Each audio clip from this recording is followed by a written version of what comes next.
Hello, hello, hello. You are very welcome to the Overlap Rugby Podcast. I am Daragh. This here is Shane. Hello. Two brothers talking all things rugby from the point of view of Leinster and Ireland. That's right. This is episode number 91. So we are marching slowly towards the 100, the miraculous 100 that could be. Yes, I think it will be. We'll definitely get there. Yeah. Maybe not by tournament's end, but we'll get there. Not by tournament's end, no, unless we really start cramming them out. Yeah. Not looking too far ahead, though. We do have a doozy of a show for you in store this week. We have obviously the Six Nations, the three games, three big games, obviously, and the massive Le Crunch game on Saturday evening. Yeah. We got Scotland against Ireland, crucial clash in Murrayfield for all kinds of reasons. The Scots obviously still have some potential stake in the tournament and the outcome there. Ireland less so, but still no less a big game for them. A loss there would be pretty devastating for Andy Farrell and his men. So that's a big one. And then obviously Wales as well against Italy. Should be straightforward, but it is a crucial game that could either miraculously unstick the Grand Slam effort or set up the big showdown in Paris against France, which will be brilliant stuff next week. So a lot of Six Nations stuff to be previewing. Yeah, we'll preview all those games in detail, but then after that as well, we're going to stick in international rugby because there are a couple of crucial clashes going on in the Rugby Europe Championship with all kinds of World Cup stakes in them involved. We have the two top teams in the competition meeting this week in Georgia and Spain. That's happening in Spain, so we're going to be previewing that game as well as the other game between Portugal and Romania.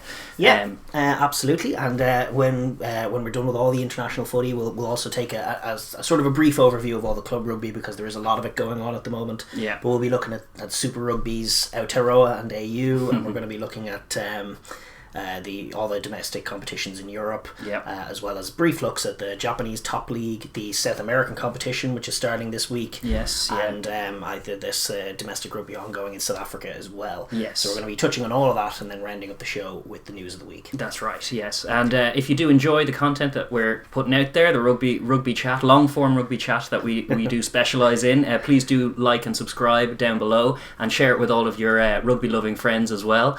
And leave a comment as well. We do enjoy having a nice level of discourse going on in the comments section, which we have had over the last couple of weeks, and thank you to all our commenters, and keep it coming as well. That's more for kind of the English and Scots in there. I know the Welsh will be about, but English, Scots, Irish even as well. Chuck a comment in there even if you're feeling blue. Nobody feels like commenting when it's not going well. No, that's for true. Sure. Yeah, absolutely. Listen, with no more ado, we're going to move on. We're going to get into the meat of the show, and we're going to start, as we do, with the topic of the day, which is the Six Nations. Indeed, yeah. Just to refresh your memory, as we're heading into the final 2 weeks after the gap week that was, and obviously Scotland and France preparing after 3 straight weeks of no rugby. Yeah. The table as it stands sits Wales atop with 14 points. Played 3 games. France behind them on 9 points, played 2, 1 fewer. Ireland in third, they played 3, won 1, lost 2, they got 7 points. England back behind them on 6 points, also having played 3 games. Scotland sitting in 5th, but with the game in hand. Yes. 5 points for them, obviously 1 win from 2, and Italy on the bottom with no points. That's Italy's situation. So in terms of the ongoing stakes for the tournament, it is pretty much a 3-horse race. Ireland and England can't win, I don't think, and Wales, you have to assume, are going to be somewhere around 19 points after they beat Italy first up this week, which puts Scotland really needing to run the table to have a chance, and likewise France needing to beat Wales and possibly not slip up in Twickenham as well. Games as well. So great position for Wales, and only 3 sides still in it, which is Wales, France and Scotland. That's right. And you would have thought that would be the case going into these 2 weeks. It's mad old dynamics, but that's been the tournament that's played out. And Scotland sitting 5th at the moment, and yet currently still in contention. It's just kind of a bit revealing of the madness that has gone on, obviously with that cancelled game, throwing everything out of whack in terms of the synchronicity. Yes, they've had 3 weeks off, and now they have 3 big weeks in to a make row. up for it. And then some big club games as well. It's going to be a tough old schedule for all of these guys over the next few weeks and the next couple of months really as well. But it starts here. The meat of the Northern Hemisphere season. This is what we're getting into. This is the winners separating from the losers now over the last couple of weeks. Indeed. Just to touch on some other Six Nations news before we get into the games themselves. Obviously, we had this whole story with France and COVID and everything, and we had thought, it's going to be put to bed.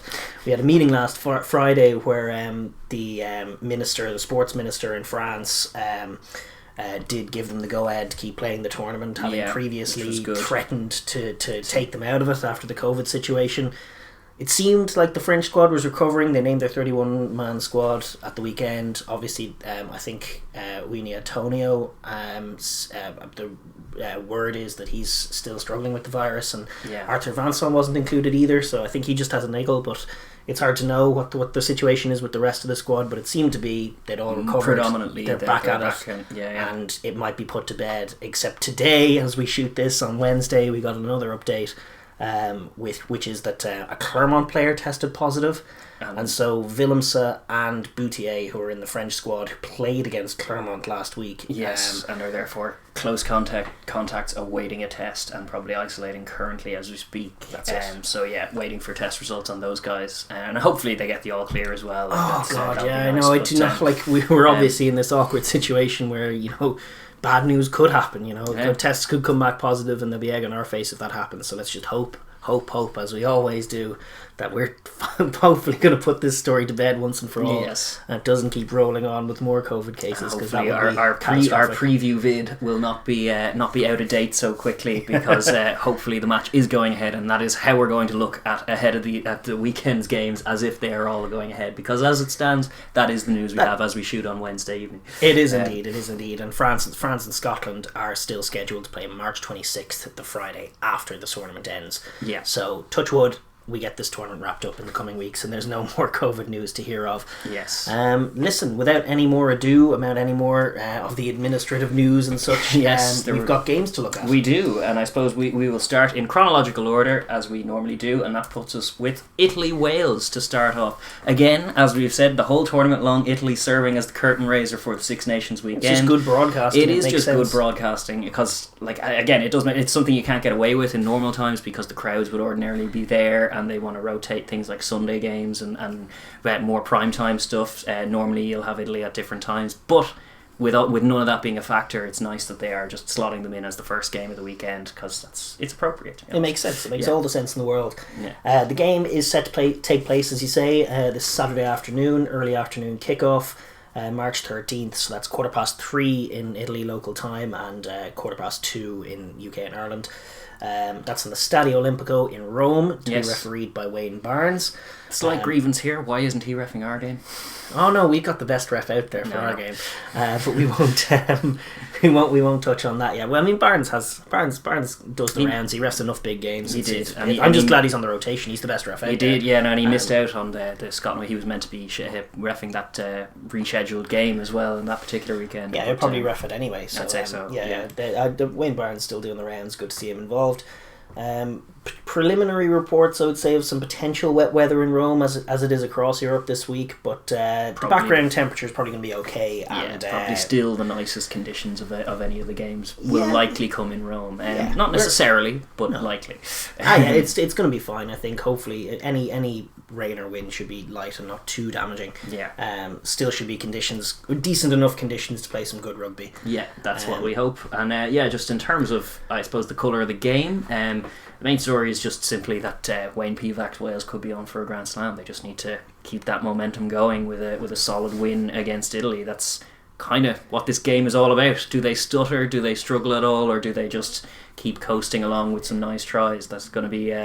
just to expand on the bits of the game that they haven't been doing well, like the exits and the other specific work-ons that they have, test their defence a bit.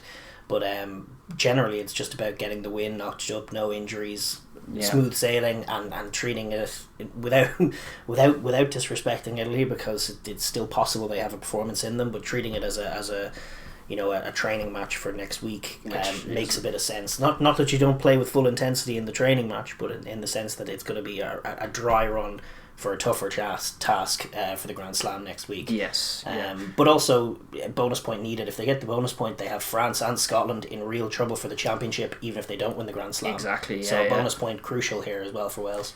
And then conversely for Italy, it's their third and final home game. Not that has made too much of a difference in the stakes in this tournament, given that there are no crowds. But can they manage to just dust themselves down from the last 2 weeks and the opening 3 rounds really, and put in a good showing at home, which is really what they're hoping. The last, I know there's no fans, it does change everything, but the last time out, it was such a tame effort at home against Ireland, against a struggling, stuttering 0-2 Ireland. Yeah, they thought maybe. Yeah, they got a lot of ball, and they didn't really move it, and they didn't really paint their picture at all. They just looked sluggish from the off and didn't bring the energy required for an upset win, or even an upset contest. And so this is their last home effort in the competition. I think they should, in some sense, be looking to deliver. And, there's a potential for this to have been one of the games they were highlighting pre-tournament. When you think back to when Wales were absolute rank outsiders after a terrible 2020, and like that, no one was predicting the tournament that has come. Yeah, everyone was assuming Wales would be wooden spoon contenders with Italy. So maybe Italy were thinking that way pre-tournament and targeting Wales, and this is the game that they'll target to peak, perhaps. We're hoping really more so. I think more so it's a dry run for Wales is really the colour of this particular spectacle, and a curtain raiser for the later game. Yeah, I lost a lot of faith in Italy with their last showing. They were very, very poor, but if they do have a performance in them, it's as good a time as any to deliver it, I suppose, as is the case every week. Yeah, true. Just to move on and look at the squads for each of the two teams. For the hosts, Italy, just starting with them, things are largely settled. We're hopeful that we might see the return of Stephen Varney at scrum half. Yeah, that would improve. That did affect them in terms of that Ireland game. Like their service at 9 was atrocious, and he is a big part. Himself and Garbisi are a big part of what gets them moving. Yeah, they've been helping Franco Smith get his offense running a lot, because they're driving a very good tempo and picking nice passes and playing much sharper rugby. What I will say is, like, even Callum Brady, I think it is, the lad who came in the last day, didn't have a good one, and I would prefer, if they don't have the option of Varney, I prefer them to get Palazzani in there for those tempo generating reasons. So that's a big question mark for them. Obviously they've question marks in a lot of areas. We obviously don't have the squads, I should say, as we're shooting this now. I'm sure you do, so you're all going to know, but I think just as far as what they should do in the midfield, it is a question mark, and it'll be telling when the squad comes out, because they have everybody fit. They have Zanon, who can play in 13. So is their number one axis, is it Garbisi, Canna and Zanon? Is there room for Tommy Allen to come in, maybe at fullback or maybe in the centres? Or should Brex come in and Canna maybe start on the bench? Those are some options Those are the debates. I think probably Canna is necessary, just giving his kicking acumen and probably the lack thereof for Garbisi in terms of just some of the tactical kicking. But I think Zanon is probably their best rounded centre overall, so I'd like to see him in. So I think So you're dropping Brex? I'd be dropping Brex, but I don't know if that's what they'll do. They may opt for some kind of more ballast and go with Brex Zanon and try and run hard lines. I liked Tommy Allen's impact off the bench at fullback. He looked. I think he came on. He might have come on for Garbisi even, but maybe. I just thought he was bringing great lines. He's obviously got that capacity to play centre and fullback. So keeping him on the bench might make a lot of sense. Or starting him, to be honest, mixing it up, because if they're trying to play wide, if you start him at fullback, you have at least one more passer in there. You get Garbisi, Allen, and Canna in there. Suddenly you can pass it wide, because you want to go wide, and you have 3 10s on the pitch maybe.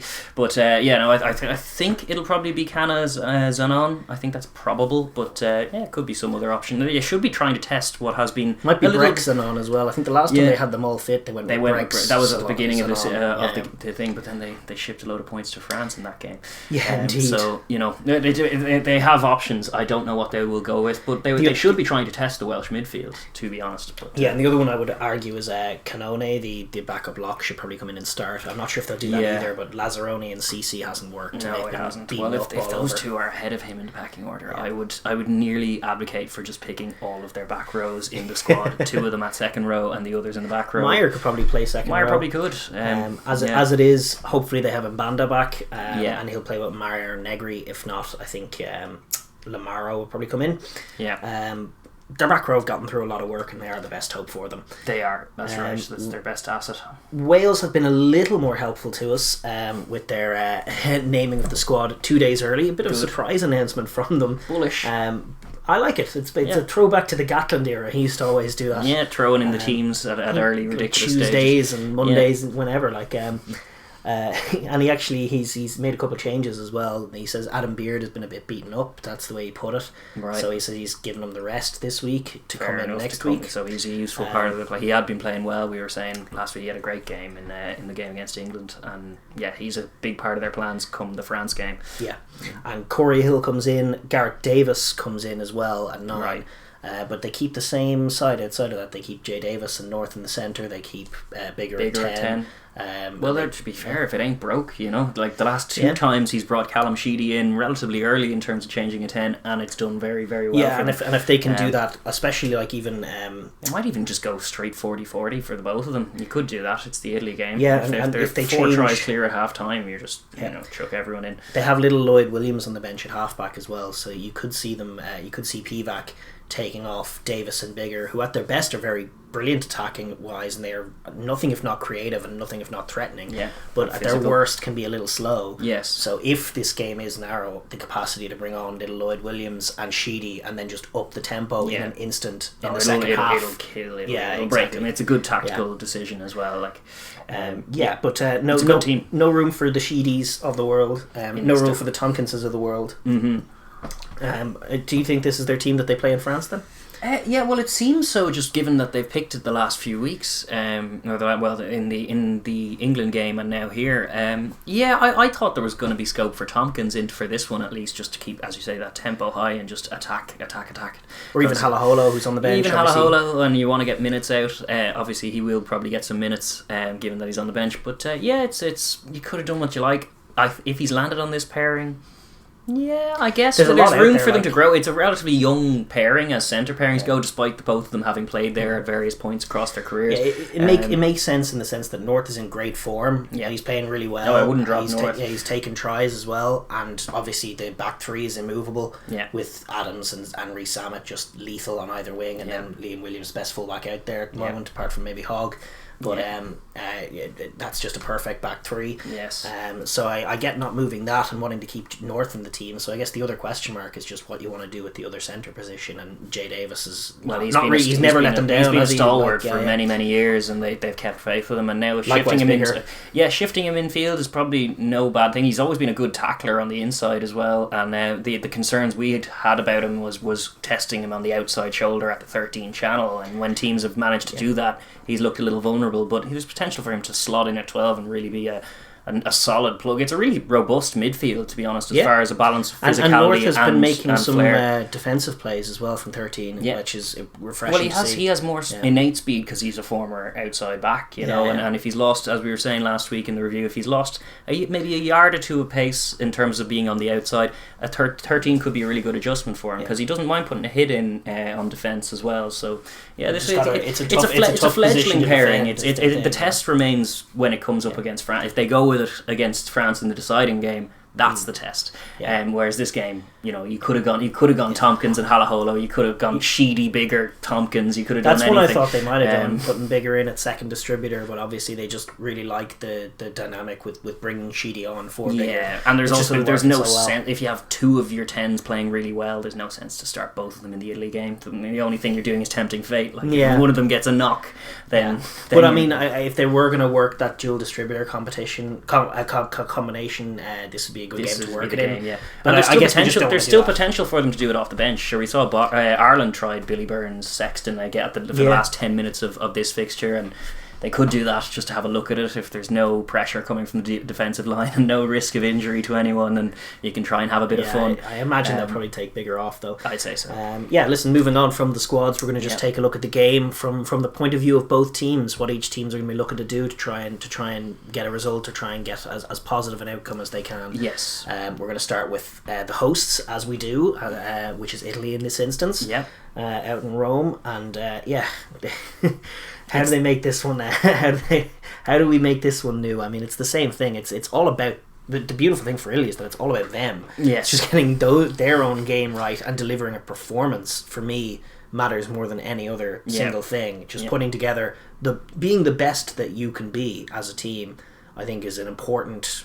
It's a benchmark to hit. It's an important benchmark for them to hit because, in my view, they haven't come close. No, they haven't brought the necessary sort of drive and energy that you and need, just grit and toughness and resilience. There's been very little of that from the beginning. Like they were getting, as we were saying at the beginning of the tournament, when they were getting hosed in a very pretty game at home against France, and it's like, aren't they playing in great spirits? And it's like, well, no, not really, because they're at home and they're conceding a load of points. Yeah, like that's like, even at the World Cup, a lot of the time the tier 2 sides, who are woefully outgunned by the tier 1 sides, will deliver like a good 10 minutes to start a game, because they start the game with a load of energy, they throw their bodies into things, and then they like make it difficult for 20 minutes. They catch the big gun napping occasionally and catch them cold. Didn't Namibia take like a 9-0 lead or something like that against the All Blacks? Like 9-3 or something. Yeah, they put up like a decent showing for 30 minutes, and then of course it all fell apart. But my whole thing with Italy is like they haven't even seen that. No. Like against Ireland, they never really got off the mark, and they got every ample opportunity to do so with plenty of ball in Ireland's half, and never really moved it at all. Yeah. So Italy's focus has to be just on delivering the best of themselves, bringing proper line speed, maintaining discipline when they get the ball, moving it, painting their picture, moving it quickly, getting it to the extremities, getting those carries in. Yeah, they have a nice, as we said, like a year out, we were saying Franco Smith's shape is looking nice. I like the way he's getting the back row forwards, which are his biggest asset, and whether it's Stain and the guys who are Stain and Pelledri who have been out, or even with this version of the team with Meyer and Negri, those guys are still your best players, and he has them out in the wide channels. He has a young 10, exciting young line. They can move it, they can find them out there. The try they did find against Ireland did happen exactly that way. Garbisi breaking a tackle, finding Meyer. The shame was that it was their only try, and it came on the stroke of half time, and the game was already over. And it's like, they need to show a lot more. They do need to come in all guns blazing in the first quarter. I've been saying it forever. I think it remains true in every game that they play in this competition, ongoing until they get to a level where they're at a level like. They don't need to be kicking threes in the first quarter. They need to be kicking to the corner and hoping to God that they do execute enough to score. They need to try and catch them with their pants down and go 21-0 up, in the knowledge that they might ship all those 21 points in the last quarter, but then they can hold on to things, and when they're gassed, then they might kick a 3-pointer to try and keep that lead chugging along. But there's no sense of building scoreboard pressure with a 3-pointer. It's just wasting one of the handful of chances they're going to get to score against one of these much better sides. And if they start well, and conversely their opponents start a little sluggish, that particular window is their chance to rack up all the scores that they can. So all of them need to be 7-pointers for them to have any real chance of winning the game, I think. And I've thought for ages, and I'd say the same. I think the only time they should be kicking 3 is when they're in a competitive game with Georgia, or a game with someone at their level. Then the equation's different. But this is just a mismatch, and they need to treat it as such. The other thing, as you were pointing out, is like tackling technique was what we were saying going into this tournament, and like all tournaments prior, and it is still bad, but it's a more macro problem with their defence, where they just quit a little too early a lot of the time, and you just see it. It's revealing of the whole the whole kind of attitude of the squads. Almost is just they're not really getting off the line that hard. When the try is conceded, they don't really look certainly angry. They kind of just more look accepted. Like they've trotted back under their sticks so often that it's nothing to them. Water off a duck's back, exactly. And that's a problem. You look to the Xander Fagerson try he scored against them in the Autumn Nations Cup, where it was a bit of a clunky play, and it looked like it might have been a knock on, but it clearly wasn't, and the ball just sort of bounced into Fagerson's hand. As we were saying last week, not playing the whistle. It was England last week, but it's just, Fagerson just trotted past 2 Italian defenders who were stood there like, oh, is it play over? Oh, no, it's try. Okay. Whatever. We'll take a restart now. And there's a bit of that, which is, it's tough for them, because they're like, so often you can give it your all and just have no reward at this level. Yeah, and that has happened to a lot of Italy teams over the... They could even deliver like a stellar performance that we're asking from them and bring all of this energy, and Wales could outclass them. Yeah. And that's almost what's likely to happen if they do deliver that. But I think just for their own sake, delivering a complete performance that they can be proud of, in terms of just not like errors happen, but getting their attacking picture going, working the territory, exploding into things in the early going, giving nothing away cheap, minding your discipline, making tough tackles on the inside, and forcing Wales to earn it. Yeah. That's just the key. That's just the key for them. I also think they should work some set piece moves. Set piece moves are all the rage right now, and it's how you break down these scary defences at tier 1 level. Yeah, you can find some space. They have some good, like, the cogs in terms of working some space off set piece are all there. In that Zanon is a class runner, Ioane is a class runner, Garbisi and Kana can both kick and pass, and they can also Kana can run carry, as well. They can also carry as well. Yeah, absolutely. And they've got they've got Sperandio as a decent runner as well on the outside. But getting like Ioane in off a blindside wing, get him more involved, Zanon outside, just some clever play designs off set pieces when they get the chance to try and just cut a hole through the Welsh. I'd love to see them have a go at some of that stuff. Yeah, I'd love to see all of that in the first quarter. I think they should be they should catch be working. Napping, exactly. Yeah, going to the corner and launch, not even going for the maul, but launching one of these nice moves with Ioane in. But even from midfield, like I just think all of these things. Teams, the best teams like Scotland and Wales at the moment, and even England to some extent, and France are launching from the middle attacks of the field. From the midfield set pieces, and I just would love to see Italy, even off first or second phase. Pull off a nice strike play, because the multi-phase it's tougher to break down defences. It is, and they pulled off one or two nice ones as well. That Tommy Allen try earlier in the tournament did come from a nice set piece scrum kind of launch thing, and a nice line being picked, and that's what they need more of. And they need, again, my dream, go 21-0 up, and then we'll have a game, and we'll have a bunch of nervous Welshmen. And I'd still say it probably won't be enough, because Wales will score a load of tries, as we know. Not likely to go 21-0 up. But I'm just asking for a performance. That's where my head is at. No, indeed. And then even in terms of little challenges as well, like they scored 10 points in the last game, all of them in the first half. Maybe just scoring in the second half, registering some points in the second half would be good for them as well, because given the fact that they fade as much as they do, and the fact that they don't have the impact that all of their opponents in this tournament do have off the bench, it just leaves them in a disadvantageous I don't even place. mind the fade so much. I mean, what I want is just the first half performance. They kind of had it against England, where it didn't go all their own way. They got caught with their pants down off kick return for the Anthony Watson try. They were kind of at arm's length for most of the game, but they were in there. They were in the mix until, and trying to fight. The Garbisi intercept, which ended it.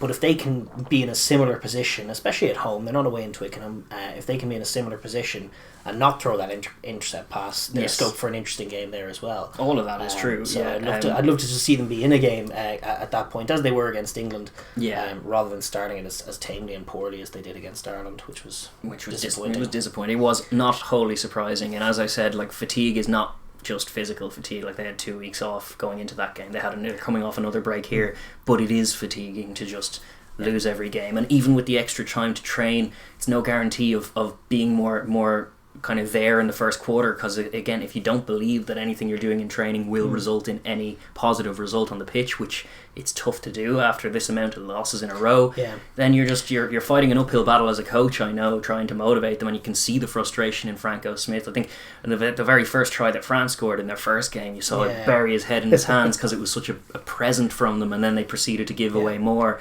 And you can tell, like, that's not what they're talking about. And they're probably saying similar things to what we're saying here in the coaching box, and they're trying to come up with little ways to motivate the troops and put in some semblance of a performance and find something to grow from. But it's tough. For me, it's just it tough. has to be galvanised by the offence, which is pretty good. Like, they're in decent position as far as offloads thrown in the competition. They're not at the rear of the table. I think they're third. Scoring tries against these top teams. At least they're finding a try. They were poor against Ireland, apart from that one score. But against France and England, they showed enough in offence in the early goings that there is plenty to take encouragement from, and that's the hope. That's what galvanises them. Well, against a Wales squad, a Wales side that have been scoring tries themselves, but also conceding a few. They haven't been completely watertight at the back. That hasn't really been what their team is about under P-back. So like something like that, a little idea, a nugget to bring into the first half, or to bring into the opening exchanges with a hope of executing some kind of plan. Getting after them off set piece, launching some plays, try and strike, try and convert into some tries and apply some scoreboard pressure, and then you're in the game. But I know all Italian fans are just looking for, like what you were asking for, a bit more of a rounded performance from them, as well as just a bit more of a competitive, combative streak that used to be a part of. Even the most dismal of Italy teams used to be a bit grittier. You're thinking when they had Parise and they had Giraldini and all of these guys, Troncon, how combative was that guy all those years ago? Like they used to make it a scrap. Like, it was very often 6-6 at half time in a game against Italy was common fare for Wales or for Ireland or for things, and then it would be the second half. But we're not even seeing a lot of that. They've gained a slightly sharper passing game, an offensive game without while losing their edge in that sort of regard, physical edge that they had for sure. Yeah. So listen, that is the hopes and dreams that we have for Italy. It remains to be seen how it goes for them, but obviously Welsh fans will want none of that. Indeed. And they'll be confident enough coming into this one that none of that will happen. Yeah. But in terms of delivering the performance itself, I think the keys for Wales here, just moving it around, keeping the pace of the ball high. Hopefully the weather stays reasonably amicable as far as playing conditions are concerned, and then they can back their skill set, back their offense, and back their skill set. Like they know that putting it through the phases, they will win a few contacts and get themselves more chances, and they'll doubtless be slightly sharper in terms of the lines they're running than even Ireland were, and they'll wear them down in a different way rather than just being physical. That centre partnership to gel between Davis and North is huge as well. Just getting them working within the shapes and within the systems, giving them 80 more minutes of Six Nations rugby is going to be crucial. And just keeping the pace high, moving the Italian defence from left to right, probing for weakness. I think there's scope for a guy like Tipperick in the wide channels to have a big game. All kinds of nightmares. Linking up between wings and breaking tackles if he needs to, finding offloads. Just getting to those wide channels and stretching the Italian defence and forcing them to run. And then even from there, just kicking on your own terms, winning the territory battle is huge. It's actually an area of... it's a work on for them, and Italy haven't been great in that area either. But rectifying that, exiting better, I think probably giving the responsibility to Bigger a bit more. Bigger just kicks bombs at the moment, but the exits are all box kicks, and there's not much in the way of deep kicks. They should probably vary that a little. They do have other boots in the back line even to go to, and actually Rhys Sammet has shown himself very capable of kicking a nice touch finder when there's space in behind. Maybe he could be an option for exit. These are the kinds of you can mix it up against Italy in this way, and they can give themselves different kind of drills to do it. It depends on what they show you as well. Sometimes they show you like a really soft defence and you feel like you can have a go at them, and then it's possible that they show in some instances they show up a little more and they're more physical and they're more robust, in which case you have to pick them apart and work ways to kick it in behind, force them to exit, which they're not great at either, especially if it's like little Varney trying to box kick. Tends to be that they either try to kick it deep is what they have been doing, but not having the length to really get it that deep. So you're just running. You're just counter-attacking ball. Liam Williams and Rhys Sammet come charging back at them. That's all if you can engage a kick tennis battle with this Italian team, they have all the tools to unpick them on lovely transitional tries. Could be in the offing for them. I think the main kind of focus for them, like they can kind of win it in many different ways, but do they like we were highlighting little tactical challenges just to motivate your troops? You see that it's a good way to guard against what the one instance in which Italy win this game is catch them with their pants down at the beginning of the opening whistle and run in 4 or so unanswered tries and leave Wales Crusaders with slightly too much to do. That's the only way they lose it, and to guard against it, it's probably not going to happen. It's a Six Nations game, they were playing for their country, they have a Grand Slam on, but little kind of tasks that you can test them. Like Ireland, it seemed we were watching them looking for a maul try last week. It felt like they were determined, as if it were a message, like we're against Italy, we need to get our maul going, let's try and do it. And on the 64th minute, they finally did get their maul try and they looked delighted. So little things like that could win Jones and guys start scrumming for penalties. Their scrum has been a little under pressure against the top teams. Can they get a bit more of aggression going in terms of how they scrummage, line out steals, or getting their own maul going as well? These kind of little tasks. Good, all of these little tasks for the pack, just to keep them engaged in a tactical mindset, is a really good way of getting yourself motivated for what is a mismatch. It is, and there's barring disaster, I think Wales are going to be in a good position. Ideally it's done with no drama, and ideally they have to get this bonus point as well. So putting it to them in the first quarter, winning the upfront battle, and as you say, getting a bit of confidence for that tight 5, which have been playing well. And then conversely the centre pairing as well, like you were saying, like having them running lines off each other within the system. You do have a little bit more time, a little bit more space. It's a little softer in the contact against Italy, so there's scope for all of that. They can kind of win this a million different ways if they want to. Sure, we saw England kick the leather off the ball last year and still put up a score on them as well without even trying, it seemed. Wales should be the same. Find tries when they're there, and that's what Wales have been so good at. The question is, will their conversion rate take a hit this week? Because it's tough. Italy will probably give them so many chances that it's going to be tough to convert them all. Or they just win by 70 points.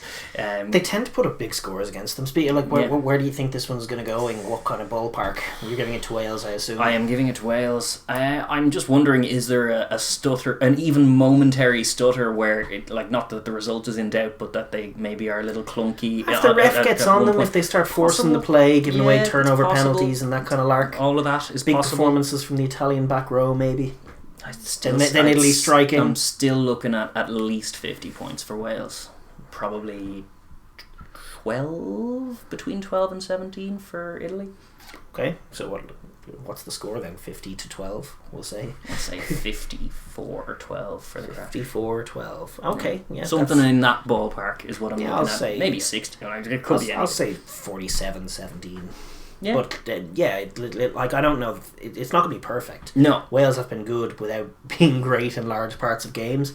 But I just think they'll strike, and they've been striking against good defences. Yes. I think they'll strike enough against this bad defence to get the bonus point, which is job done. Oh yeah, no, they will 100% job do done. That. That's probably when the stutter happens, is if they get the bonus point pre-half time, then maybe the first 10 minutes or 20 minutes after half time when the subs are rolling in, maybe then the penalties creep up and that keeps the score down a little. But yeah, it's an academic prediction, because I think we're all, and the commenters as well, I don't know if anyone's going for Italy, but if you do, drop in the comments below before kickoff as proof. Yeah, indeed. Won't be hearing it after indeed, the match. It's no sense coming in and laughing at us for getting it wrong if you don't have receipts as well. Indeed, but no, I'd be confident enough. I actually gave Italy a chance of having a good game against Ireland the last time out, and they were so poor in that opening period. I was shocked. Like, I maybe I shouldn't have been, but I'm so down on Ireland. Like, I'm worried about everything. And so when they had the ball in our half, I was like, oh, they're going to expose our defence. And they didn't have a prayer doing that. So I would fear for them in that way. But Garbisi can play. Let's hope they hit. Let's hope they strike. Monty Ioane tries in the early What goings. I hope for the game is that they take a lead with a try at least. Monty Ioane. He got a good one against Twickenham. Yeah, there he is. Yeah, he did. He scored a nice one. He's a dangerous man. Get him in there scoring. Yeah, absolutely. But yeah, no, I think it's an academic one. I think Wales will be winning comfortably and rolling into Paris. Looking for the old Grand Slam. Oh yeah. I can't do the Welsh accent at all. It just goes. There's like a word that's okay. It's a tough one, all right. I think Gavin and Stacey's done wonders for mine. That might be it. Yeah. Alright, listen, we will probably move on to the more important games. Yes, we will. Alright.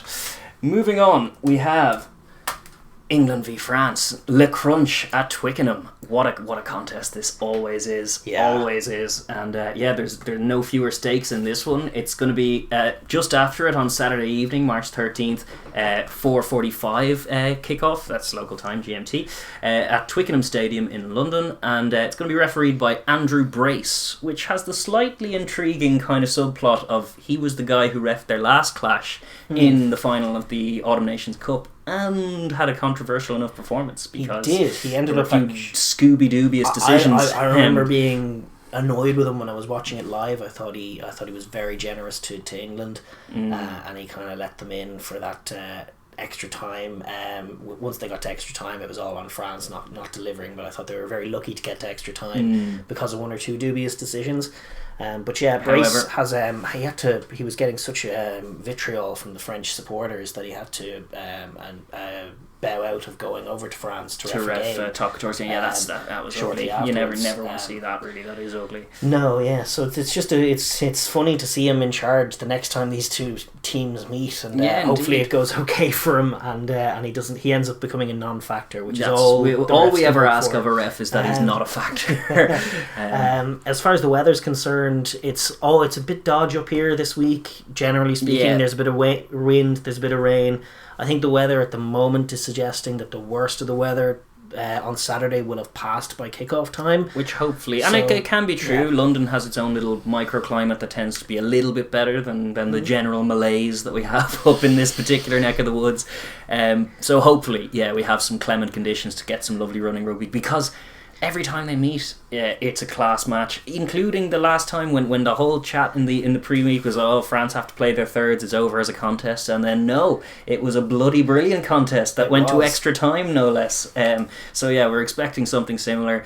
England obviously at home in terms of the colour of the game. It's now ranked third v ranked fourth, with France having leapfrogged into third. Yeah, that's right. So third in the world plays fourth in the world. England's lost to Wales, having knocked them down. France getting up one spot despite having not played a game, which is curious. Yeah, and curious to see two teams of the Six Nations ranked ahead of the likely winners, Wales. But I suppose they did a disservice to their ranking in Last 2020. year, they did. Yeah. So that's why they're not up there. But it's got a fun dynamic. It's got World Cup potential written all over it as far as semi-finals and finals. Yeah. And obviously these are the two biggest, most established nations in Europe as far as just the general size of the unions and teams. The playing populations and yeah, money in their pro leagues and all of that stuff. It's two heavyweights. Not a small amount of history between the two of them as well. So it's always a big game. England have that going with a lot of countries, but no less so with France. Yes. As far as the rugby is concerned, from an English point of view, the game takes on importance for as much as any reason. I think it's just that this French team have kind of pulled their pants down twice in a row, because they beat them in Paris last year with their full squad, outplayed them, figured out their kicking game, figured out that all they want to do is strike off set pieces in your half, didn't give them any of them, defended them really well, struck with class tries, flooded the wide channels, exposed their defence as being quite narrow, very tough but quite narrow, and just got outside it, and scored some great tries. And then the next time they were completely short of players, and they put on just an awesome performance, stopping England off set pieces in their own half, which is some awesome Sean Edwards defence, and then striking with some class tries of their own, and Jalibert having a grand old game despite Ntamack not being available, him looking like a classy young operator, which he is. Keeping moving the ball wide. And this France team isn't going anywhere. Galtier and Edwards looks like a combination that is going to be in place for a long time to come. Likewise, the DuPonts of the world, all of these young stars. The average age is in mid-20s, with an idea towards peaking, as in getting to late 20s, early 30s by the time they're hosting the World Cup. Exactly. That's right. The age demographic, age profile of the whole squad.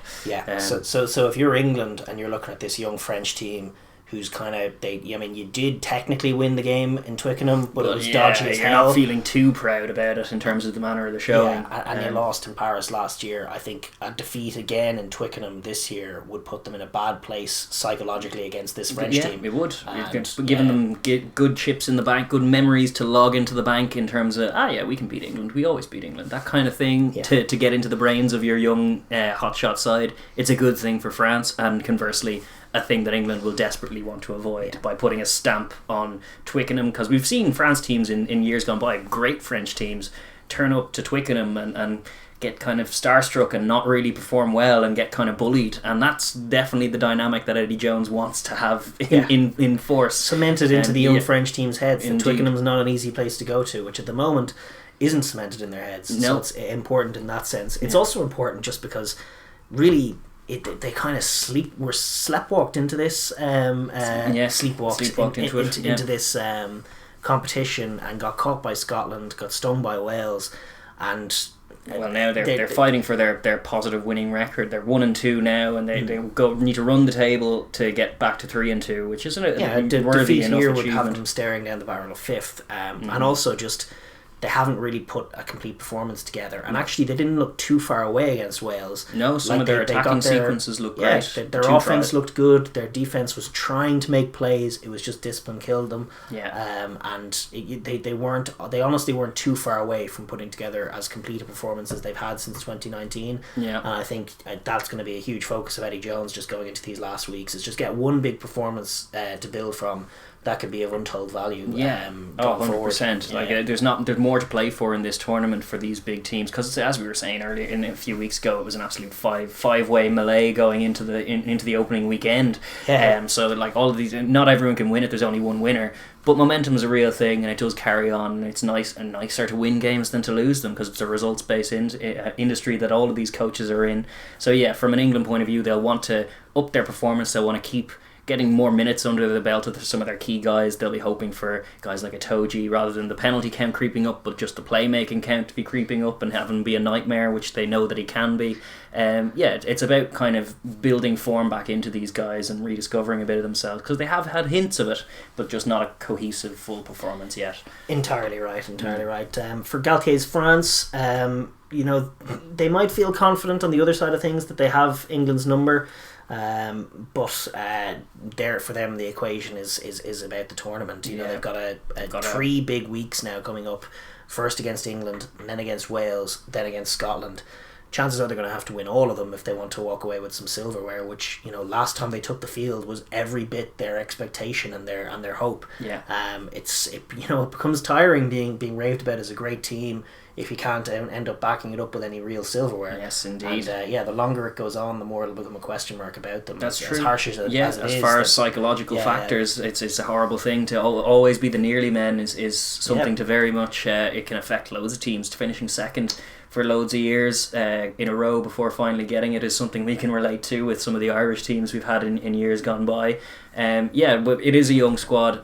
As we were saying, the flip is true for Galtier. If they can win this game, then all the confidence in the world that they can roll into a home game against this much fancied Wales side and turn them over and get that momentum and try and keep it going. And have a Grand Slam decider against Scotland. They'll be in great shape. They're going to be 10 points behind Wales when this game kicks off. Yes. So a loss of any kind is going to be damaging.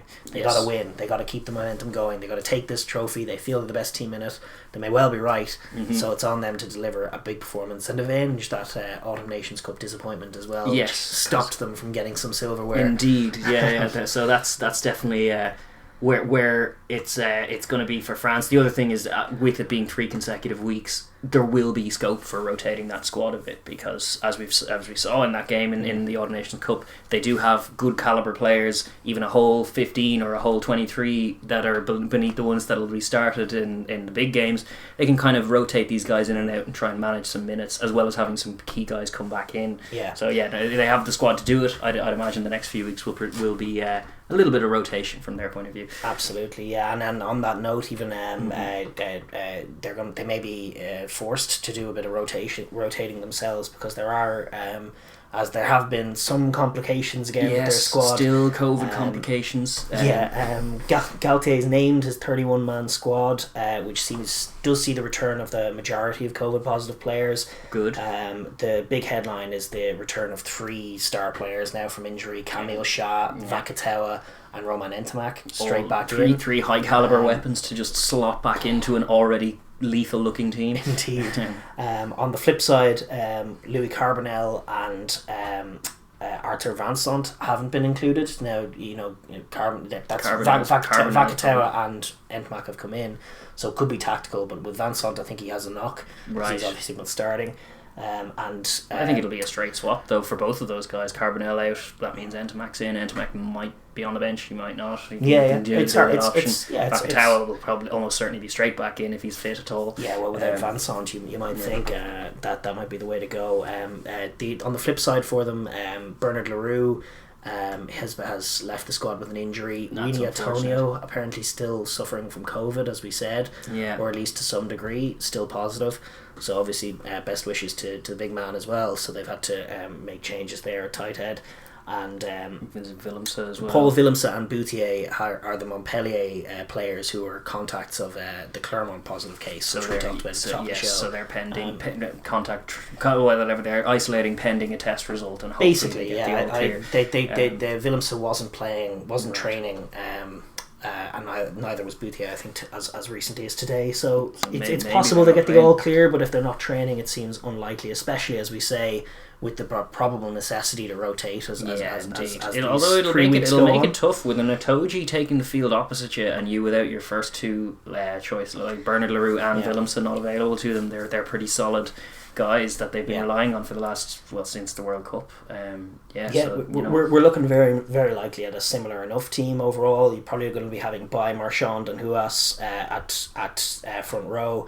Roman Tefi Fanua will probably come in for Bernard Leroux. Then you've got either Willemse or Cyril Cazot, depending on Willemse's fitness.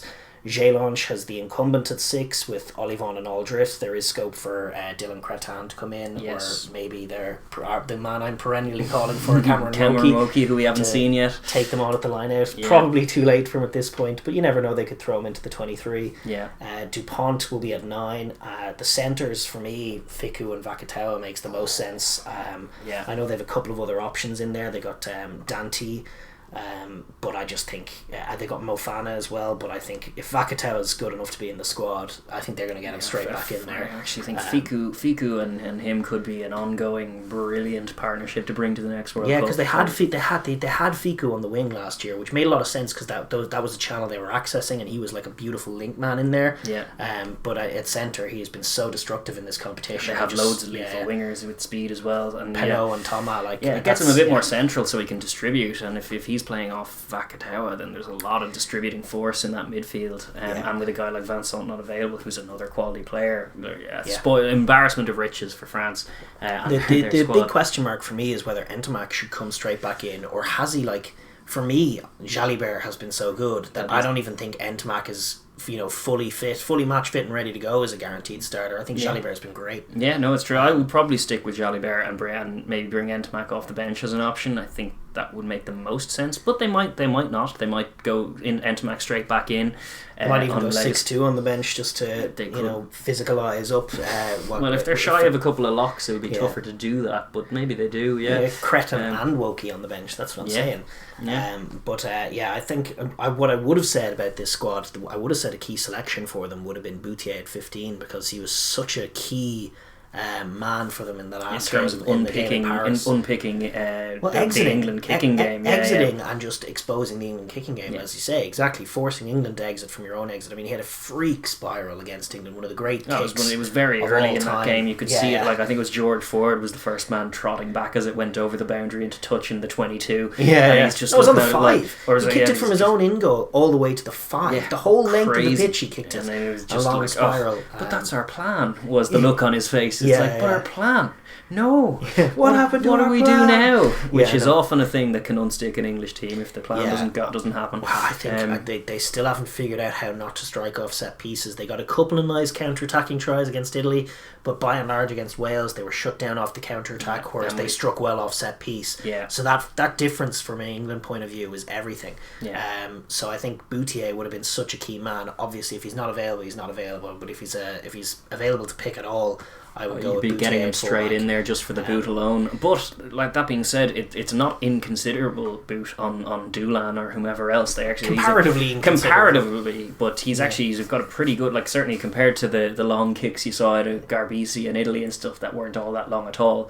No, Doolan can actually pump the ball pretty far, just not as far as Big Boot Boutier, but the tactics should still remain the same. As we were saying, we figured out how to play against this England kind of tactical hustle to try and get you to set up their offensive platform for them. Rather than do that, just kick long, and lots of them do have the capacity to kick long. Even Dupont's box kick can go pretty long with a low trajectory as well. They just kick for distance and force England to try and run back at them on that counter attack and trust their Sean Edwards defence. That's definitely very much their plan. From an England point of view, the squad is sort of largely settled, I would say. There's scope for some change. I mean, I just think there's been so many headlines about what they should or what they shouldn't do. As ever there is. The England media is England sports media is a different world, a different universe from anything we have over here, in terms of just the every bit of rhetoric is dialed to 11 with it. So you will hear lots of chat. There's always going to be chat about what England Sam should Simmons do. is just being a thorn in Eddie Jones's side. Like, if he could just give away a red card in one of these club games instead of scoring tries, some of the heat would come off Eddie Jones. But he has to just keep being exceptional. He has to be holding that European Player of the Year mantra by consistently looking like the best number 8 in the world currently. Dwayne Vermeulen might have a word with you, but he hasn't been playing that much currently. He was with the Bulls. He did win the Curry Cup for the Vermeulen. Bulls. I didn't love the look of some of his showings earlier in the season. Okay. Just in terms of form, I'm looking at form. Like I would have said, World Cup 2019 version of Dwayne Vermeulen is still a better player. But, it's weird that he's not in there. Yeah, it is. He should be an option for them. It's true. That said, they have their squad now, which is set in stone now for the last 2 rounds of the competition. As far as Eddie Jones is concerned, he was saying Sam Underhill is too late back. He's not going to come back in more than likely, despite playing for Bath at the weekend. There you go. So no room for Underhill, and he's a useful asset for them in terms of breakdown messery. They've had Wilson in there in the back row. There's probably scope for changing that a little bit. But I mean, I think the big question that has been lingering is, is that midfield right? It doesn't look right. It doesn't feel right. Is there scope for putting in Ollie Lawrence, who hasn't been given a proper opportunity in a big game yet? No, he played in the Scotland game and they just never gave him the ball. So that's a curiosity. I definitely agree. They are a little bit like, just when Tuolagi's not available to be selected, their centres become instantly less balanced, and I think Lawrence is a better substitute for his presence than what they've been going with in the Ford, Farrell, Slade axis. The other thing is actually little Marcus Smith playing brilliantly at the weekend as well for Wasps. He's another one who's been in the squad, who's arguably playing better than both Ford and Farrell at the moment. Just the balance of it didn't look great, and certainly they looked a little bit soft in that Wales game in terms of their defence, as well as just a little circumspect in terms of their counter-attack. They don't quite have the ballast of the run, the kind of hard line sitting them down in the midfield, and that was true even a few years ago in that, was it 2018 season, when just a year out from the World Cup, when again Manu Tuolagi was out with an injury, and they ended up with their centres between Jonathan Joseph and a few other options just being a little bit lateral, standing a little deep, not really penetrating or sitting down these defences, which they're going to need to do. That's what the screen is the foundation of everything that they do. It's all various different types of screens. Yes. And one of the key focal point of a screen is the guy hitting the short line. Yeah, the guy hitting the short line has to be a down. threat, and he has to be an option where he can get the ball if it is just heavy traffic and you need to take it up. He can get the ball and have a positive contact. It can't be an option. Then it's crossing.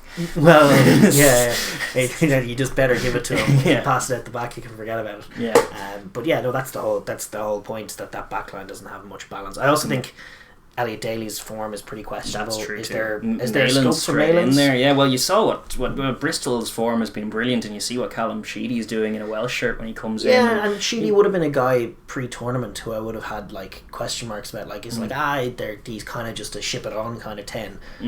Would have been my critique, but he's actually he facilitates a lovely attack. He does for both Wales and Bristol. Indeed. So you got to give him props. So Malins does a lot of that from fullback for them too. So maybe getting someone like him in. I don't think they will. Or even Anthony Watson to fullback and the Wasps flyer, Adogwu, who we haven't really seen yet, but he's brilliant as well. The other guy's Ben Earl, who's been brilliant off the bench for them in every kind of I would start game. Ben Earl. I'd put Curry back at 6 and start Ben Earl. Yeah, because it's more of a like for like when they when Underhill's available and they were doing the Curry Underhill thing. That's kind of a good balance to their back row. It makes them combative, and then similarly in the centre.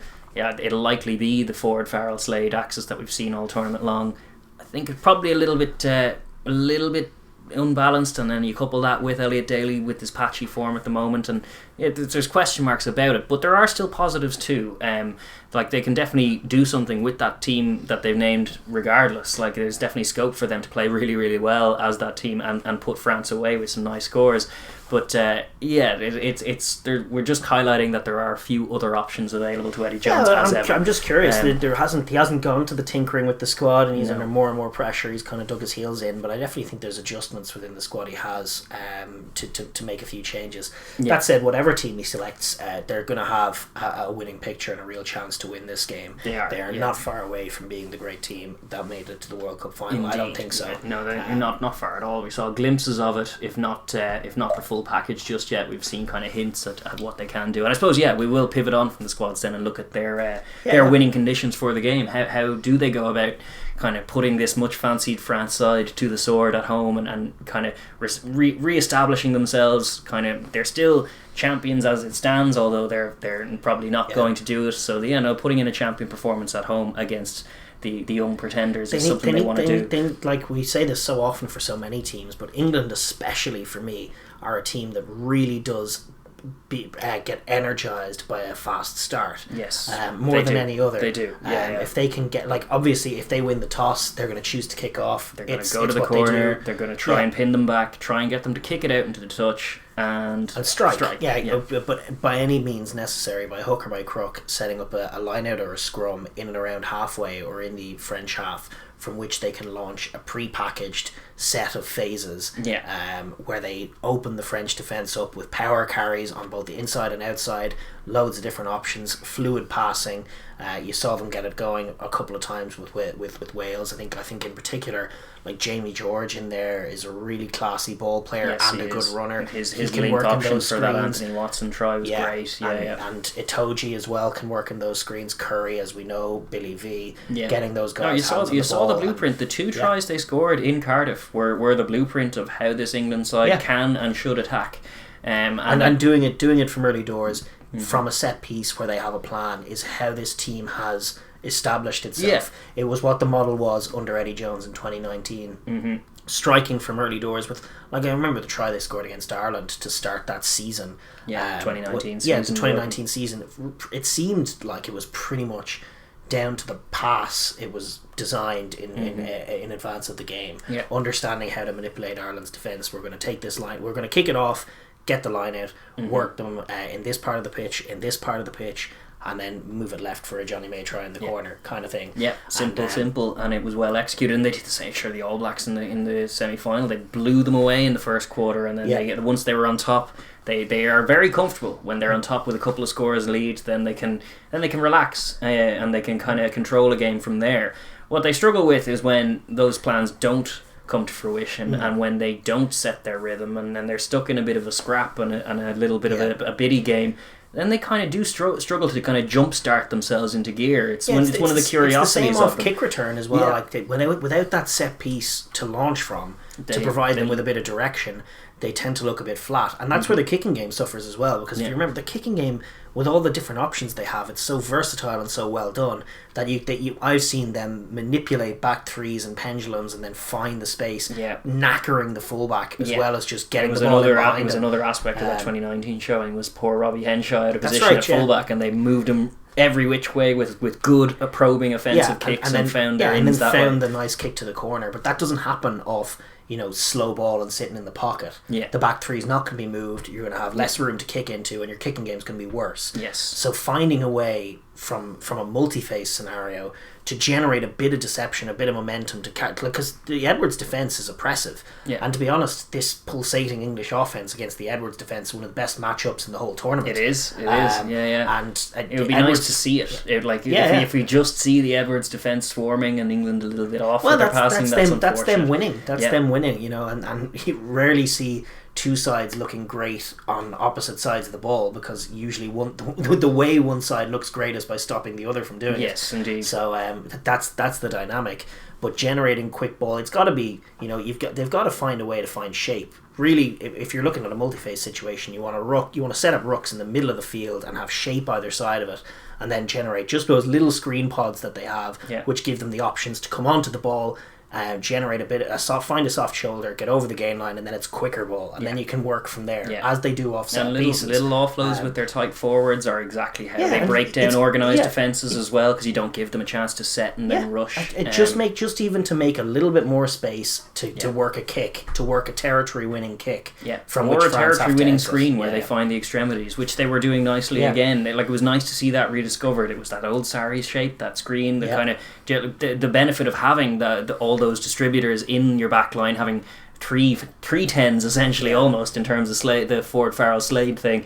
It gives you value in terms of you can set up little arrowhead pods that we see very often in very, very many teams, but you're confident that guys like Jamie George, Itoje, all these guys have a pass in them, and they can pull it back or take it up, and if they win their contact, to their link man, there's a link man or an offload there. Just giving this England side their options is the key to getting everything started. Like it comes off set piece comfortably to them. They need to find it a little bit more in the multi-phase in the midfield if they're running back off kick return. If, as we suspect, France are going to kick long and not give them those ins with the set piece, then they're going to have to try and generate that a different way. They're going to have to find that shape very quickly on transition. It's a work on for them, because they did it well once against Wales. They did it off kick return. One of the tries, I think the Ben Youngs one was off kick return, and it was nice to see because we know they have it in them. They just hadn't really been doing it. So it's one little glimpse of how they can do it. But they need to do it regularly. Yeah. They need to do it routinely, because this defence will be oppressive, as you say, and it's going to be tough to break them down. Indeed, and against this Sean Edwards defence, it's a curiosity. It's an interesting situation where they give away a rate load of penalties, and they still give away a lot of penalties. We saw that against Ireland. Yeah, they give you a lot of ins in terms of red zone attacks if you want to take them, if you want to bomb the ball into the corner and try and win the forward battle. But they are absolutely miserly in terms of giving away tries from those kind of areas. They're a brilliant defensive team in and around their own goal line. It's the easiest part of the pitch to defend, and they do it with energy and vigor, as all Edwards defenses do. That's right.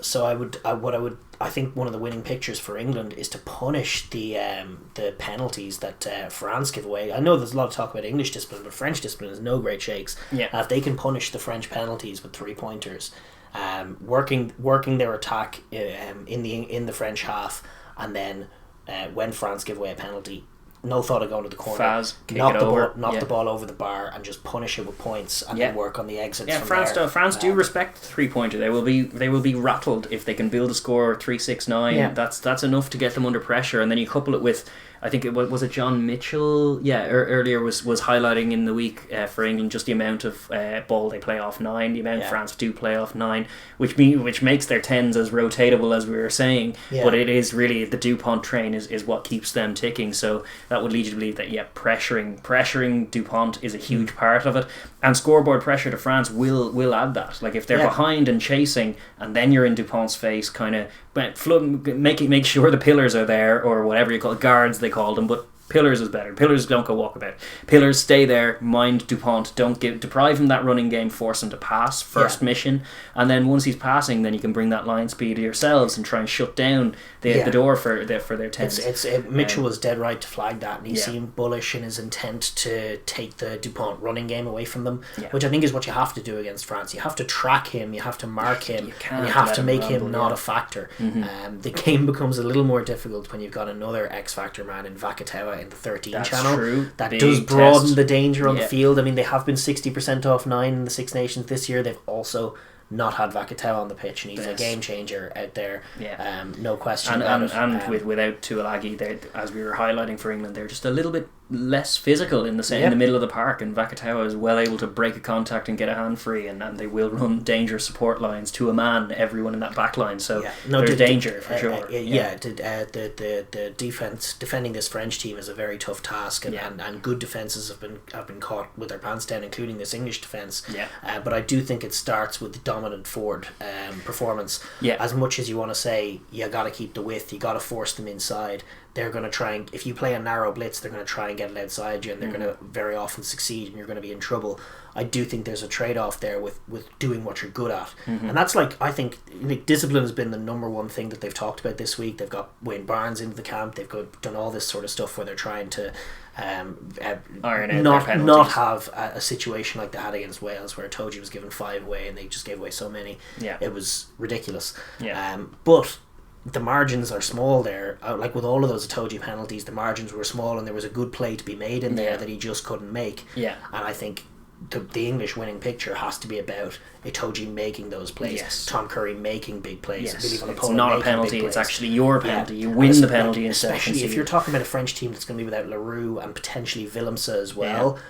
Getting on top of them physically there's potential for Johnny Hill and England and Itoje in the second row there for England to start winning that battle, to start picking off the balls, to start winning contacts, driving them back, making things messy for Dupont, always roughing him up and making sure he's not a threat or a factor, keeping the ball slow, and then working turnovers, and just never allowing France to set. To be honest, they are both teams that are guilty of a little bit of petulance if things aren't going their way. They can both rack up a pretty egregious penalty account if they're struggling in the forward battle and if they're not having and things go their way. We saw that. Ireland painted a difficult picture for France for much of that game. From a French point of view, like when you compare the two offenses, night and day in terms of quality, but it was a 2-point game because the Irish pack were kind of all over them, and they were giving away penalties and they weren't quite right in the scrum. And England are going to have to fancy, as a pack who've beaten up Ireland's pack many a time. They're going to look at that game in Dublin a few weeks ago and think that's how we get a cut at this French team. We beat them up front and be more clinical than Ireland. Then which you would have faith. Like England's clinic, we're accusing England's attack of not being clinical.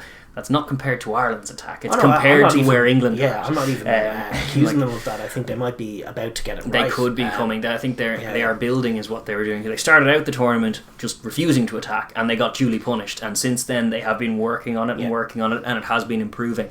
So if they can marry a really bullish, a traditional English, hard-nosed day out in Twickenham where they make the French really feel every collision, really get themselves in there, spoil the set piece, have Itoje jumping at the line out but not jumping across the line out, not being fired across, not forcing plays, not playing the man in the air but actually getting his hand on the ball this time or disrupting the maul and that kind of thing. If he can make those plays, the likes of Julian Marchand, like his toughest run out in a French jersey, he seems to have it all to himself, himself at the moment. Like he just makes so many plays, but getting big shots in on those kinds of players. Charles Olivon as well, getting big shots in on them. Imposing yourself physically, I think, is definitely England's route to winning this game, and then also working their attack really well to punish France on the other side of the ball. But it's a stern task. John Mitchell's defence against this French attack is another of the great matchups of the Six Nations. It's true. And so we've got a big bruising forward pack and some potentially elite offenses going up against some potentially elite defenses as well. So it's a box office game, and as much as England are out of it, they could be in a World Cup final or better, or go one better in 2023. I'm sure they're still low enough odds to be right in the mix, and they will be come that World Cup. So this is a big game. It is a big game, huge game from England's point of view, and from France's point of view as well. I guess is that's the other thing. Have you anything else to say on England? I think that is the way. That is the recipe for them to win. Is definitely to be bullying. But from France's point of view, it's a slightly different equation. They need to. Well, they saw it. They almost got it in the Autumn Nations Cup, and they did get it the year before in the Six Nations. They know they know what England are going to try and do off restart. They know they're going to try and pin them back. So even without Boudier, whoever's on exit duty knows to pump it long. That's where the first step comes. And then just solidity of chase and a cohesive line, and they can shut teams down in the middle of the park. They saw out that Ireland game that was a 2-point game. They saw that out very effectively in that last phase, which is also encouraging. They can back their fitness now. They can do that.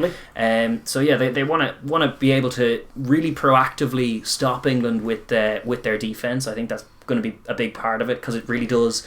It upsets it. It gets under England's skin when they can't get a thing off. And France know that. It's been an interesting defence, this Edwards defence. They have been galvanised, and they've been, what I would describe them as more than anything, is clutch in terms of big plays of big moments. The defence never looks more solid than exactly when it needs to. And sometimes, like in the early goings against Italy, it looks a bit soft, and they kind of soak some yards pretty easy all the way to their 22, and we actually saw them do that against Ireland once or twice as well.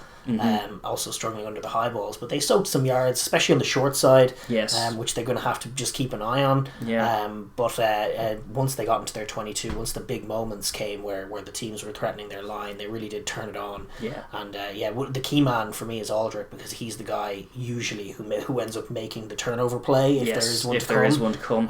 Or they end up doing it with just sheer ferocity of collision. Like, to be honest, actually more of their proactive defensive plays aren't like it's not like the Warren Gatland Wales team where you can see every single member of every single of the whole pack and the bench putting hands in every single breakdown to slow it up. They don't really do that. They actually just set their line and come out and apply pressure through the hit. The hit is exactly right, because they're not actually an all-out blitz either, especially out in the wide channels. I think Vincent has been really great. He's a sharp defender, and without him it'll be curious to see if they do put Vakatawa back in there. Fiku has been a rock. His big turnover play in the Ireland game, some of these great showings. He'll need a bit of that. They'll definitely need a little bit defending. Of that. I mean, this English offense, when it hits its pump, has looked nigh on undefendable. And if you're allowing them quick ball, because France don't compete that much at the breakdown, and allowing them a chance to sort of get those multiple screen options going, making the right read on those plays and making the right hit when you're kind of on your heels is a very tough It's nigh task. on impossible. Yeah, it starts closer to the base, and it's a collision based kind of thing. You're going to literally knock them off their rhythm. You don't want England set, because England's ideal tempo is terrifying for any defence, and it's not what Sean Edwards wants, and they'll be highlighting that. It's like, no, we don't want them executing their screens at this lovely clip that they like to move the ball at. We'd rather, the collision be really dominant, have us get out of the line, Aldrit or someone smash them behind the game, and big then, reads then as well. A bit of a scrap comes, and then the guys have to retreat, and the shape, while there, isn't sweeping forward. It's kind of statically kind of checking itself, and that's when they can get really proactive on being just a cohesive blue wall that puts in its big hits and its share of big hits, and it does that to a man. Their whole pack and their whole back row, even that was what was so impressive about the Autumn Nations Cup game, when they were shorn of all their first choice guys, and the guys that they brought in the pack did the same kind of job and were really hitting hard and making it a mess, and you had guys competing at their breakdown to upset everything at source, upset their whole template is about setting up an offensive set piece in your half. Let's make the set piece a scrap first, so it's scrappy ball, and then we'll make the first hit a dominant one for us, and then suddenly the attack's dead. In two plays that the attack's dead, and that is what I've no doubt that's what Sean Edwards wants to see out of his charges for the whole 80. Granted, it's a rugby match. England will have purple patches. You accept that. There's nous to both teams' experience on both sides. They'll be aware of England's threat. They'll be aware that they might even get some shots off. But by and large, containing them and upsetting their rhythm is a huge part of winning this game. They're away from home. They're in Twickenham. They know that they need to stymie England first. Yeah, and they need to get the ball out of their half as well, because that's when England can kick it back to them. They can work. They'll back themselves to have a decent chance of the kicking game. If it is sort of stagnant kick tennis, as Scotland did, they kind of edged the game by just managing the field much better than England did. That's true. And so I think the key involves getting out of their own territory, because as much defending as they have to do in their own territory, there's only so much you can do against England, and they will give away penalties, and I think England will kick them over. So they just don't want to be in a position where, like they were against Ireland, they started the game slowly. They started the game largely in their own half. Couldn't really get out. Their kicking game wasn't there, and this is my fear with the lack of Boutier. Like, I would ideally, if he's clear, I'd love to see him in there, because I think he gives them that extra potential to just get the ball out of their half. That long punt is such an anti-England device that it's a good value for just this game alone. If he's going to sit in the pocket and pump it down to their 22 every time. As good as Doolan has been, he struggled against Ireland's kicking game, and they struggled to get out. He's a little bit vertically challenged, so he is. And England are going to kick the ball. There's no doubt about that. Indeed. So if they end up in their own half for much of the first 20 minutes, I would imagine England will have, not the 3-point return that Ireland had. They'll have like at least 6, maybe with a try in 10 or something like that. Could be more like 16 or 14. When England are at their best, it is 2 tries. Like if you give them multiple ins in your own half, and as good as the defence has been, you could be looking at a minimum 3-pointer when they are entering your red zone at pace. So you have to manage the field better and win that kicking game, just to relieve pressure, as you say, away from home. To not allow England to get the fast start. Yes. The key, though, obviously for France, the thing that sets this team apart is the offense. It is. As much as we wax lyrical about the Sean Edwards defence, because to be honest, it's worthy of that. The absolutely seismic change in France's hustle and hunger on D has been very, very impressive and attributable just to that man alone. But what really galvanised this side when Galtier came in, and then you had Dupont just coming on the scene, is that just high tempo, high energy, beautiful flowing offensive rugby that we know them so well. It's jouet, it's traditional French stuff, and they do it so well. They have so many dangerous strike runners. Their whole back line are lethal, and they have a 9 who is just world class, is exactly the word for him. He sets a lovely rhythm, lovely tempo, picks lovely passes, is a dangerous runner himself, is a very combative physical guy, good defender too. He's just a complete package at 9, and everything goes through him. It's le petit général. I do think that has to change in this game, though. Might do, because they're going to bring that pressure. The 60% of plays off 9 is a dangerous one against England, because they have a physicality threat and they have a jackal threat. And winning the game that way is a harder picture for France. You'd sooner see Ficou in the pivotal playmaker role out a little wider. Vakatawa for me is, if he comes into the team, it is a game changer. It remains to be seen what they do, and maybe they'll have Mofana or Dante in there. That's fine. Then Ficou does become become the main man, and he has been a brilliant link man so far. He's been brilliant in the tournament so far. But like if you look at what they did last year to get outside this England defence, they actually had Fiku involved on the wing, and they had him all the way out there linking up with strike runners and making plays happen, flooding that channel, that sort of those extremities almost outside the numbers they call it in the NFL, that like 5-6 metre space on the touchline, flooding that with multiple players and executing really tight like 3-on-2s and 2v1s with just and finding really good space. hands and good instinct. Instinctive support lines are just what this team are all about. Every single one of them. And Pinot wasn't even in the team last year through injury, and he's come back in and he's straight back in with great support lines. Teddy and Thomas stuff. likewise lethal, but getting the ball to those extremities off set piece, really testing like Slade's capacity to defend the 13 channel against. He's a guy you're going to ask, like you want to ask questions of that. What we're a little bit suspect in terms of the balance in their centres.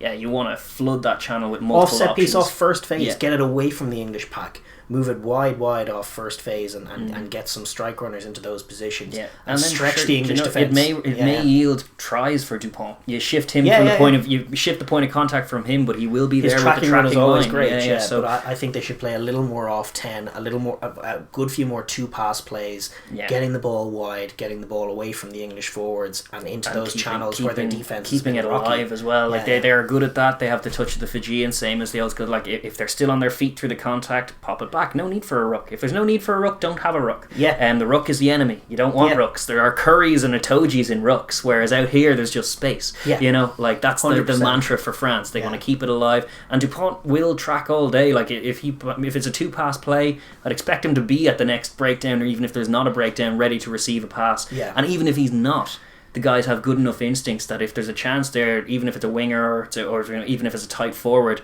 if they know that they get a ball back and it's over there, they will just pop it on and try and flood those wide channels with dangerous men. Keep the tempo high, keep the play wide, stretch out the field, take the rucks away as a key factor, and obviously win the kicking game as well. But when you're in offense, you're trying to probe, you're trying to strike off first and second phase, really and truly.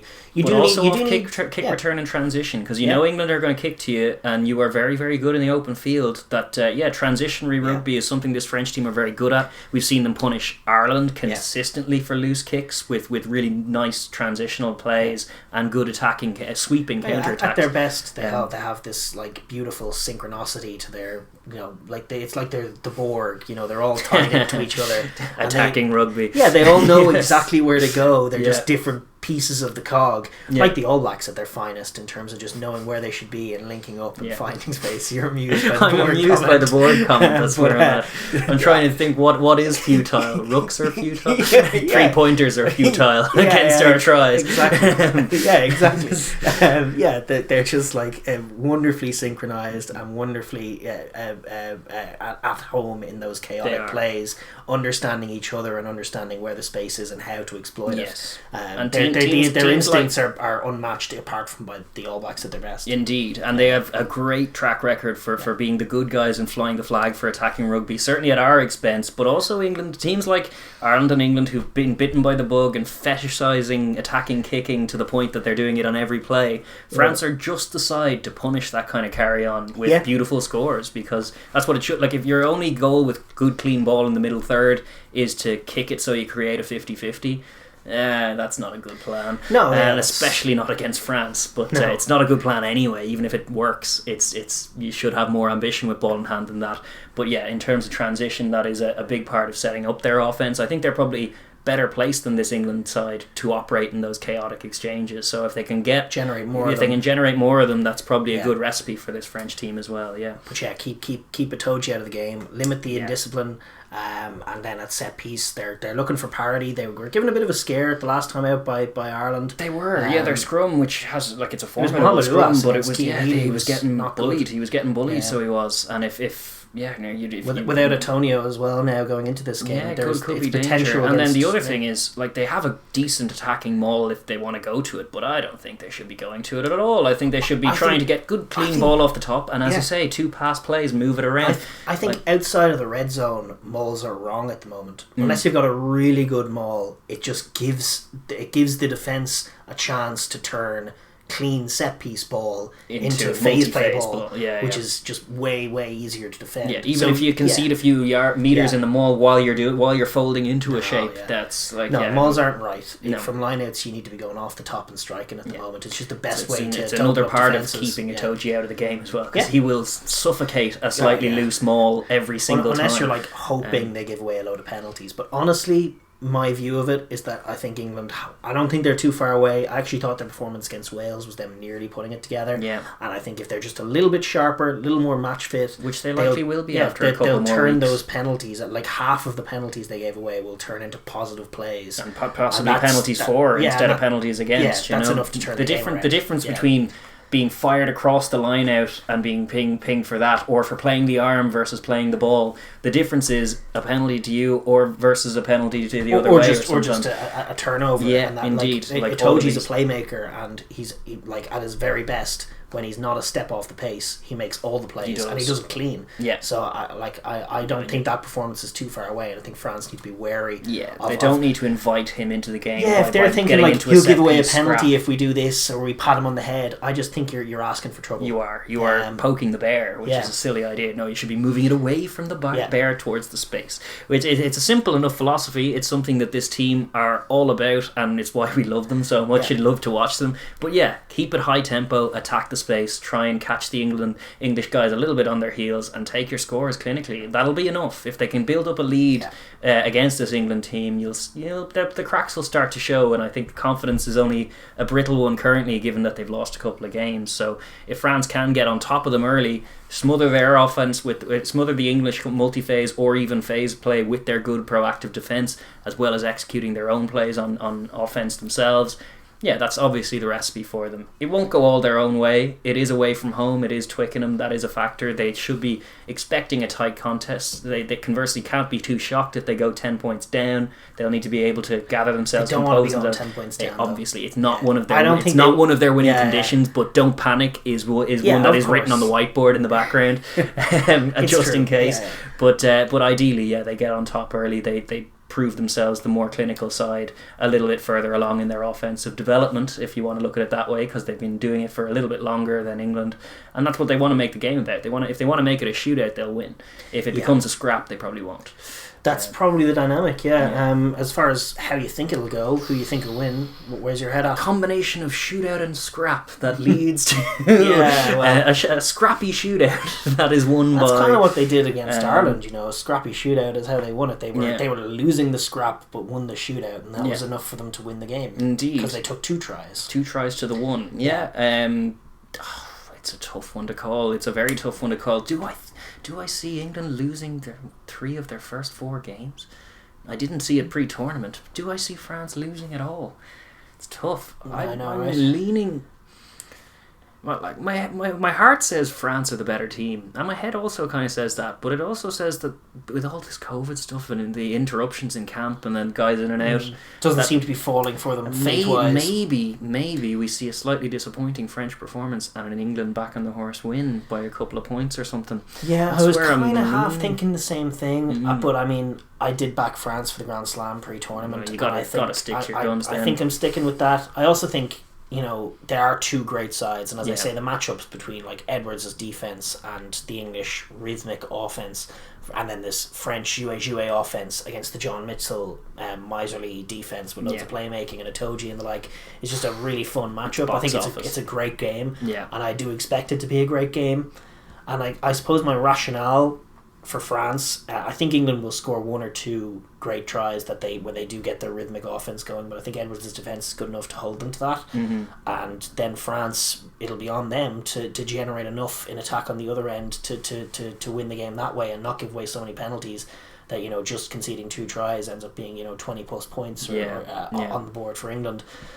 Like, it could go either way. I just think when they're 2 great teams, the one that is in contention is probably likely to have the edge, psychologically. It's just an intangible, but England, if they lose this game, it's not good. They don't want to lose this game, but they know that it's not like they've lost anything really. They're already given up the Calcutta Cup and the Triple Crown and the Six Nations. That's all gone. Yeah. So I mean, like, in to that sense, it's almost like a dead rubber for them. Except that we know it's not. Like in the same way as an Autumn Nations Cup, but when France are still gunning for a Grand Slam, I just think it's a different kind of thing, which is perhaps what pushed Wales over the edge in that last 20 as well. You know, they just wanted it more, and I think when you're playing for something, you're going to want it more, and I think that's why I think France, just to pull it out of the fire. But really close. Could go either way. 5-point game or something either way. Well, to toss a coin in your heads. Let us know in the comments down below who you got. It's a great game. It's just a fantastic game, and it's Saturday night's entertainment. It's Le Crunch, you know. It's England France. What more can you say? It's a very crunchy contest, and we're looking forward to it. Absolutely.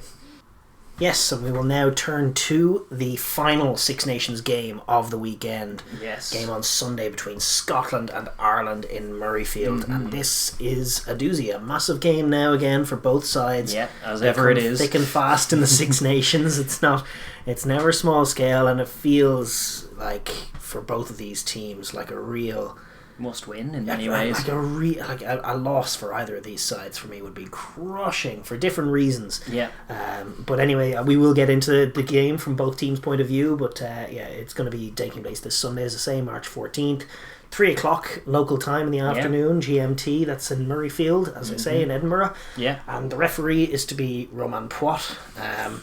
Rewarded for his sensational TMO work with a test start as a referee, which we're listening to. Look, let's just hope he isn't a factor, as we always say. Well, yes, no, indeed. One of these years, he won't be reffing any top tier games anymore, but it's not this year. It will not be this year. Yes. So Poit is the man with the whistle, and let's hope on next week's show we don't have to make mention of him, apart from to say I didn't see Poit, so good on you. Good on you, Roman.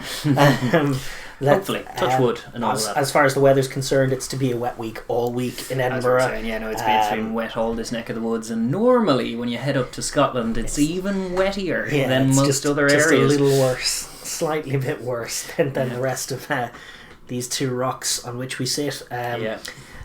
Chances are it's going to be a wet weather game, although, as it was with England as well, there's some scope for the worst of the weather to be passed. So you'll just be a waterlogged pitch rather than rain coming down. And the quality of the surface in Murrayfield, considering what it has to take, is pretty good. Very well. That's true. So touch wood, it'll be a little drier than it has been, but the whole week leading up to it will probably be wet. So conditions will be affected by or playing conditions will be affected by a little bit of kind of moisture on the ball anyway, regardless, and it might even just be raining for the whole 80 minutes. We don't know just yet. As far as the sort of background and colour around the match, just the Scots going into this game are in such a curious place. Obviously they had that match deferred. They're 3 weeks without playing. They enter the game 5th in the table, which is de facto bottom. Despite being one of the 3 teams left in contention. Yes, on account of how they've missed a game, obviously. But they're 1 from 2. They beat England. They have 5 points on the board. When this match kicks off, Wales will have 19 points.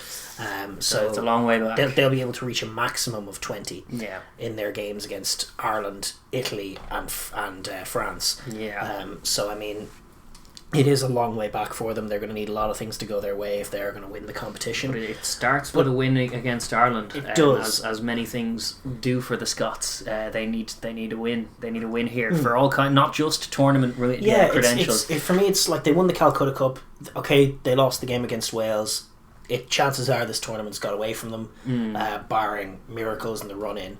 But a few backing up the big performance in Twickenham, the big Calcutta Cup win with back-to-back losses to Wales and Ireland would be an awful look, and it would just be literally one step forward, 2 steps back. Indeed, the margins are so small at this level, and they were so close to winning that game against Wales, and they have all of the bits and pieces that make up a very, very fine team. Yes. But there's only so long you feel like you can tread water in this competition, and that's kind of what they've been doing. It's been good performance, and then a loss, and then a good performance that is a loss, and then a bad performance that's a win, and it's just been so middling, and they seemed going into this tournament to have all of the tools to put it together.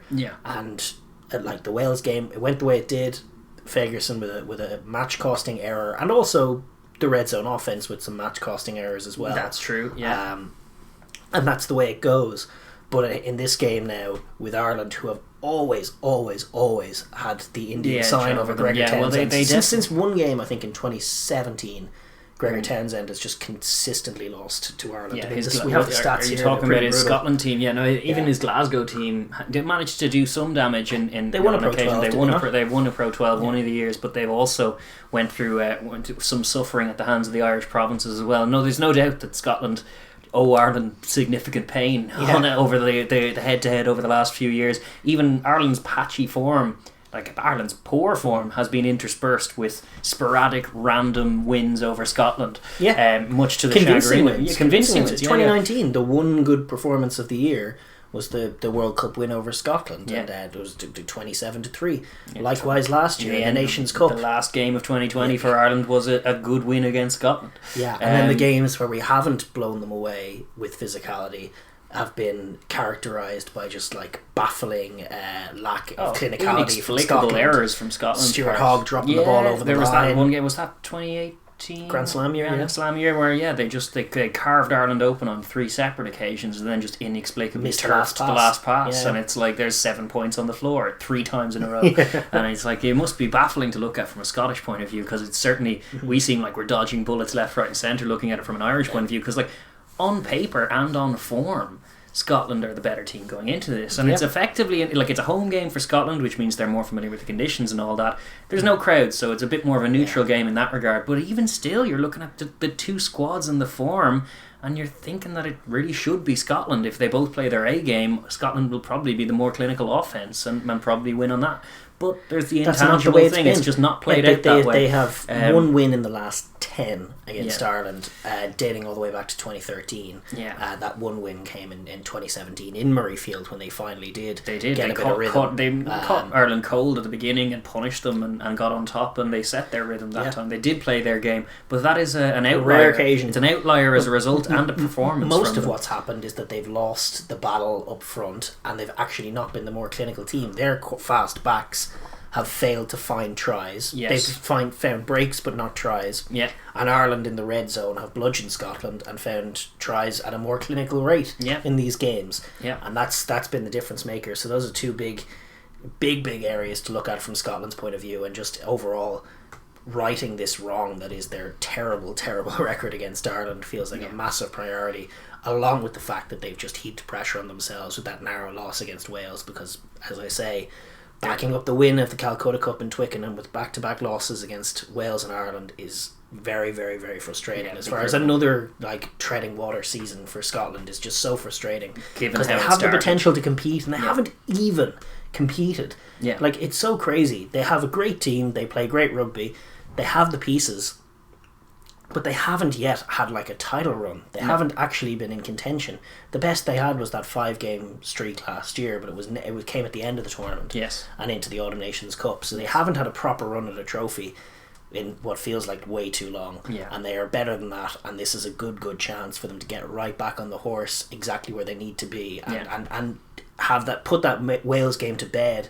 As the blip that it was. It could be a season of exercising demons, because it was the first win in Twickenham in 40 years, was it? And they have some bones to pick. They have some demons to exercise as far as this Irish side and just these players, because it's not just Scotland, Ireland, it's Glasgow, Leinster, or Munster, Glasgow, or all of this. They're not winning those battles these days, and they need to try and fix that, because the Irish guys can be completely shorn of confidence, and they are in many ways, in terms of whether their offense is working against top level teams, and even in the circumstance when they're completely at sea and treading water and losing the games that they're in like a competitive games that they should win against top sides, or competitive games that they have to win against top sides, they'll lose. But all of that will be interspersed by a game against Scotland where they'll actually put it together and feel just innately confident that we'll beat Scotland, and that is the attitude, because the evidence is there. They're about the only team, the only one of Ireland peers who Ireland do seem to have that big brother relationship the bogey with. team. It's just a weird one. Well, if England are terrified of playing the Scots have it over them. Ireland are terrified of playing England. The English have it over them, and Ireland have it over Scotland. It's so crazy. If you were to stack up the games over the last 5 years that both Ireland and Scotland have played against England, you'd just be convinced that Scotland would hose Ireland Yeah. easily. And then conversely, if you flip that and look at the games... 5 years is probably a little too much. I think Ireland had a couple of wins over England as even well. 3 years. 3 years. The last 3 years. Yeah. And then conversely, if you look at the games that England have played against Scotland and the games that Ireland have played against Scotland, you'd be convinced that Ireland would just pump England easily. And no, that doesn't happen either. No, because that maths doesn't make sense. It's a funny old dynamic. It Yeah. is. But yeah, Scotland... huge game for them to get back on the horse and stay in this competition because they have the talent to do it, and there may not be a better chance for them to make the leap to the top tier of this competition, I guess. Yeah. From Ireland's point of view, it's a bit more straightforward. It's just about winning matches and putting performances together. Trying to salvage a winning record would make it a creditable season if they can sign off after the disappointing weeks 1 and 2 with big wins against Scotland and then England ideally next week as well. That's how Andy Farrell gets his ship back on course a little bit and kind of manages to cull some of the conversation and question marks about his future in the role, and they need some momentum, and it just comes from winning games. Ireland are at a level now where they just can't. Like if you're going to lose 3 games in the Six Nations, your job's going to be on the line, especially at this point in a World Cup cycle, and that's where they are. They're kind of backs to the wall with that. Yeah, no, it feels must win for Andy Farrell, especially with England, who have had such an Indian sign over Ireland, as I say, coming next week. It just feels like if they lose this, they'll be staring right down the barrel of 4 defeats in the Six Nations, which after a middling 2020. It would be a commitment for the IRFU to say we want this guy for the World Cup, and they would definitely have a decision to make. So it is pressure moments from Ireland's point of view. I also think just it has to be a little bit about developing their game. It does. That's from the World Cup point of view. Like winning this game, like almost the way I would put it for me is that what I'm looking to see in these last 2 weeks from Ireland, it's not necessarily about how many tries they score or will they score tries. It's kind of about what kind of tries they score and how they're looking to create. That's kind of what I'm looking at. I'm like, what is Ireland's picture? Is Ireland's picture still bludgeoning red zone offences that are slow and physical and get the job done, and win penalties, win territory battle, get up into the 22 and bludgeon and then score, which is what they've done to Scotland with remarkable effect? Or is there going to be a bit more guile, a bit more creativity? Are we going to see like forwards in the wide channels? Are they going to expand their offensive playbook and look to score different kinds of tries? Indeed. It's a vital thing, because I think one of the main issues that Ireland have, obviously the main issue they have, is underperforming in quarterfinals in World Cups. That's the main thing that all Irish rugby fans and all Irish players have in the back of their mind that needs to be remedied. And the facts are, like, the World Cup comes around once every 4 years. It happens at the tail end of summer. It's sunny conditions always on World Cup quarterfinal day. It's very, very rare that you have a rainy quarterfinal fixture. It is. New Zealand 2011. Maybe New Zealand in 2011, but even then Ireland's game was pretty decent. Like you have to plan, if you're looking at it 4 years out or 2 years out as it is, you have to think that you're going to have perfect conditions to play that quarterfinal. You need to be able to find cheap scores. Like, your scores can't all be 40 phase bludgeoning affairs. Like, you need to take some from intercepts, you need to take some from kick returns, you need to take one from a charge. Like, just create offset piece. You need to do all of this. You need to get your big forwards out there in the wide channels. They need to score different tries. It's one of the great credits of Wales that we were singing their praises. They score all kinds of tries, different kinds of looks to all their tries, because they look for them and grab them. Ireland need a bit more of that. It's like it's a whole generation of player ago, but it's not that long ago really that Ireland were pretty pioneering in terms of they didn't have a good pack that could go toe to toe with the top big guns, so they had to be more enterprising ball in hand. We're a nation of footballers. We should be looking to be a bit more ambitious, certainly in the middle third offset piece. That's where I'm really looking for Ireland. So many teams are striking so well. Like too often you see Ireland with perfect clean ball, even off kick return or offset piece in the middle third, and they just set up a kick because they set up a contestable that's landing on the 22, and it's like, even if you regather that kick, starting a multi-phase for attack from just at the 22 is a worse position to attack from than the middle of the field because there's less space. Yeah, right now that seems to be the case. More tries are coming from deep. Yeah, so is there any prudence to kicking the contestable when even if you win it, all you get is a worse position to attack from? For me, that was the lesson of the French game. Yeah. And one likes to think that they've learned from it a little bit and that won't be an approach. We will go in depth on the two sides, but I definitely think from an Ireland point of view, it's one of the key factors is just growth. Because they got for me, the game breaking point, the sort of point of no return for this Ireland team is the summer tour of next year, where Ireland have actually organised, as it stands, obviously crazy COVID year, anything can happen, but as it stands, Ireland have organised a tour of New Zealand in 2022. And if they go to New Zealand without a developed game and try to bully them up front with your Tui Pilatus and your Cody Taylors playing so well, like that this All Black pack is going to be as big as any, they're going to find themselves impotent and then outclassed in the back line. The quality of the play from the Kiwi players at the moment is tremendous. And if they go to New Zealand to get outclassed for 3 games, you might end up having to stick a fork in them as a World Cup contender, as a team that can actually go and do something, because they'll be broken then. I think long term, I think everything is, for the time being, it's like it's a medium term goal. In terms of like for the World Cup, it's vital that they go to New Zealand and not win, obviously, but like you're not going to go and win a series in New Zealand unless you're playing otherworldly rugby, but compete and be competitive and have things to build on. From that tour. Blown away and not be blown away. And I think they're on track to be blown away right now, and I'm looking for signs that they're going to build on things and improve on that, and maybe even the odds a little bit ahead of that tour. And I think every game in my head from here on out is a little bit about that. It should be. It's not just it's a curious place for Farrell to be, where you're like, my job is on the line if I don't win. The successful game plan, albeit a bit of a limited one, that is all about does work against Scotland. Styles make matchups, and it seems to break this Scottish team. So there may be scope. Yeah, they'll probably go back to it. They will. It's a big game for a lot of the players on the pitch as well. There's huge alliance potential for it as well. Indeed, huge stakes for that. A lot of people still in contention, and the Lions is just up for grabs. It's a very open competition, and all players will have a kind of half a mind on it. Just you want to perform well. But speaking of those players, I suppose we will pivot on to the squads themselves. Absolutely, and some of those guys who are looking for Lions honours at the end of the season. We have in Scotland, we have Gregor Townsend. He's brought in a few fresh faces into the squad for the upcoming fixture. Nick Haining, Rufus McLean and Sam Skinner. They've all been called in to join the now 34-man group ahead of Sunday's meeting in Edinburgh. So there are a few kind of strong Nick Haining comes in for Gary Graham and might come onto the bench. Gary Graham, unfortunate to miss out because he's been brilliant. I mean, I had one or two issues with one of his performances, but he's been fine. He's been I think Haining hasn't probably had a fair cut at the jersey. He's had one or two appearances and he's looked good. Yeah. So I'm actually fine with this selection, and I wouldn't mind seeing him straight in on the bench. Sam Skinner was another you were calling for pre-tour. He's a good player. Versatility at lock is not a bad thing, although Johnny Gray's form is great, and he seems to have a good relationship with Cummings in there, who's been nice and physical as well as competition. So I don't see the starting team changing much. No. They're pretty settled. I think you're looking at, Sutherland, Turner and Nell will come in at tight head. Cummings and Gray, Ritchie, Watson and Fagerson, no one unseating them more than likely.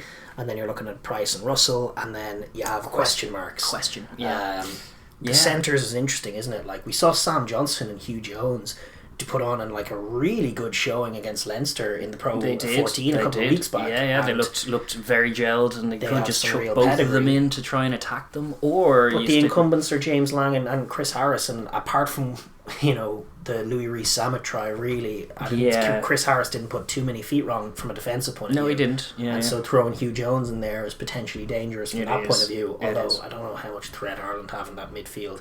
Well, apart from the last game, I remember Scotland fielding Hugh Jones against this Ireland team, and actually Ringrose had one of his better showings in a green jersey. Absolutely kind of ragdolled him a little, because Ringrose is kind of a similar offensively instincted player to Hugh Jones, but a bit more physical, and that matchup didn't go well for Hugh the last time, so maybe a bit more balanced. I expect they'll probably stick with the incumbents. I think those two Glasgow guys are a little bit in the back of the picture, although as we were saying, Sam Johnson is potentially probably their best centre. Yeah, well, Lang has been.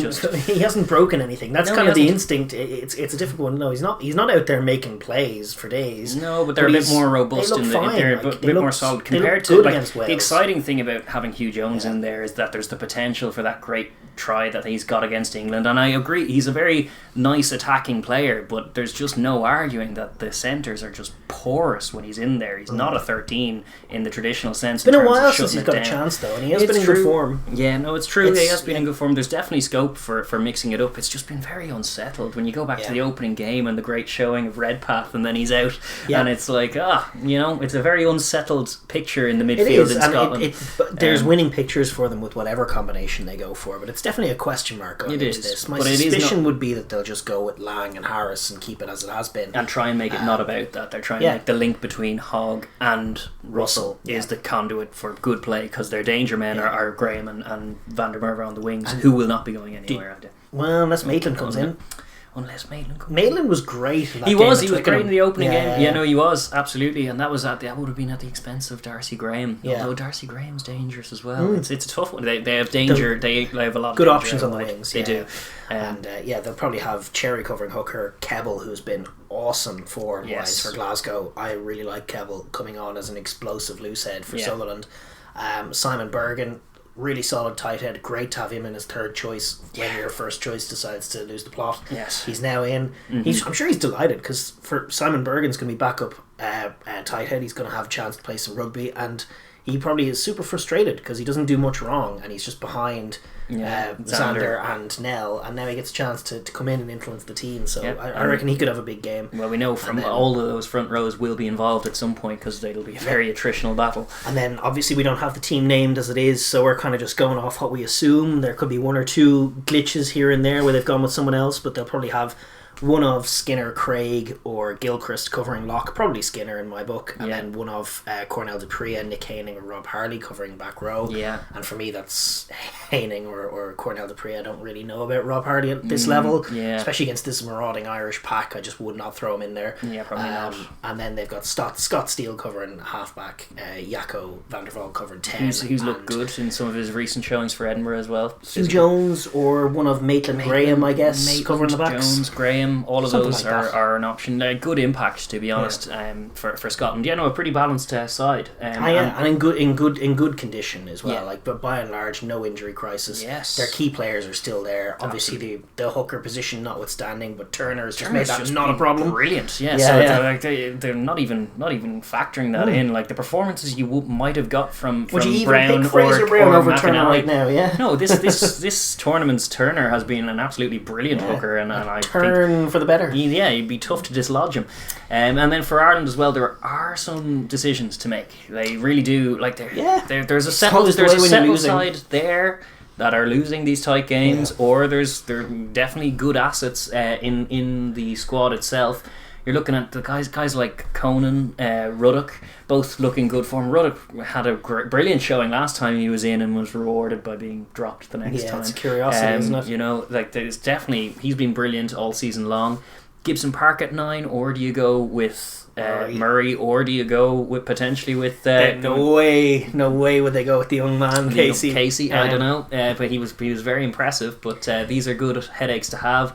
Larmour and Lowe are the current incumbents on the wing. I would probably stick with them, although Stockdale has been brought into the squad after looking pretty dangerous in the game against Leinster. I think I'd go Stockdale Larmour maybe, just on the grounds that tries, totally. guys who grab tries. Quick guys who will grab tries. Larmour's form has been spotty, but I still think he's lethal if put in space, and I think it's on us to put him in space a little more. It's also on us to put him in jersey, because he needs it. Needs a bit of time in there as well. He's a lethal, potentially lethal operator. The only thing that we know for sure in the Ireland selection is that Sexton will be at 10, Henshaw will be at 12, and Ringrose will be at 13.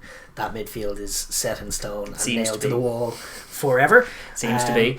They're all highly rated and they're all good players, and it just doesn't work. But anyway, indeed, that's true. And then another kind of factor at that is that CJ will probably be at 8, which is another playmaking, distributing role in the modern game that is they have by decisions to make in the pack, like they do. Like Kilcoyne versus Healy at Loosehead's a decision. Herring versus Kelleher is a decision. I lean Kilcoyne and Kelleher personally. I think just with go 20 minutes of Keane rather than the full 50. Yeah, you're looking for. I think that's right. Yeah. And I think you have to start Tadhg Furlong. I just don't think there's an argument with Murray Sutherland up the other end. I just don't think he can play Porter. I like Porter, but Murray Sutherland... Porter's a very useful man to have in his squad. He can play both sides. He's very physical. Murray Sutherland's a scary loose head scrummager. It'll get us back to that was the dynamic before Tadhg was injured, and it was a great dynamic because Porter was normally good for a few turnover steals off the bench. He's a very dynamic guy to bring in at 60 minutes. So I wouldn't hate to see that. And there's all kinds of decisions at lock because the incumbents are Ryan and Henderson, and they stay, I'm sure. And Tadhg Byrne plays in the back row. There's Tadhg Byrne, he should be in the back row. If he's playing in the back row at all, he should be at number 8. He's not a physical number 6. He can work at 6 as just a playmaking, distributing. I just think his playmaking's been undeniable, and apart from 1 or 2 penalties, I just think he's earned the right to start. So he plays for me no matter what, and if he plays, he's more of a back row forward than a second rower at test level for me. He doesn't have the heft for second row. So I think that's set in stone. No, I agree. Will I just Connors think he will should play be in the number 8 jersey, and CJ should have the number 6 jersey. If they're going to do that, CJ's a number 6, out and out. They could end up going with Ruddock or Conan either. And that's true. And then there's Van der Fleer or Connors, both of them very similar operators. It'll be Connors. And whoever's not there will likely be on the bench as well to just come in and do that. I think Josh is doing return to play protocols for the weekend, so it'll likely be Connors. And then on the bench you have other guys. Obviously Ryan Baird was making headlines during the week with his crazy stats. He is the fastest fastest forward, I think, in terms of 40-meter sprints. He was clocking speeds. I think I read somewhere that it was almost as fast or more fast than any winger at the World Cup, which is insane. Which we know as Leinster fans, we saw him burst on the scene. He scored a great try against Glasgow where he broke the line at the halfway line and stepped a guy and ran in. I'd be fuming now if Ryan Baird doesn't get on the squad. I'd be fuming. He's all kinds of talent, and I think he needs to be kind of fast tracked. It was one of the main positives I had from the Italy game was no injuries, and Baird and Casey both have 1 cap to their name, which is positive. Linked quite well with one another as well. We'd like to see more. So there's options galore for Ireland in the tight 5 and in the back row. The scrum half is the other big question mark for me, is whether they go with Murray or Gibson Park. Gibson Park has given them decent tempo, if nothing else. Murray obviously gives them that kicking game and that sort of slow, rhythmic play. At his very best, he provides a great running threat, although we haven't seen that in a while. In quite a few years, So, it's hard to know whether they go back to Murray or Gibson Park. I feel like those are 9 and backup 9, though I would be surprised to see Casey involved. As much as I like Casey. It's unfortunate because I think he might be the future, but the present is definitely... I would rather of those two see Gibson Park, undoubtedly, because halfbacks set the tempo and we need to be quick. That's my single sentence argument is just halfbacks set the tempo, guys. They don't just kick. That's not what they're for. No, I don't disagree at all. And Hugo Keane will be the fullback there for Ireland. So barring 1 or 2 decisions, it's a pretty settled side. It is, and even with the various personnel changes that could come in,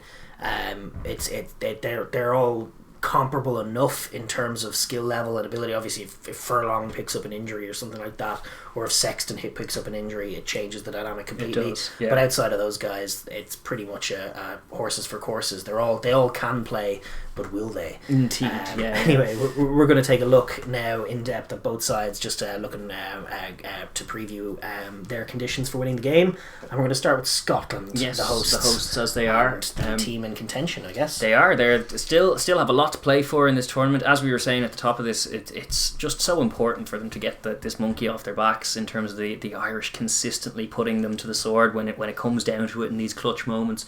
And this is where one of the biggest work-ons is just clinicality in important moments and clutch, I guess is what you call it, because it's a lot of times some of their losses to Ireland, you can accuse them of bottling some of these big moments. Not just Ireland, the one against Wales. Wales are an excellent team, and anyone who says otherwise is sorely mistaken. And Scotland were playing really good, better rugby, and they were owning the physicality, they were owning the territory game. And then the first quarter of that game was also in a couple of crucial drives, they gave Wales entry back into the game, and it was pre-half-time and post-half-time. Pre-half-time, They gave away a penalty. Granted, it was a good play from Wales. They got the steal. They compounded that mistake by giving away another couple of penalties, which led to a Welsh try, which got them back in. Then at the start of the second half, they had a great drive where they went off the top of the line out to Lang, who does a really good play, picks a hard line.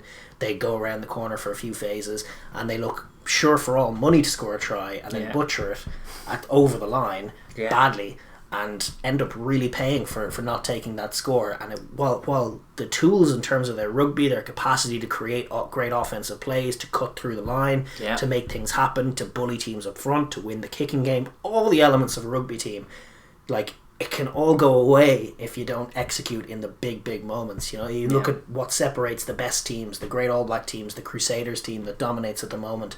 Just that capacity to be ruthless in the right moments is what Scotland lacked. It was the difference between winning or losing. Almost more than Xander Fagerson's red for me was just letting Wales back into the game when you had them beaten. Yeah, no, we know it from even our Leinster fan duties, when, like, in the years that Leinster are the best team in Europe, which has happened on a few occasions, they have a real clinical edge and they have a knack for scoring just before half-time, a try, and then just after half-time as well. Those are the big moments. And the winning teams, they recognise that, and the losing teams, conversely, have a nasty habit of conceding in those moments. And the last time these two met in the Autumn Nations Cup, it was the same story. Scotland started well, didn't quite manage to put tries on the board, but did put 3-pointers on the board. Were 6-0 up, and then in and around half time cheaply gave up a couple of red zone attacks to Ireland, and then Ireland go over the line and score with good clinical red zone offense. And that is the picture that Scotland have to beat away from themselves. Those big moments, more than anything else, they need to dial it in. Like, if they can score pre-half time, then I'd make them probably fail. Like, if they can literally, so it's a piece by piece thing, but getting rid of this Ireland monk kind of hoodoo involves probably flipping that script on them, being the team to score in those key moments. That's how it has to go. They should, on paper, and based on all the teams they play, all the games they play against other teams, they're the more clinical side, and yet they haven't been against Ireland. And part of that is actually on the defensive side of the ball. Ireland have dominated them in the red zone with tight carries.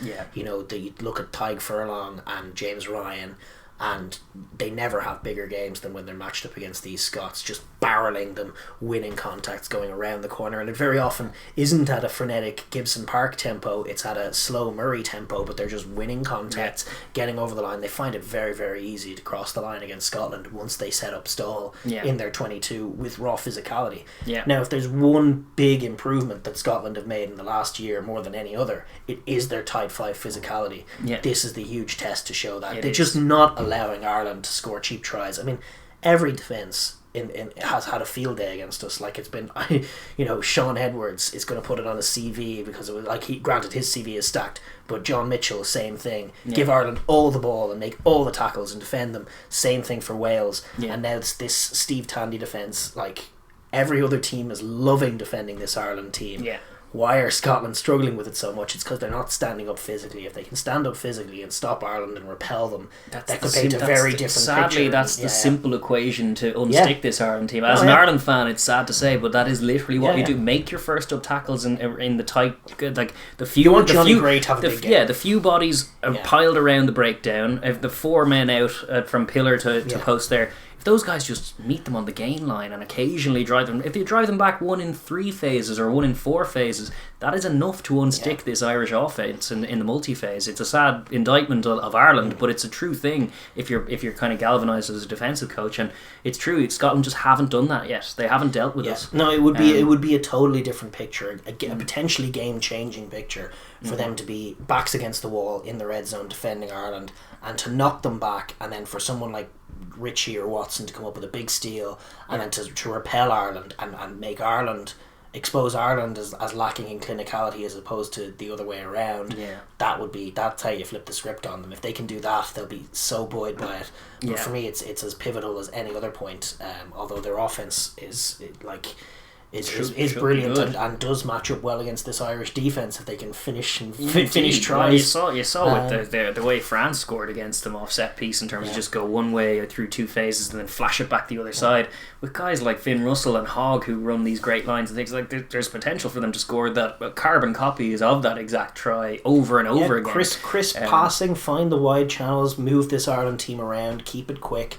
and Ireland do tend to get sluggish. They tend to not like defending the whole field, and they're slow on the turn. They're slow when they get caught, numbered up on, especially if it's chaos ball. They can't set on a ruck. They can be caught and they can be exposed, and like you look at even Johnny May's world beater over try in Twickenham, just getting to the extremities and finding matchups and taking off. That's what it's all about. France have done it and England have done it, and Scotland like to play that way. They like to work the extremities of the field. They like to get Doohan on the ball. They like to get Hogg on the ball, testing out that 13 channel. That's where the space is. They should be doing that. You should be overloading ring rows in the 13 channel with some good options and some good crisp passing, as you say. And then just the other thing is that their back three in space is just, that's what the picture should look like if Scotland are winning. It's guys like Hogg pulling the strings, linking well with his outside men, whoever they are, but they will be dangerous to a man regardless of who they pick.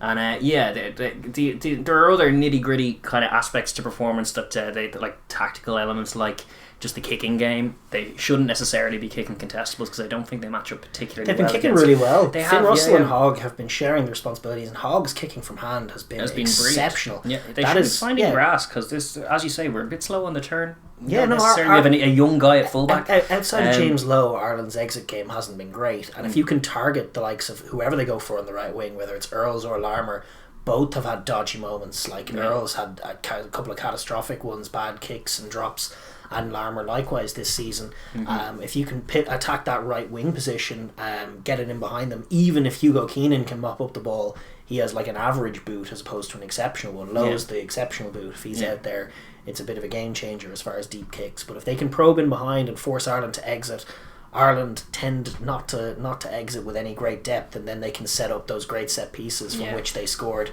against Wales, some great tries, and it was very simple stuff. It was Finn Russell finding a wide pass to Hogg and then one-on-one matchups, and he makes a try happen. And they can quickly go to the other side. That'll be enough to unstick Ireland off set pieces. Is 2 or 3 quick phases using the full width of the pitch, and normally there's a try for a winger on either corner if you can do that. The other little tidbits in terms of set piece, it's all box office. The scrum, where like going into the All Nations Cup game, you were thinking, geez, Scotland are probably gonna try and fancy attacking this Irish scrum. There was no Furlong in the picture. Porter was struggling. We were struggling for loose heads as well. Now it's been, ever since Paul O'Connell has joined the ticket, it's been a complete renaissance for Ireland in that set piece. They've been very dynamic. They were bullying France. This is a proper matchup between two really elite scrummages. Furlong against Sutherland is worth the price of admission for me. That's just awesome. Really, really great. And Sutherland likes to explode. He likes to scrummage really aggressively. Furlong is a block up there, and he's dynamic as well. So if he can get an edge on you, he can make a very potential for both picture. of them to get dominant at certain points. And then likewise the line out, they're both actually statistically top of the line out stats in terms of the competition so far. Scotland have won 24 of their 26 line outs, and Ireland have won 29 of 32. And then couple that with both of them, that like Scotland will want to keep that conversion rate very much up there, because Ireland have been contesting lineouts as well. Ireland have pilfered, I think, 4 in the first game and 3 in the second. In terms of just against top teams, they were nicking lineouts, and they have Ty Byrne in there doing exactly that. They make a nuisance of themselves. They'll need to be mindful of that. Scotland need to mind the pill in the contact in the set piece. Probably just go off the top, because your mission is going to be trying to move the Ireland guys around. Move the Ireland to find the space, work the space, cut the line. I mean, Finn Russell, there's no better reader of a defence than him, is there? Very few. As far as first receiver. I mean, he's got where the space is and how to find it. He's got the wide passes in him. He's also got the show and go in him. He's got the offloads, the little chips. He works the space. He always attacks where the space is, and I'm totally confident that they will have moments in this game where they'll break through the Irish line. I don't think the Irish defence has any great shakes. They'll make line breaks and they'll have opportunities. It's about taking it. Like you look at that great Darcy Graham try against Wales, where they cut the line really well with Russell breaking through with a little show and go and then a link to Gray, and they cut the line. And then what was so great about that was that in the ensuing play, Ali Price put an audacious little chip in behind for Darcy Graham, because that's where the space was, and they found the score. And that is the key, I think, for them. There's 2 big things for them going into this game: is match up in the tight 5, don't get bullied in the tight 5, don't let Ireland get on top of you in the scrum, hold your own in the line out as well, and don't let them get on top of you in the carry, win those collisions, make them move the ball, and then the other one is be clinical, finish the chances you create, and if they can do both of those things, I think they win this. Yeah, well, the first up is exactly that. Once they match up physically and force Ireland to move the ball, then it becomes a bit more of a shootout, a game of which offence is going to unpick the other, and who's going to play the smarter better rugby. rugby. And odds are Scotland have more tools to do that. The risk for them in terms of their ball in hand, though, is being impatient and then reckless, because Ireland, being the possession team they are, they only love when you just chip a ball to them, and so that they can kick it back deeply. And we've seen that a few times from an impatient Scotland side forcing it, where like you think that like there's an option to just hit this up and fold around and go again, and instead we'll kind of drop a little grubber in, and now the ball's gone. If Ireland aren't offering anything dangerous by way of riposte and they're finding it difficult to break through, obviously if you're in your own half, you're looking for territory, and with Hogg and Russell's kicking game, it's almost irresponsible to do the silly chips unless it's really there. Indeed, But on the other end of the scale, I don't mind them probing and trying things, provided it's not like in the key moment after you've made a line break. You need to find the right move and the right ball to find the try, because that is in historically in these games against Ireland, that is where they've let themselves down. Yeah, it's just then break the line, and then the next phase they drop it on the toe, and it's a cross kick that like nearly got there, but he didn't get there, and now it's a line out of Ireland. And they got to turn the line breaks into tries, and if they do that, they should have too much for Ireland. They should, on paper, if they match up, if both packs cancel each other out, as could happen, as should happen from Scotland's point of view, Scotland's backline has more tools in terms of unpicking this Irish Irish defence, I think. And yet the history of this game is that Ireland have been more clinical simply by being physical. And that's what simply Scotland by being physical, and also it's just that intangible of confidence that like comes from that thing we were saying, where it's a whole host of kind of memories of Glasgow defeats and Edinburgh defeats at the hands of Irish provinces, and the more recent track record against Ireland. It's a big brother thing that they really need to shake off, and it involves things like what we were saying: recognise the key moments either side of half time. Not only don't concede, but try and score yourself. They need to flip the script. They need to be the home team and try and play with their confidence and bravado, and they should have more. If early doors Ireland can are trying to set their offensive rhythm, and Scotland can swarm on them, knock them back, force them to kick it, and Hogg can take the kick with ease and domineeringness, and then they can respond in kind with a deep kick, and early victory in the territory battle. Those are the kind of indicators you're looking for them to get on top of this game, and then obviously just convert the opportunities. This is it. 100%. Anything else No, there? I was thinking, that is Scotland's winning conditions, and people will be hoping that's what we see, but we will flip that, because our own winning conditions, and there are them, I'm sure we've seen it happen before, we know them very well. Ireland will be looking to revert to a slightly happier type than the normal reversion to type that happens. They know that what they've been doing has tended to beat Scotland. They feel confident enough to implement their game plan more accurately and more tempo against this Scottish team than a lot of the other top sides. It seems like when they run into an England brick wall, it feels like they feel every negative contact a little bit more than they do against Scotland. Even when they're driven back in one or two clashes against Scotland, they seem more robust in terms of going through it again, going through the process, confident they can get on top, and then confident they can bully them. And that's got to be what the story is again here. Like, what we would hope is that we see a little bit more expanse in the field, guys like Tyke Byrne out in the wide channels, guys like Ryan Baird off the bench mixing it up in the wide channels, all of this stuff that you'd like to see. Hopefully a little bit, but I think what we will generally see is a bit more of a classic Irish performance, where they're trying to outmuscle Scotland and trying to bully them. What happens if it doesn't work, though? That's my the fear question. For Ireland, that's where you want to see that adjustment. Because I think Scotland are good enough to repel Ireland at this stage. Like, if you'd be disappointed in Scotland if they ended up falling to that same old Irish shtick, because everyone else has slowly and surely figured it out, and Ireland can't just be like, well, you haven't figured it out yet, so we'll show you it again. I mean, I think there's danger to that. There is. I think like from an Irish fan point of view, I would like, it would really annoy me if they managed to put together a classic kind of bludgeon ball performance, enough to see off Scotland, but they lose next week to England, and Farrell trundles on in the job despite no progress being made. And it was the same story at the end of 2020, and it's been the same story ongoing. We want to see a bit more development with the ball in hand, and you'd like to see that again here. You don't want to see necessarily the exact kind of thing. You don't want to see all offense just be predicated on winning every collision, which is what we did see in the Italy game. Even though there were more variations and things like that, more shape being run, the caveat was that they just won every single contact, and you can't rely on winning every single contact. I think one of the problems that Ireland have with trying to expand their game, which there's no doubt that they're trying to do because they're talking to the ends of the earth about doing it, is that the quality of pass from the backs is a bit wanting. And I think that they need to make a couple of adjustments, and they need to make use of their very, very impressive ball playing forwards. Yes, of which there are 2 packs worth. That's like in terms of what the talent we have been producing. You're looking at some of the young guns for Leinster, even in the back division, not being as slick in certainly in the games and recent things. But what they do have, even the guys who aren't making the Ireland ticket, are like loose forwards who are just coming through. 20-year-old loose forwards who are all good ball players. And all skillful handlers of a ball, and physical guys as well. And Munster are the same, and like that's why you have guys like Tadhg Byrne out there. Those guys should be your playmakers. Tadhg Byrne is a key one, obviously without O'Mahony there, but getting him into the extremities. Like one of the things we saw against France from Ireland was Ringrose out on the edge, trying to link with the wingers, and very often what he was doing was sort of listing. He wasn't much of a threat himself because he was being watched by the defence, and he would routinely chew up space. And I just think having a back row forward in there between Ringrose and a winger, cutting a hard line, and gives you that little arrowhead pod that you have. Exactly. Straightening the line and forcing Ringrose, not allowing Ringrose to eat up the space, and being a nice soft option for him to either take a contact if you have a soft shoulder, or because we have faith in guys like Tadhg Byrne, he's very good at straightening and passing and fixing and giving, and a lot of Ireland's forwards are a bit like that. They have good, like James Ryan wouldn't be a good example, but Tadhg Furlong would be.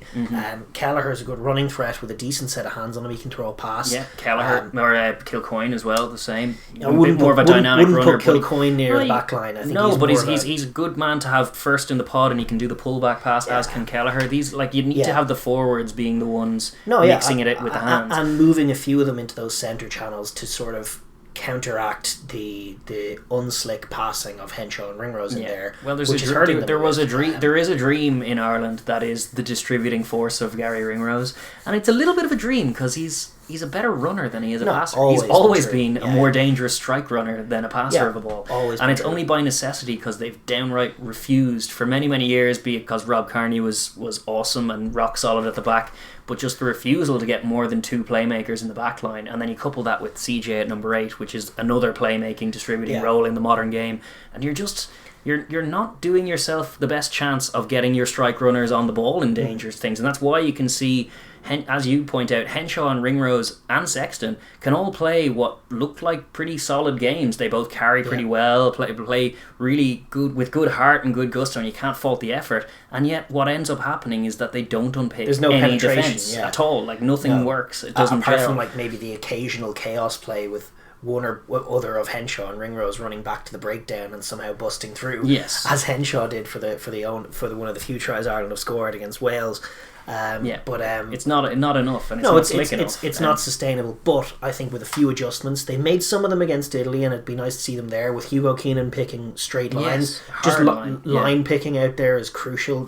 Too often, it's been the guy on the ball hustling to the nth degree, and not certainly enough waiting to get the ball before you start hustling is just no good thing at all, because you let the ball do the work in all ball sports, and you hit the line hard. Gibson Park is great for flicking passes in front of guys to hit, and that's why at Ireland at their very best under Joe Schmidt weren't an expansive team, but they were a direct one, and they were playing a lot off nine, and it was like 3 forward pod, or a pod of 3 or even 4 forwards and a centre outside of them, all hitting a direct hard line and Murray picking one. And as simple and rudimentary an offence as that is, it's much dangerous, more effective, especially when those forwards are all ball players and they can link with one another. And that's where you want your Furlongs and your Kelleher's in the tight as well. But also Connors and Tadhg Byrne out there in the extremities will allow Ireland to maybe play with a bit more expanse, a bit more of the field. Yeah, exactly. And I just think it would be an immeasurable slight improvement to get those guys out there, because Ringrose is much more adept at picking lines, and I actually think Tadhg Beirne would be a better distributing option in the wide channels and in and around the tram lines to link up with either Ringrose or a winger than just about anyone in the back line not named Johnny Sexton. No, indeed. Well, we've seen the rather depressing picture of having the little like kind of half-back pass to Sexton, pulls back to, it can be Henshaw, it's sometimes been Bundy Aki, and he's in the channel to throw the 15 metre, 20 metre pass off the left hand that needs into to go into the space, and it's very often a clunky pass. And I think genuinely... Or worse still, sometimes I'm seeing a lot of from Ireland this year is guys getting in that position and just not throwing it. Yeah, just switch play doing instead. Either like a kick, a bad kick, or just like running back towards the ruck and just not backing themselves to throw it. And while I don't think Tadhg Beirne solves that problem, I definitely think he's a better, crisper passer out there. And that would be one. It would be a similar kind of offense that they have at the moment, which is largely unstructured, but does try to move the ball. Yeah. It would be immeasurably more effective to have a big loose forward out there with Ringrose helping him out and linking up with him. I think just a little simple pods. What they need is a little bit of shape, because they're not going to play an unstructured game and be that penetrative. No. But if they are playing given license to play within little pod structures, if you can have little dynamics where there are duos. You saw a little bit of it towards the tail end of last year with Peter O'Mahony in the wide channels linking up. There's definitely scope to do something similar, but just little arrowhead pods with a screen option behind. Very rudimentary, but more effective. It sits down defences and gives you more of the field to attack. One of the things that the Ireland 2018 Grand Slam winning team had that made their offence more sharp was a telepathy between James Ryan and Dan Levy. Yes. Where the two of them, as forwards, big physical ball carriers, had a bit of an understanding from their play, went to school together obviously, and they were flicking the ball between each other and finding the right man, picking lines off one another.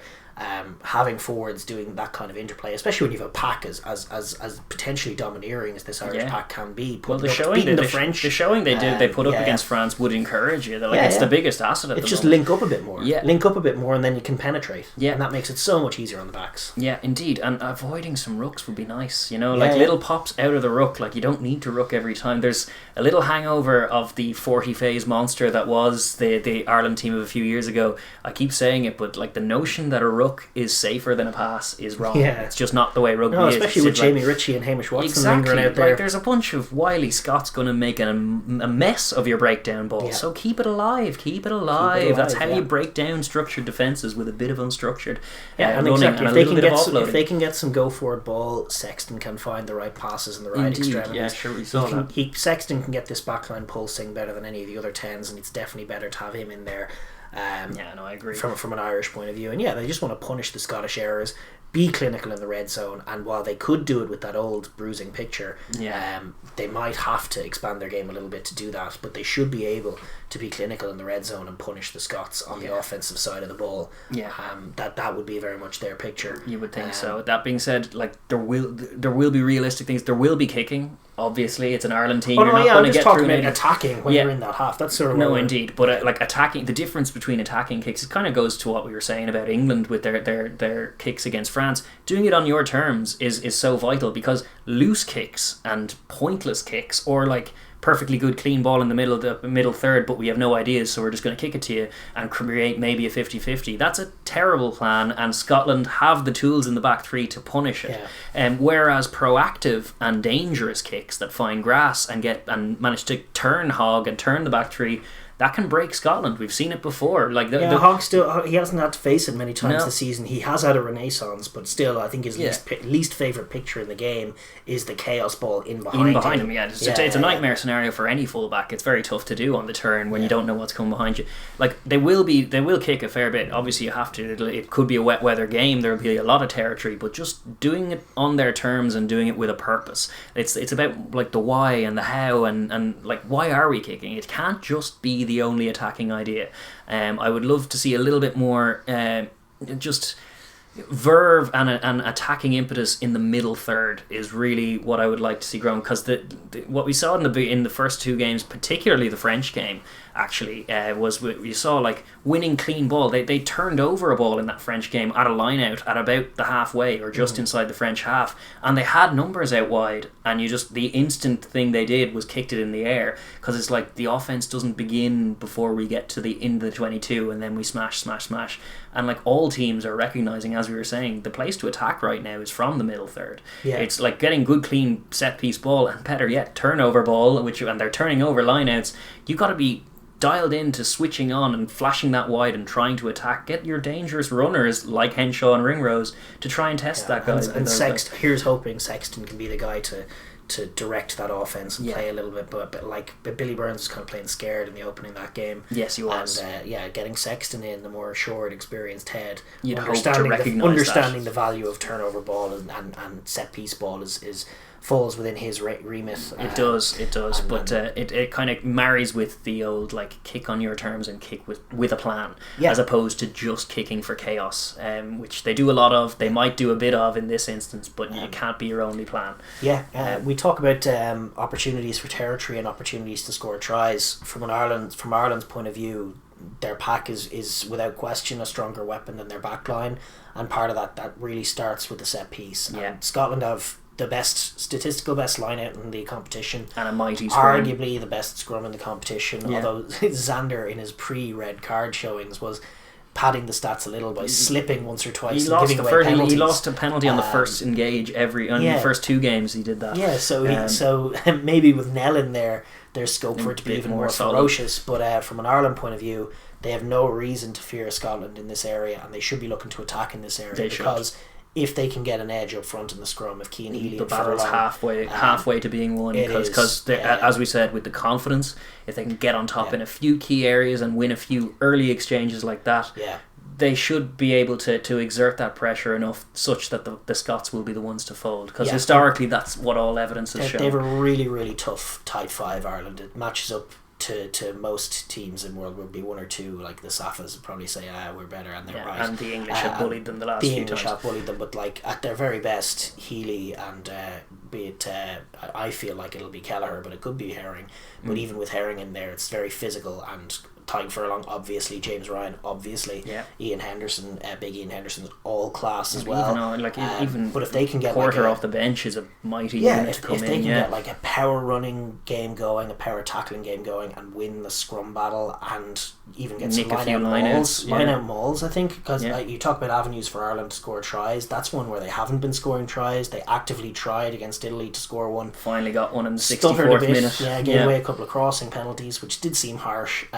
And then did finally cross the chalk with the maul try. The rumblings from Paul O'Connell, and actually just the renaissance that has been the Irish set piece, and just the intent in their set piece since he's been in the job. It's been the story of the tournament, despite losing the opening two games. For Ireland, it's just been great, because not since we lost Paul O'Connell in that World Cup have we been the absolute line-out aficionados that we were when he was in the team. He was there and he just made us very, very elite. The matchups between him and Alan Wynne-Jones or Matfield in years gone by were absolutely top quality, and we always got a few shots off, whereas in the last few seasons with Henderson, Ryan, and even going to that World Cup, we felt suddenly this is a weakness for us, and whereas it had just been a go-to strength and a key fulcrum in the game, and even going back to the years of Brian O'Driscoll and Razzle Dazzle Rugby, like that came from a really solid line-out platform. The scrum was a bit dodgy, our front row wasn't great, but the line-out maul was always a key part of that team. Ireland needs a good maul, and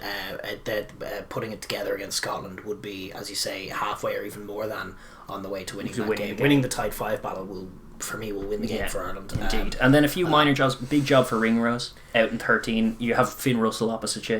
You're going to have to make some reads, you're going to have to make some shoots, and you're going to have to make some plays out there. He's made many 13s look very silly, finding the wide channels. Finn Russell's a guy who he hasn't gone off yet in this competition. He could be about to. Ireland have to be live to that task and that challenge, because defensively they are a handful to manage. I think it will be Connors who sets the line speed by pressuring Finn Russell. That'll be his job, his remit. They know, be it Van der Fleer or him, they're similar mould of kind of Duracell bunny back row forwards who just run all day, and it is normally their remit to pressure the 10. So that'll be job one, is pressure him, but you know that he can flick that pass under pressure, and he can find the extremities. So the link between Connors and ring rows on the outside. A solid wall, all in cohesion, and really ring rows making good reads is going to be the difference. I also think Ireland, they can be too narrow at times. They're too often getting caught off set piece. They're being caught narrow, like following it round to one touchline. We've talked about this, and not covering the far touchline. As a unit, they need to hold their width way better. And then Scotland are going to try and test them on the extremities and the outside. Ireland need to force Scotland infield. They need to force Scotland to play on the inside lines and operate in those narrow, dirty, physical channels and earn the right to go wide and make it a forward battle first and foremost. At the moment, they're just too narrow in defence. They are. And they're giving teams chances. Easy chances. Like Penot's try was a farce, really. In your own red zone, no team has given up that try where France go one way and Ireland fly up and then just catch the ball. Oh, we'll just go this way now, and nobody on the far side had shot up. And then all of a sudden it was just easy space. Winger flies up, misses tackle. That'll be a try all day for this Scottish back three. No, be, like if that picture is presented, that's curtains for Ireland almost. Whereas if you're forcing Stewie to kind of list to the side and then do a switch play with either Van der Merwe or someone, that's a much better picture. Because then he's running into Henshaw or someone. Hold your width and stop deliberately isolating your dodgy wingers. Irish defence setup like I think it's Easterby who's in charge of the defence. I'd have to double check that, but it's a mess. I don't know why they're playing so narrow, but it's bad. They need to play hold your width and force Scotland to try and punch holes in the inside where you can counterpunch. Like you want your Tyke Burns involved in a defence making those big plays, especially when Scotland can occasionally be like naive in terms of the way they carry. Sometimes they're like trying to get every inch out of it and they fall on the wrong side. That's and Ireland have good poach men in Tyke Byrne, in Porter, in Kelleher, and catching the Scots off guard, especially after they make a line break or they make a near line break. It's a good recipe to stymie their momentum. Indeed, being the more technical, if not the more ferocious. And it all comes from forcing them to operate in the inside channels, forcing them to try and punch holes, and that's where you can pick them off. So a narrow bludgeoning affair that Ireland win, or an expansive, sexy razzle-dazzle game that Scotland might win. Which do you think is going to happen? I don't know. As ever with Ireland, it's tough to be optimistic, but we're going to try. I'm going to try anyway. I think pre-tournament in our little pool of results, our little betting forecast of which way the games go. By the way, which we're all doing dreadful. Nobody saw the Welsh Grand Slam coming, and here it is anyway. Knocking at the door. I did call Scotland to win this game. I thought Scotland would have a better tournament, and I didn't think Ireland would have a good tournament. You're half right. Well, Scotland have had a better tournament so far. It's a tough one. I think on paper Scotland have the better team, but I can't ignore the history of these games and how they've gone. I also think Ireland do have a big forward-oriented performance in them. And I don't know what kind of mindset I'm in with Scotland. I tend to just be negative on Ireland, and I know you're going to call Ireland to win. Because I think it's my routine. I think for colour's sake, I kind of have to go with Scotland. And the way I see it happening, one intangible that I like about Scotland is that we haven't heard from them in a while. Yes, I love that. I think they're always much better when you're just. That's true. They're focused on their work, as opposed to when they're coming out with kind of we're here to win the World Cup. That stuff, and just popping out and giving it all sorts of talk. We haven't heard from them, and that can be scary. So they surely are targeting. I think they have to. I think they know they have to win, and I think they will. They could salvage their. If they can exercise the Twickenham demons and the Ireland demons, and then even if they don't win the tournament, it'll be a successful There's a part of me season. as well that's like, if Ireland win it ugly, it's probably no good to them, because I'm still thinking long term, like they need to expand their game. So I don't know. Maybe that'll happen. maybe it'll be something negative. Something negative comes out of it. Ireland win, but win ugly. I don't know. Maybe Scotland will do it. I kind of feel like Ireland might, though, somehow at this stage, but for colour's sake, I'll say Scotland, despite the jersey. No, I'm going to stick with the pride, the nationalistic pride, and say that we do get it done against Scotland, as we often do. I don't know if we'll learn anything from it.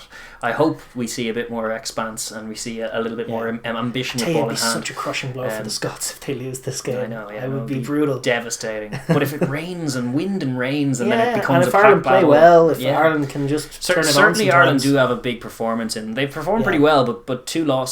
Like, it's not something to bank on Ireland losing 4 of their 6 Nations games, which would be very likely if they lose this game to Scotland, given their track record against England. I suspect Ireland win by perhaps 2 scores, but maybe 1. I think perhaps 2. I think you think more dominating. No, I think more likely 1. Even a dominant performance is more likely a 1-score win. That's interesting. Scotland, just like Johnny Gray and these guys, they're class players. Are they not going to just stop Ireland from doing what they always do? They should. I kind of think they will. That's what I'm going to say. I think they do. I don't think they dominate up front. I don't think they dominate in the scrum. But I think they stop Ireland in the red zone. They create a few crucial turnovers. Hamish Watson has a game of games. Yeah, and the difference maker is that they take their tries. Yeah. This time they take their tries, and that'll be enough for them if they can do that. Fair enough. Yeah, no, I'm going to say but tight.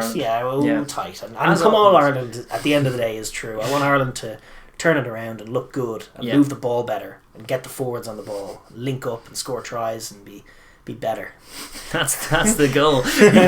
Just do all of that. We'll make a list. Yeah. Be better. But we're looking forward to that. That is the last game of the weekend in terms of the Six Nations action.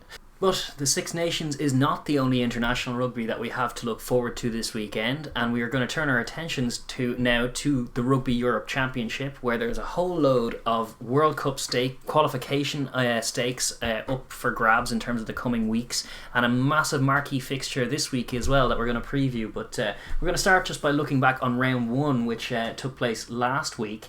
And we had a couple of interesting games. It started out with Russia v Romania, which ended up 18-13 to the home side, that being Russia. Yeah.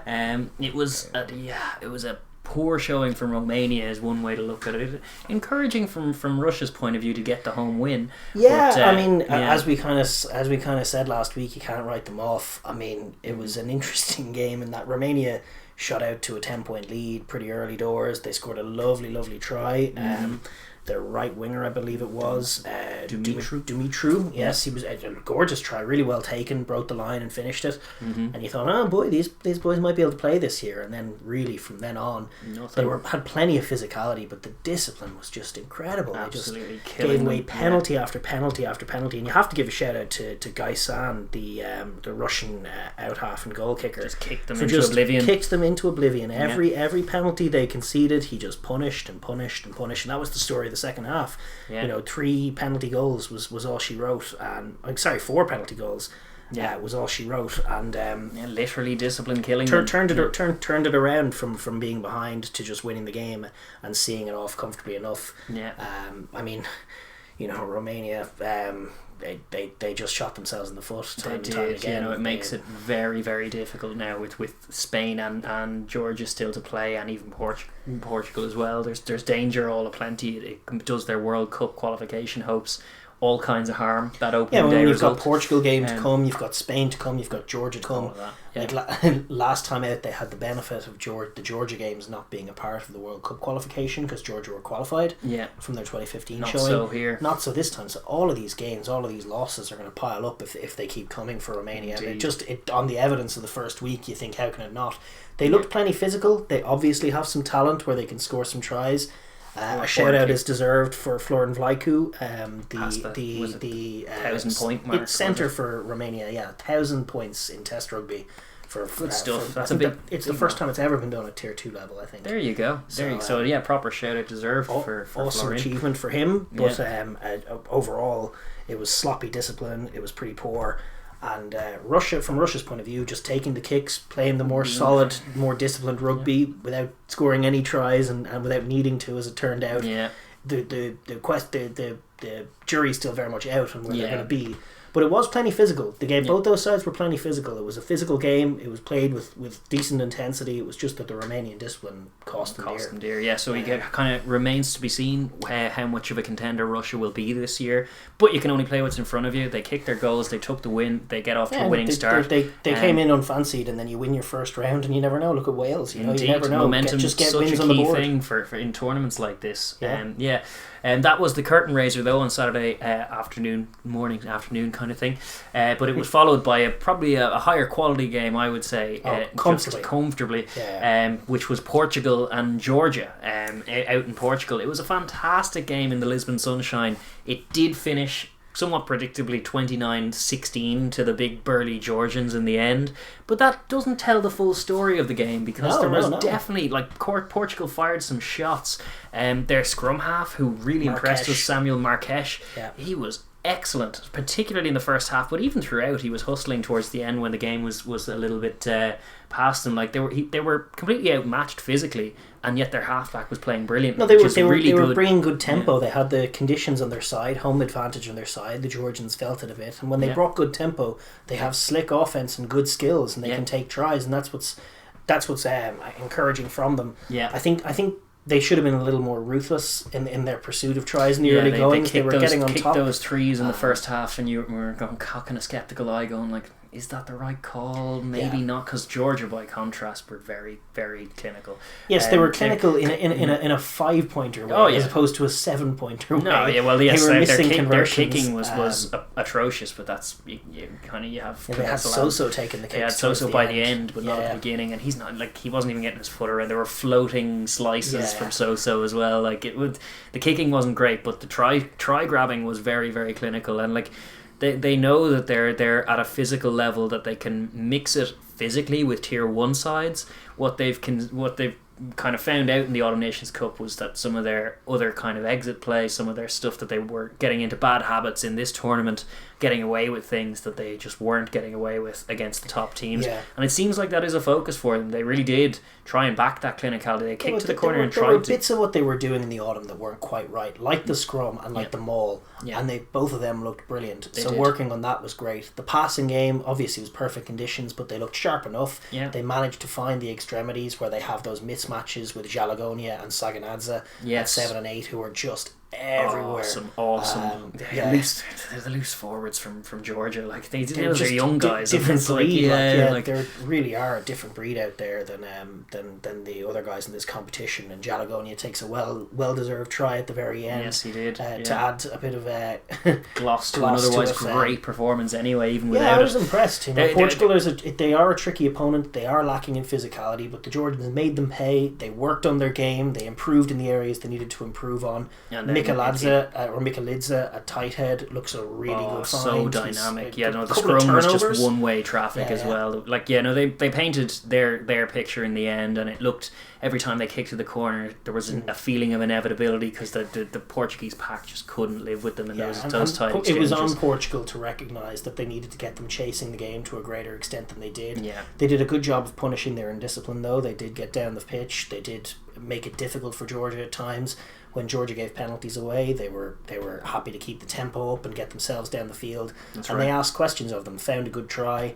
Elsewhere, found some good kicks, and put it up to Georgia up until sort of there was a turning point in the second half when Georgia just started to put the squeeze on them. And you could see the fading coming from Portuguese. And looking at it in hindsight, they probably should have been more aggressive in the early goings when they had all their energy just to move the Georgians around and try and tire them out. And try and grab tries themselves and apply some scoreboard pressure that way. There are learnings from them, but it was not a bad showing at all, despite it being an opening day home defeat. It does them, but it being against Georgia, that scrubs a little bit of that in this tournament, because the World Cup qualifications will still be contested in those other games, but you're going to expect Georgia to win. I'm looking at the running through of this game, actually, just in terms of the sort of scores, the key moments. Yeah.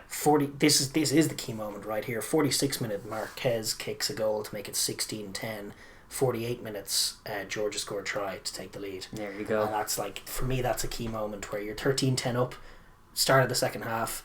Maybe don't take the 3-pointer there. Maybe really put all the effort into getting that 10-point lead. Yeah. And that could change the game. Yeah. But they took the 3. They let the Georgians get back down into their territory, and they didn't get out until they conceded a try. Yeah, which is no good. That's the danger when you're an underdog team. There's no such thing as 3 free points. It's a common misnomer in rugby. It's 3 free points. It's it's not 3 free points. It's 3 points at the expense of this attack you're building. Yeah, if you're not going to exit once you take the 3 points, then it's just a terrible play. And especially when you're facing a mighty Georgian pack that are just going to kick to the corner and maul you over with their domineering forwards. And they managed to get away with what is a problem for them in the 10 shirt in is it Kamaladze or Kamaladze, who's in a 10. Obviously Tato not available because he's on bereave duty in the top 14s, but they need to find some other solution, even if it's I don't know, picking the 2 9s they have, one of them at 10 would probably be better for them because he's not 10. One of their tries was well worked in that way, where they actually did put Aprasidza out of the 10 channel and dummy to pick off the base and flicked it to Aprasidza, and he flicked it wide just to get a bit more crisp passing going. And they do have good innovations in terms of getting the ball wider. They do.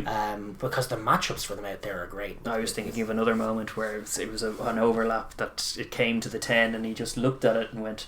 and then crashed it up like a centre, and it's like, that's not what you need. Kamaladze has played fullback for them as well. Yeah. He's been probably a stalwart for them, but probably a problem in that back line or in the evolution of the back line from very rudimentary to competent is where they need to get to, really. Yes, they're on their way to competent though. They have a good balance in their centres and they have decent chops in their wings. They mix it well with the guys, like their loose forwards in the wide channels. There's just a lingering issue at 10. I think with the absence of Tato, I would pick, because Lobson-Dads is not starting, is he? Or I don't think he's at you. I think he was injured for the first week. There you he go. wasn't on the bench either. So there's scope though. Just pick a couple of 9s, guys who can pass and move them about, but they can kind of do what they want and build however they want. They are that much more physical than these sides, and that was really what showed at the end of that game. But it was a great weekend to start off the Rugby Europe, and that Georgia-Portugal game was the highlight of it. It was an enjoyable first couple of games in spite of Romania's infuriating infringing. Yes. But we are going to look ahead now to this week's games, and we're going to start by previewing the first game of the weekend, which is Portugal against Romania. That's right. Now this game takes place on Saturday, March 13th, as we say, 1 o'clock local time and GMT, which is perfect curtain raiser for Six Nations. Not the perfect curtain raiser, because it's actually it's going to clash a little bit needlessly with the Italy game against Wales, which doesn't make much sense because that kicks off 2:15, so it'll be like midway through the second half that game will be kicking off, which is no good. But if you do want to watch, these games are available on Rugby Europe TV. We will have a link somewhere. Yes. For you guys to go chasing. You have to sign up, I think, but it's all free. It's free sign up, and then you just have the games. It's great. They're making it. Well, we were begging for some of the South American guys to do and stuff. Just make it available. Tier 2 rugby, make it available. Easy access for these games, and this is actually a fascinating matchup. Yeah. Because in Portugal you have a side with a clinical goal kicker who'll punish in discipline, who can move the ball really quickly, who are very, very skilled, have a great capacity to take tries, are a coming force in Portugal against a side that are a bit of a fading force. A mismatch though for Portugal physically. A bigger team, and stronger. A stronger team, and Portugal's defence, especially towards the tail end of that Georgia game, really did come asunder. It did. In the face of physical pressure, and in that sense, it's a funny clash of styles. It's a humdinger of a clash of styles. Like, styles make matchups in all these things, and it's a big burly pack with discipline issues and a slower tempo. Ideally, that's the Romanians versus a Portuguese side that does like to be all razzle dazzle. It all goes through Marqués. They're really good 9 who will kick their goals from miles out and will get them moving with a bit of zip and tempo, trying to be crisp and accurate. It is in Lisbon, so that plays into the Portuguese style a bit more than if it were down in Romania. Nice weather due as well. Indeed. So it's a curious one. I think that for the lovers of offensive footy, you have to be rooting for Los Lobos, the Portuguese, to try and set their tempo early and kind of run around the Romanians. But there's a traditionalist that wants to see Romania not be completely impotent too. Indeed, and like they were under a lot more physical pressure against Russia than they will be, I suspect, against Portugal. I feel like Portugal could be the weak. Obviously, with Belgium not in it yet, it's between Belgium and the Netherlands to get the last spot in it. So up until then, when it's a 5-team comp, Portugal might be the slightest of those. Oh, 5. For sure, slightest physically, but that doesn't necessarily mean the worst. No, and they put it up to Georgia last week with a bit of speed, a bit of tempo, a bit of clinicality. But the Romanians up against a not as prudish a defence as the Russians have scope to find tries as well, and they scored a great one last week. They just need to build on that, and obviously limit the discipline count as well, because that was atrocious last week. Be taking from the Eddie Jones playbook of things to work on this week. Stop coughing up. Andy Robinson, what are you doing? They did not look well coached last week. They spent a lot of money on a guy who does have Six Nations experience, but as you correctly point out, wasn't he with Scotland and England, during which time he did terribly for both? No, that's my only real memory of Andy Robinson, was him doing poorly in his head coach roles, and here he is in Romania, and so far so poor. Like, this was not a good showing against Russia, and they have to bounce back, because for both of these teams, 0-2 does not look good. And even Portugal, a home loss to Romania, like the loss against Georgia is kind of... It'll probably be a wash. Balanced out. If Georgia go and run the table as they have done for the last few years, then that's moot. That's chalked off. But a loss here at home to Romania would be bad. Huge. It'd be like, if they're looking at qualifying for the World Cup, which they are, it's going to be very, very tough for them if they lose this game. And likewise, Romania, having lost to Russia... That's where it's like both teams are backs to the wall, and like already, both teams want to be at the World Cup. As we were saying with Portugal, the last time they were in the World Cup was when it was last in France. I'm sure that's on their mind as well. Yeah. They are targeting this 2023 competition, and that involves winning this tough game against Romania. It'll no doubt be a physical contest, but it's a similar picture for Portugal, if a less difficult one this week. I think what they have to do in terms of tips for Portugal to win the game: keep the tempo really high, keep attacking space, and then the difference maker, I would say, is find a try earlier in the game. Recognise key moments, I think. Don't be just kicking the threes over. There are learnings to take. There's encouragement and learnings to take from their showing against Georgia last week, and one of them is exactly what you pointed out. Like, there's on 50 odd minutes or on 40 odd minutes, we took a 3-pointer to make it a 6-point game. Then 2 minutes later, we're under our own sticks and we're behind. That can't be repeated. You need to, when you have your chance, try and make the most of it. And yet they do need to punish the indiscipline. If Romania bring that same indiscipline, punishing it with 3-pointers is no bad thing. But I just think finding an early try and then from there settling and trying to build score with 3-pointers is important. But I don't think, just given their last quarter showing and how physically beat up they were by that period, I think they're going to need some early scoreboard pressure to see at home. You want to see because Romania will be physical. Rather than 3-6-9, you want to see like 3-10-13. Yeah, here's 7-3-3, 7-10-13 is fine as well. Like, just getting on the board early would be hugely beneficial to them. Yes, because I suspect they may run into the same issues in the final quarter. Just with the physicality of the Romanian pack, they did look. One thing about that Russia-Romania game is that it did look physical. Yes, and you got to expect that from them as well. That's traditionally what Romania would be associated with: big, powerful, kind of loose forwards, and a kind of a more bludgeoning style than Portugal will be bringing to the party. So they have to try and set their tempo. Romania need to play with much more discipline. That's the key. That's the one work on. It's tough to even analyse them. Like a lovely try, but it's like until you stop giving away penalties, you're not even playing the game. That's why with Russia we couldn't even break down how well or otherwise they played. They just kicked the goals and punished the ill discipline. So folks, if you're Romanian, stop giving away the penalties. Then maybe you'll win the game. Because I think with their physicality, they might back themselves to be the kind of fitter or certainly less worn down team by the last quarter, and then you can nick the game. But you gotta be in it to win it, and you will get yourself straight out of it if you're on the wrong side of the ref straight away and it's 3-6-9 gone. Tighten up all of that stuff. Use your physicality and find some space for Dumitru, that right winger, because he looks class. He looks very dangerous. The Georgian maul defence. The Portuguese maul defence looked dodgy as well. So that's a place to go. Actually, Portugal have the look of an old school kind of early aughts or 1990s team where like they have a bit of razzle dazzle in the bicks. And then the tight forward, like you're looking at the tight head, and he's absolutely just old man bod on him. Like he's got a proper dad bod, and he's gassed after 20. And you're like, okay, well, this, that is what it is. It's pretty brutal. The Fetties and the quick guys. They're a bit of a flashback team. I love them, to be honest. It's Los Lobos versus the Oaks, and I want Portugal to win. I would love to see Portugal and Spain both get to the World Cup. Yeah. But, what are your thoughts on this one? I'm going to predict that Portugal win. I'm going to back the team that are trying to attack with verve and tempo, and the home team as well. You don't go very far in this game betting for the Andy Robinson team to come up with a win. But that said, Romania have the quality and the physicality to turn it around. Yeah. But I do think on the evidence of the first week, Portugal look a much more competent side. And they should take it down at home in the sun with some nice tries. So I'll call Portugal for this one. Yeah, same as.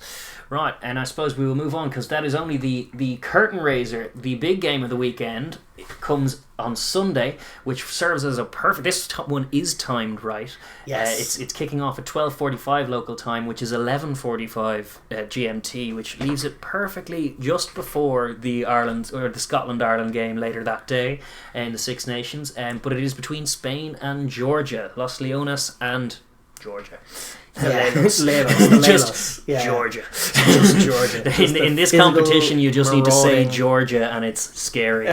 Scary for any team. Totally, but these two are fantastic teams. It's going to be Spain with the home advantage, which they probably will need. It's going to be played in the Estadio Nacional Complutense in Madrid. It's a college campus, I think. Right, in Madrid. Weather to be nice, sunny, Spanish in general, it's to be lovely. It's to be lovely next week, which will play in their favour. I think the Spanish. There was a moments in that Portugal game where the Georgians were blowing, and they did seem to be feeling the weather, the heat of it. Guys were shedding scrum caps that they had been wearing in the first half. That's right. That's always a telltale sign, and definitely a part of Spain's plan is to keep the pace high. But it just in terms of colour, it's the biggest game of the tournament because, as we were saying in our preview last week, these are the two teams that are the form sides going in. Georgia coming off the Autumn Nations Cup showings where they got some good exposure to top teams. They're also coming up off years of dominating this tournament, which is more to the point. And then you have the Spanish, who are fresh from a really good 2-test series against... that was Portugal I'm thinking of. But they're coming off just being... one of the more dynamic teams in the competition. And they have fantastic handling ability, and they are playing like a real. They've said as much. They're playing a real Japanese-inspired style of rugby, where they want to qualify for the World Cup by playing at a ridiculous tempo and moving it to the extremities and working their own advantages, which are speed and footballing ability. Every single one of their players can kick a ball because they can. And just playmaking ability as well, like footy as opposed to necessarily just football, but footballing ability in the wide channels is huge for them. And just moving the Georgians around. So it's the game between the best two teams in the competition, and it's a wonderful clash of styles. And it's probably the most certainly now that the Portugal game is under Georgia's belt and they're through it unscathed, it's the most likely source of an upset on this Georgia team, I would say. 100%. Just on a stylistic basis, like there's scope for this Spanish team to just click and the first quarter to be try. And now it's like 14 or 21. Oh my God, Georgia have to chase a game. What? And Georgia, while being very clinical at this level, they're still not quick to score. No. Like their drives take minutes off the clock. So if you can get a lead and get them chasing and get them blowing and get them chasing your shadows, that's definitely the way we've seen it done to Georgia. We saw Georgia a few years ago went on a tour of Argentina and got absolutely hosed by the speed and the heat, and just they were torn asunder by it. And that is the recipe. Are a different level, but they are, but that's still the recipe that you're looking for Spain in terms of their winning conditions. It's getting that pace up, getting the ball in play time high, getting the phase play going, using the full width of the pitch, and just making the Georgians chase them and not be able to impose themselves and not be able to impose their game. Early scoreboard pressure is huge as well. Just getting the Georgians to chase the game would be absolutely massive. Likewise, exploiting the ill discipline. Portugal did a good job of this. Like if Georgia are getting on the wrong side of the ref, which can break down their picture a little bit. And it does happen. A lot of refs don't like the way they play. And just winning the territory game. I mean, Georgia dominate the territory game in this competition because of their set piece proficiency and their physicality, where they've actually worked a really good method of getting the ball to the wide channels and getting their back rowers in the ball and charging through soft mismatches. I think it was last year's Rugby Championship or Rugby Europe Championship, or maybe the year before, or both, where they were almost exclusively exiting that way. They literally just would pass it from one side of the pitch. 3 stuttery passes that were not great at all, and it would just find its way meandering across to the other touchline where there's a big back rower who would just swat aside the first 2 tacklers and charge into the 22. Indeed, because the mismatch is so brutal. But what Spain do have over Georgia, the reason that Georgia have to innovate in that way is that their kicking game is rubbish, and Spain's kicking game is not rubbish. No, it's one of the better parts of their game. It's the fact that all of them can kick. So I mean, for owning the territory battle and not allowing Georgia to set up in their 22 for as often as possible is a huge vital component to Spain's play. If you looked at the way that the game was refereed last week between Portugal and Georgia, Georgians were caught for sealing a few times when they were trying to play out from the back, out from deep. If Spain kick it deep and keep kicking it deep and pin them back in their corners and keep forcing them to play out or engage in a kicking contest, which they know they're not really comfortable with, that's a good picture for Spain. And if they can catch them forcing the issue and then take points from there, that's going to be that's a huge potential positive for Spain. Yeah, indeed. Generally it is about setting their tempo as opposed to the Georgians one. It's about controlling the pill as well. Like, one of the things is forward passes and drops. You need to limit them. The error count has as much as this is where kicking game comes in. Don't force the issue. You force it in your own half, you're playing into their hands. Because that's where they want to be. Georgians, more than anything else, are about territory. They love territory. They love setting up an offense right there on your line and then taking 10 minutes off the clock while scoring a try and injuring 4 of your men in the process. Like, all of that's the Georgian picture. Whereas if the Spanish can just kick them deep and force them to start again, that's fine. But it's also, avoid breakdowns, because you're probably not going to win that physical battle. Try and keep the ball alive, keep that tempo, switch the point of contact and use your passing game as well, but crucially try not to drop it, because the drops and the forward passes when you're forcing the issue, they will result in scrums, and more often than not at this level against Georgia, that results in penalties and that results in the territory, and then it results in 10 minutes of game time where you're defending Georgians and eventually conceding a try, as opposed to spending the time with the Georgians kind of floundering, trying to get out, because their kicking game isn't great and their exiting isn't great. You want to try and force them to force it themselves. But they have to be brave as well. Like, I know they can't make errors, but they do have to get outside the Georgians. Don't drop it doesn't mean don't pass it. No, you can't play tight. You have to play wide. You have to get outside their big forwards and set up matchups that you like against their outside backs. That's your best chance to put points on the board. I do think that the forward pack is going to have to step up to some extent if they're going to win the game. The back row should be pressuring the likes of Kamaladze at 10, who is just super dodgy, and even when a pass is there, he often doesn't throw it. So if you put him under pressure, he'll probably take contact, and that slows them all up. Exactly. And one of the key ways to stymie Georgia is when they're throwing those clunky passes across to the back row or on the wing, don't let it get to them. You gotta come up with a bit of speed and force the Georgians to throw like a dodgy pass. They won't throw it. They will go into the contact, and even if they win the collision, then at least they haven't got out. Provided it's not their back rower on the ball, like, you just limit the times that Shalagonia can have it and Saganadze can have it, because they will do all kinds of damage. Which is why they shouldn't box kick either, because those guys are sitting under box kicks and countering, and that's not right. They should kick deep. They know how to kick, the Spanish. Don't box kick. It's wrong. You can see that. You're footballing men. Box kicks are silly. Don't box kick to the Georgians. I'll be very cross. I will. It might happen. I'll fly to Spain and give out to you if you box kick to the Georgians, because it's silly. It's not right. Would that be a necessary journey? Would you be allowed out? A box kick creates a 50-50, which a lot of the time results in a knock-on, and a knock-on is no good to you no matter who does it. Indeed. So don't box kick. Kick deep. Kick for territory. Don't box kick to the Georgians. They're countering well off the box kicks, the Georgians. They are. So Spain have to play. They saw a lot of top level ones. They got into box kicking matches with Wales and and we're in it for 60 minutes. No, indeed. So you're not going to win it that way. No, you need to play their game. You need to play a Spanish kind of brand of game. Make the tempo high. Grab the tries. Pressure the Georgians. And create the unlikely upset that we all kind of smarter, hope for. Quicker rugby. They need speed of thought and action. Both need to be the key things for Spain. And then conversely for Georgia, like, it's the opposite. They win this game with just domination up front and a slower tempo but a deliberate one, and slow tempo doesn't mean not clinical. They were mighty clinical against Portugal. They showed the exact picture of how to win. Went to the corner every time, scored 5 tries. Because especially they don't have an expert place kicker on the pitch. That they have so kind of chipping it out kind of speculatively themselves.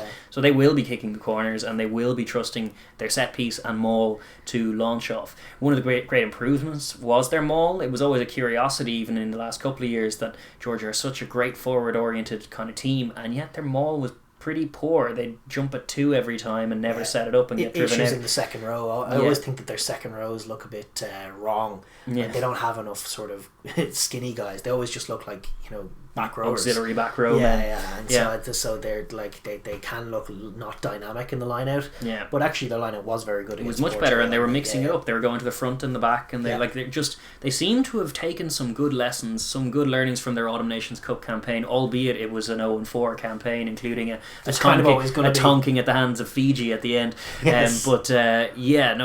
They managed to address some of the glaring problems that we're seeing that gulf pronounced between them and the tier 1 sides. Things like their box kicking, their exit play in general, their maul transitions. They tried it. I think they managed to get into the red zone on against every tier 1 team. They certainly did it against Ireland. They certainly did it against Wales, where they managed to set up their picture. They've got 5 meters out. They're going to the line out. And you can just, before the hooker even cleans the ball, you can see that they're jumping at 2. You can see it through the screen. They're just jumping at 2. There's no deception. There's no movement. There's just a guy at 2. And there he jumps, and there he's pushed out. And it's like, chance over. And they've mixed that up ever since. They even though they know that the level is a few rungs below, they're not content to just jump at 2, and they're not content to box kick aimlessly either. They seem kind of determined to grow. There's only so long you're going to get away with that. You have to keep moving forward, otherwise you're moving backwards. Indeed. And with Spain coming after them, they're going to have to play with a bit more innovation and a bit more layers to their game than the usual forward power. Although the forward power is the basis of it. One of the areas where I think they made massive improvements last week as well, and actually this was true in the Autumn Nations Cup, is that they actually brought a bit more energy on defence, a bit more quality on defence. Like at their worst, the Georgians can be a bit worse than you'd expect them to be for big men on the defensive side of the ball, often shipping tries. You think some of those World Cup showings, like the one against Fiji where they were just ran ragged, they actually seem to have brought a much more pressure defence, like getting off the line. Which is what they always should have had. It was a constant foible of theirs that they'd be dominating the contacts when they have the ball tucked under their arm, and then soaking contacts when they're tackling, and it's like, why? You're the same guy, and you can still monster people both without your the arms ball. now, and absolutely. I think they've made an active effort to improve in that area, and even the tight head Mikulidze or Melakidze getting a couple of class steals. That's just added layers to their defensive game as well. And I think there is scope for them to win this game with their defense, because Spain is an offensive team. They move the ball really well. If the Georgians can get off the line, maintain their discipline obviously and their tackle height and all of that stuff, it has to be done in a controlled manner. But if they can play with, if they can defend aggressively and get in Spain's faces and force turnovers and force errors, that's very much that can shut them down. What will shut them down is, and as well as with the territory and whatnot, but the physicality. Like the Spanish winning picture is to have the Georgians chasing shadows all day. The Georgian picture is just getting their hands on them. You know, like rather than shadows, it's like, I'll grab you, and now I have you. And it's like, oh no, and it's nice and slow as well. Nothing like a good slow Georgian tackle. Where like he's got a hold of you and then he wraps you up, you can't offload, and he's not taking you to deck yet. Not just yet. We're just going to walk slowly, wrestle you down. Any hint of quick ball is gone, and that's sort of the defensive picture they need to paint. And they're good at that. They do marauding kind of wrap tackles when they do get their hands on these guys at this level.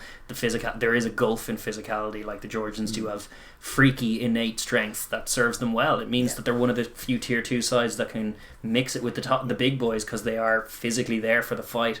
And in this competition, it means that they're just just on a different level as far as that contact is concerned. So Spain need to avoid it. Georgia need to instigate it. And I think actually Georgia, from an exit point of view, turnovers and set piece is the key thing that they need to do without the kicking game. They are the one team that I would recommend taking a maul off a midfield set piece. Because actually, unless they have a plan to flick it wide and they're confident they're going to get it there, the maul can be a great penalty generator for them. And they kind of need penalties to come down the field, because their kicking game is kind of unslick and not great. And certainly without Tato at 10, it's very ordinary. In the Kiwi sense of that term, which just means dismal. Indeed. Winning the forward battle, dominating that part of the game, using set piece and turnovers to generate penalties to get up the field. And then the odd play where they flash it wide to their back rowers, busting through, linking up and taking tries once they are in the red zone. But they're very much a get to the red zone and then score kind of team. Although it would be nice to see them expand their game and keep working those wide plays in and maybe take a few tries from deep. A few tries from deep would be nice to see. Again, different scoring pictures, always good in a side that's growing. Because they know they need to get better. They do, and that's why it's encouraging to see some of these work-ons that they're obviously implementing. They've taken some harsh lessons that have been dealt to them recently, but they seem to be acting on them, and they seem to be trying to address them. With all that being said, how do you see it going? Yeah, I don't see... Well, it's difficult because we haven't seen Spain yet this year. Yeah. Granted, they had a very impressive win against Portugal earlier this month. They did. But it is a new season. Spain are very good. Like, they beat Portugal by a comparable scoreline. Mm-hmm. I don't think it's going to be a massively one-sided game. Mm-hmm. I think Spain will fire some shots. I think Spain will score some tries. I think Georgia to nick it, but it to be a one-score game. There you go. I think like 20 to 18 maybe for Georgia, tight one. There you go. That's my call. I'm gonna throw the app and push it out, which you don't tend to get very far by rooting against Georgia in this tournament. But I'm gonna say Spain upset that. Los Leones. They strike in the first half, catch them cold, win some battles, get them chasing shadows, score some tries, and then hold on. Maybe even a clutch score at 60 minutes to take it away, and then Georgia come back and make it a one-score game with a score at the end that doesn't actually affect the result. That's what I'm hoping, and I would love to see a spanner in the works. Yeah, this competition does need a bit of shaking up, and I think Georgia maybe need their pants down. That being said, I think that's an unlikely thing to happen, but I'm still going to predict it. I'm still going to predict it. But hopefully Los Leones can light it up on their first showing in this tournament and a home showing and make it a razzle dazzle fixture. One thing's for sure: if Spain win it, it's probably a prettier game of rugby. Maybe it depends on your point of view, Shane. It does. I like some of those Georgian tries. Were damn fine, beautiful, fine maul there. Yeah, they were delicious. Yeah. Hey, listen, what was my best try of the World Cup? Was it Kenki Fukuoka dancing down the touchline, or was it the 50-meter ball to crush the Japanese? Yes, both of those were pretty in their own way, I suppose. The Springbok definition of pretty definitely does have 50-meter mauls well in its wheelhouse. Likewise, the Georgians. It's just from that ilk. Yeah. Listen, I think it's going to be a great game one way or another. And if you want to watch it Sunday afternoon, as I say, a few hours before the Ireland match, great curtain raiser for it. It's rugbyeurope.tv, I'm pretty sure. That's right. Yeah. I'm going to post the link probably in the description down below. Yeah, I'll try and post it in the comments as well of this shorter vid anyway. And we'll hopefully if you guys are intrigued enough, you'll tune in, because I think this is the match to get you into Rugby Europe if there is any match. This is the game of the tournament. It's the game to watch. Yeah, if you're only going to watch one game, this is the one. Absolutely. Yeah. All right, with that, we will move on from the international game. Yes. Because there's plenty of club footy, and we're going to pivot down south to Super Rugby, Aotearoa. Looking at New Zealand, the domestic competition has always just delivered some high-quality rugby, very quick attacking rugby, just a different world from what we're living in up here a lot of the time. But it was no different last week. It opened up with just a crazy game out in Waikato. The Chiefs and the Highlanders played out just a game of two halves, I guess, but a mad old showcase event, and it finished 39-23 to the Highlanders, but that really doesn't tell the story. No, sir, it does not. This game was over, frankly. 30 minutes in, this game was over. The Chiefs put on a masterclass, just a renaissance of the highest level. Anton Lienert-Brown looking himself again. Lienert-Brown looked like a new man. They were sticking every pass. They were playing with the exact kind of relentless Chiefs chaotic offense that we know and love so well, where it's all unstructured, where can we get up the pitch without ever forming a ruck kind of jazz, and just constantly sticking offload after offload, each more audacious than the last. And they had the Highlanders gassed, I'm telling you. D-Mac and Nanai Satoro and Jonah Lowe had an awesome game on the wing as well. They had the Highlanders flapping on their heels in that early show, in those early goings. They gave away 2 cynical yellow card penalties, the first of which the Chiefs punished by taking not 1 but 2 scrums under the post with penalties. No 3-pointers. They were being dead right. They were racking up the score as best they could. And they did what you say for underdog teams. They kept the tempo crazy high. They scored the early tries. They had the game. They had rattled the Highlanders. And when Ash Dixon comes flying in after yet another line break, comes flying off his feet and gives away a yellow card, I'm thinking, call this thing. And it's done. The Chiefs, from that very same penalty, go to the corner, get ball off the top of a line out, and then Bryn Gatland comes up with a match-changing error. Potentially season-affecting kind of play, you know, one of those potentially ones a very bad... the Gatlins and the Chiefs do not... It's not been a great start so far. It was an awful effort at a speculative chip that ended up being pounced on by Nareki, who's the other story. The other story of this game, who runs the length of the pitch and takes the first of his 3 tries and 1 assist that he managed in the game. Indeed. And that just changed everything. The Highlanders had purchase in the game then all of a sudden, having been 20 to 6 down and a man down and potentially about to go 27-6 down. Then I think it's game. They get that try, it's 20-11. They negotiate the rest of the 10 minutes or the rest of the, I think, 8 minutes that was left before half time, and get in 20-11 down. And then, to be fair to Tony Brown and his coaching team, they correct it. In the second half, they find a way to isolate Chiefs runners. Shannon Frizzell makes a couple of big steals. Momentum changes. The momentum changes. They respond to the Chiefs' play. They kind of catch them stuttering a few times. And then the Chiefs' confidence doesn't help when that happens. No. Like, they were all razzle-dazzle in the first quarter start their season as they meant to go on. But they were 0-8 last year, and like when that happened, just all of a sudden wasn't quite going their way. Unraveled on them, and then in an instant, in a few moments, Nareki just takes the game and the headlines by the scruff of the neck. With just, like I was talking about him last week, like last season, I don't know what, like he just wasn't the same man. I didn't particularly rate him when I was seeing him. I was like, he's a bit slow in the way.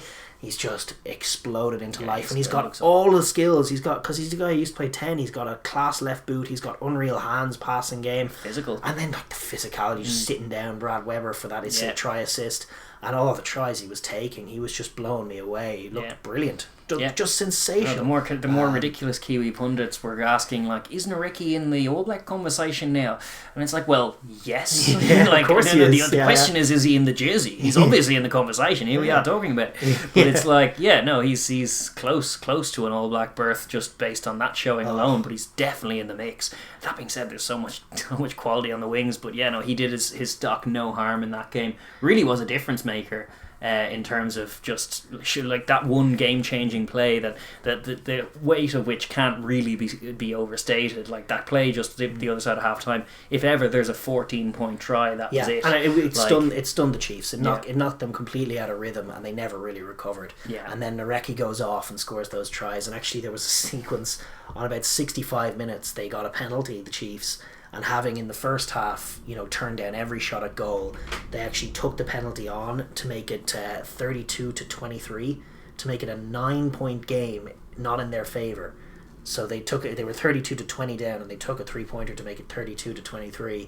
Because they were done. And then the Highlanders went up the other end and scored, and that's how it became 39-23. It was a closer game than that. For me, it was the game of the season so far. It was so brilliant. These two, Chiefs and Highlanders, is always just bucket. It's going to be class. The tempo and the skills on show, and the tries that were scored, and all of them great. Like, just so much great footy goes on in this tournament, and that was just one of the classics. An absolute corker to open things up, and it's unfortunately ended up the Chiefs the wrong side of the result again, and their woes carry on. It sucks for them because they are the best team to watch in this competition, but I do give enormous credit to the Highlanders for being beaten and then recovering, and I do think their grit is something very admirable. Sometimes they don't quite have the caliber players of the likes of the Crusaders, and they can be outmatched and they can be beaten, but even when they're beaten, there's no quit in them. There's not a hint of quit in them, and that served them well in this game, where they bounced back and took it away from a razzle-dazzle Chiefs that really looked like world beaters in the first quarter. They did. It's just mad, but credit the Highlanders for coming back.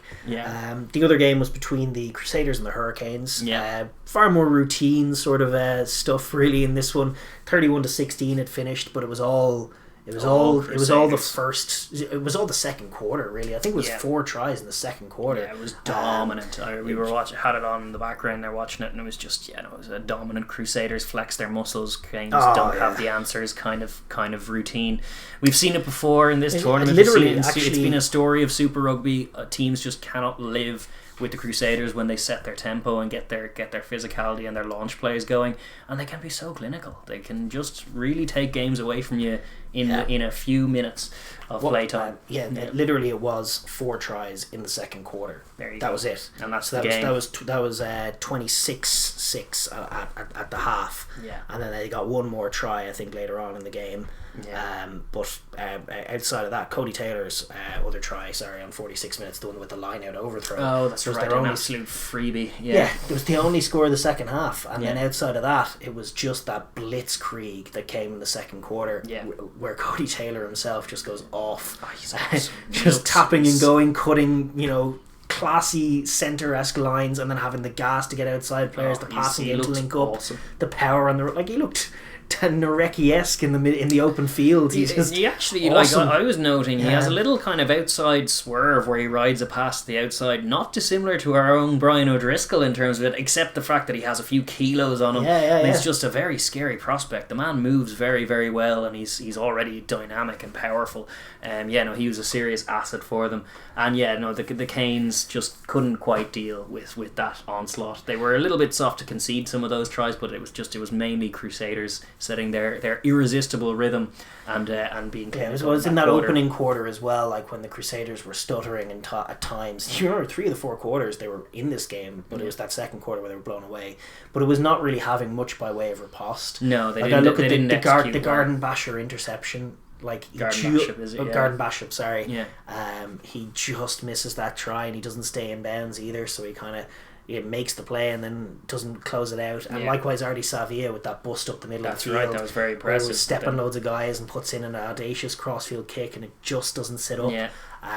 They don't end up scoring there, and that ends up hurting them because you got to be clinical against the Crusaders. And it's also the Crusaders just have that wealth of no team has confidence with them against them. It's kind of the issue. They can get away with it a little bit where if they're in a tight contest at all, and a bounce of a ball like that Darty Sevilla kick, if it just doesn't go the way of the underdog team, that can weigh on them, because you can have thoughts like, oh, that was our chance, now here come the Crusaders, oh no. And it's like that kind of psyche that just goes in. It happens when you lose every game to a team for many years. The Crusaders, they have a few differentials. Their clinicality, their on transition especially, their tight five.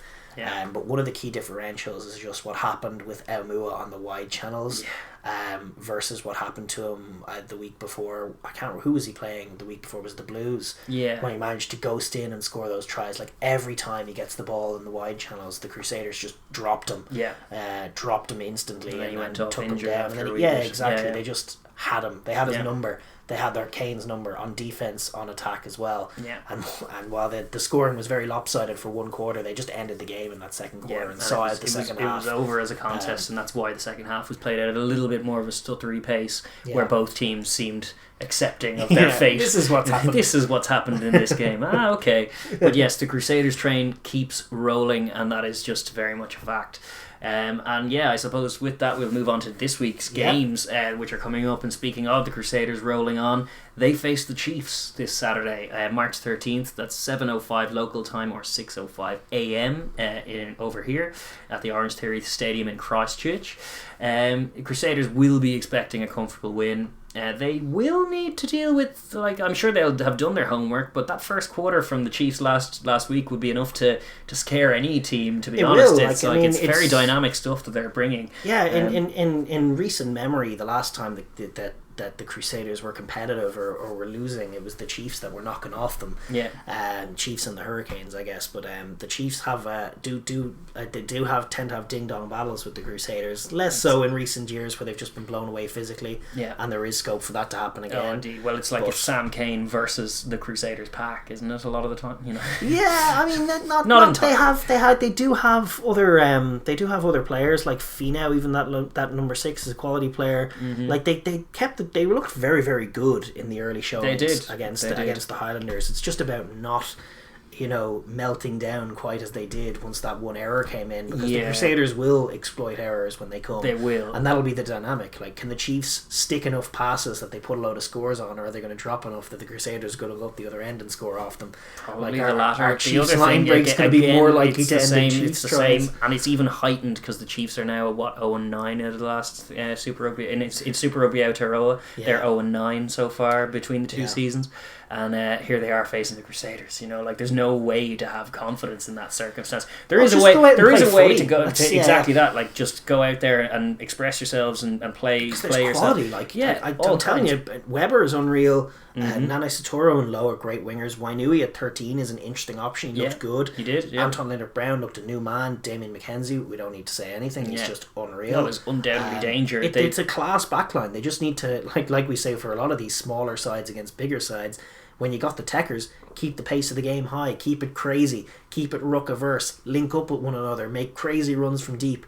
Never ever give the Crusaders defense a break and never give them any chance to set. Keep it going. Don't let them get their hands on you, run away from them. It's tag. You're playing tag like sevens. Just keep the ball away. We'll move it this side. They should do that. Absolutely. And they cannot fold when the Crusaders do fire their shots, that they will. They need to keep that kind of next play mentality needs to be drilled into them all week, I think, because it really let them down in the second half. It's their only chance of winning this game is being a bit like Wales, like outmatched everywhere but clinical. Yeah, that's their only chance. Like if they can take a load of tries because they have that in them, then they have a chance. But it's by and large, I just think with Sam Whitelock and Cody Taylor playing the way they are in the tight, they just don't have.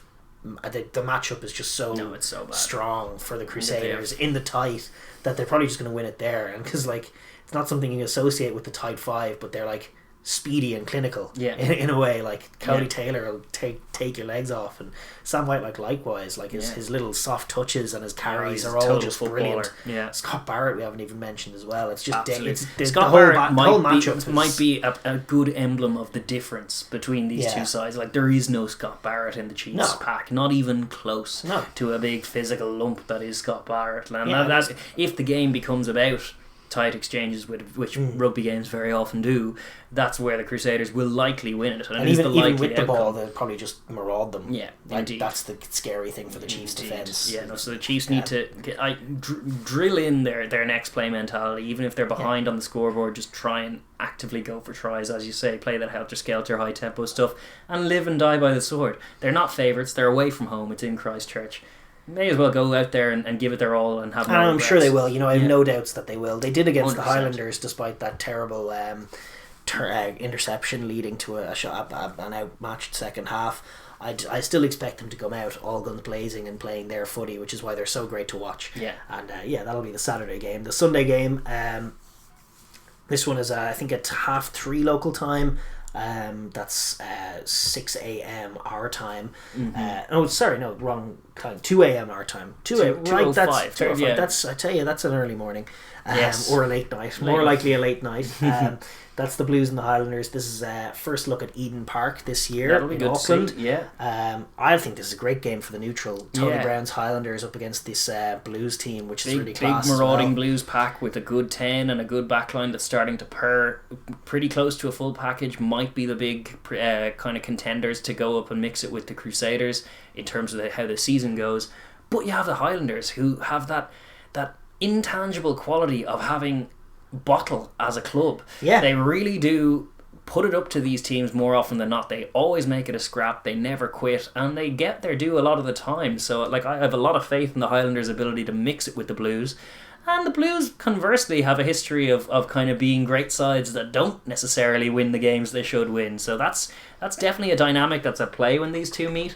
I think on paper the Blues are the stronger side, as is often the case with the Highlanders. They're on paper outmatched, but whether that'll play out on the pitch remains to be seen. I think ultimately, towards the end, the presence of the likes of the Tua Pilotas in the pack and stuff might prove the if the Blues play well enough. I mean, from the Highlanders' point of view, just striking off set pieces, finding tries, getting Nareki's hands on the ball. They could sting them. They could sting them. And Clark and Nareki on the pitch in all black triad mode. Marking each other. All black stuff going on out there. They're both class. It'll be interesting. That's a fun battle, isn't it? Yeah, I mean, this is going to be a fun game. Yeah. And high quality. I think these two teams are closely matched. I tipped the Highlanders pre-season under Tony Brown to show something good. Yeah. And I think that performance against the Chiefs, especially in that second half where they really did figure them out, could be a potential season turner around or season inspirer kind of moment. Could be. I articulately put it. But apparently Kazuki Himeno is not going to be back until March 26th, which sucks a bit. He's coming up soon. That'll come up soon enough. Yeah, he's going to play a game he's going to play a game for the Highlanders A equivalent to try and get him up to speed, to match fitness. But in the meantime, if they can win games, that'll be huge. I mean, this is a got to be in it to win game. Yeah. I think the team that emerges from this is probably best placed to contest against the Crusaders in spite of obviously the early season loss from the Highlanders, but that early season loss might have been the best opportunity to contest against the Crusaders based on how good they look. Might well have been. The Blues are great. Like the Blues could be awesome. Is this the game where the Highlanders have already lost to the Crusaders, and so they beat the Blues just to make sure that even if the Blues make sure beat that the everybody Crusaders, knows the Crusaders have won. There is a final actually this year, which does change that dynamic. So there's actually a right scrap for second place, which is what this is. The Blues are still an awesome team. Like you say, Tui Pilatu, Dalton Papali'i, Rico Ioane there in the 13. Yeah. They a big pack. Caleb Clark out wide. A big pack and a big back line. Playing beautiful stuff. Exactly. All of this. The Blues look a pretty well-rounded outfit. That's what's really nice. And last season that was true too. They kind of have Scotland vibes, don't they? It's like well-rounded, should be really good. Haven't quite put it together yet. The only thing I would say is that they got a good they got a good win in the first round where they didn't play their best and won. Yeah, and that's a good sign. That's a good sign for the Blues because they for so long they were perpetual one-score losers. Yes. So to get that kind of... It's a monkey to get off the back of any squad. And it's a tough thing for any club to overcome a losing record and a losing kind of ethos that can integrate itself. Much the same way as you see the Crusaders with their winning ethos. They can play badly for 2 quarters and then still just have the confidence and the assurance to operate under pressure, get the scores they need, and get out the other side with a winning result. It's a great thing to foster in a club, is a winning culture. But a more frequent one in more clubs is a losing culture where, you play all the rugby, but then you coughed up a soft score on 39 minutes and now it's a level game at half time. If the offense stutters, if they don't play their best game in that department, there is scope for Tony Brown to catch them with a couple of set-piece plays and Marecki to get on the ball in a bit of space and make things happen. Like to see. I think this is a great matchup. It's one of the games of the tournament already, and it's early going in the rounds, but this is what Super Rugby Aotearoa is all about. So many great matchups like this.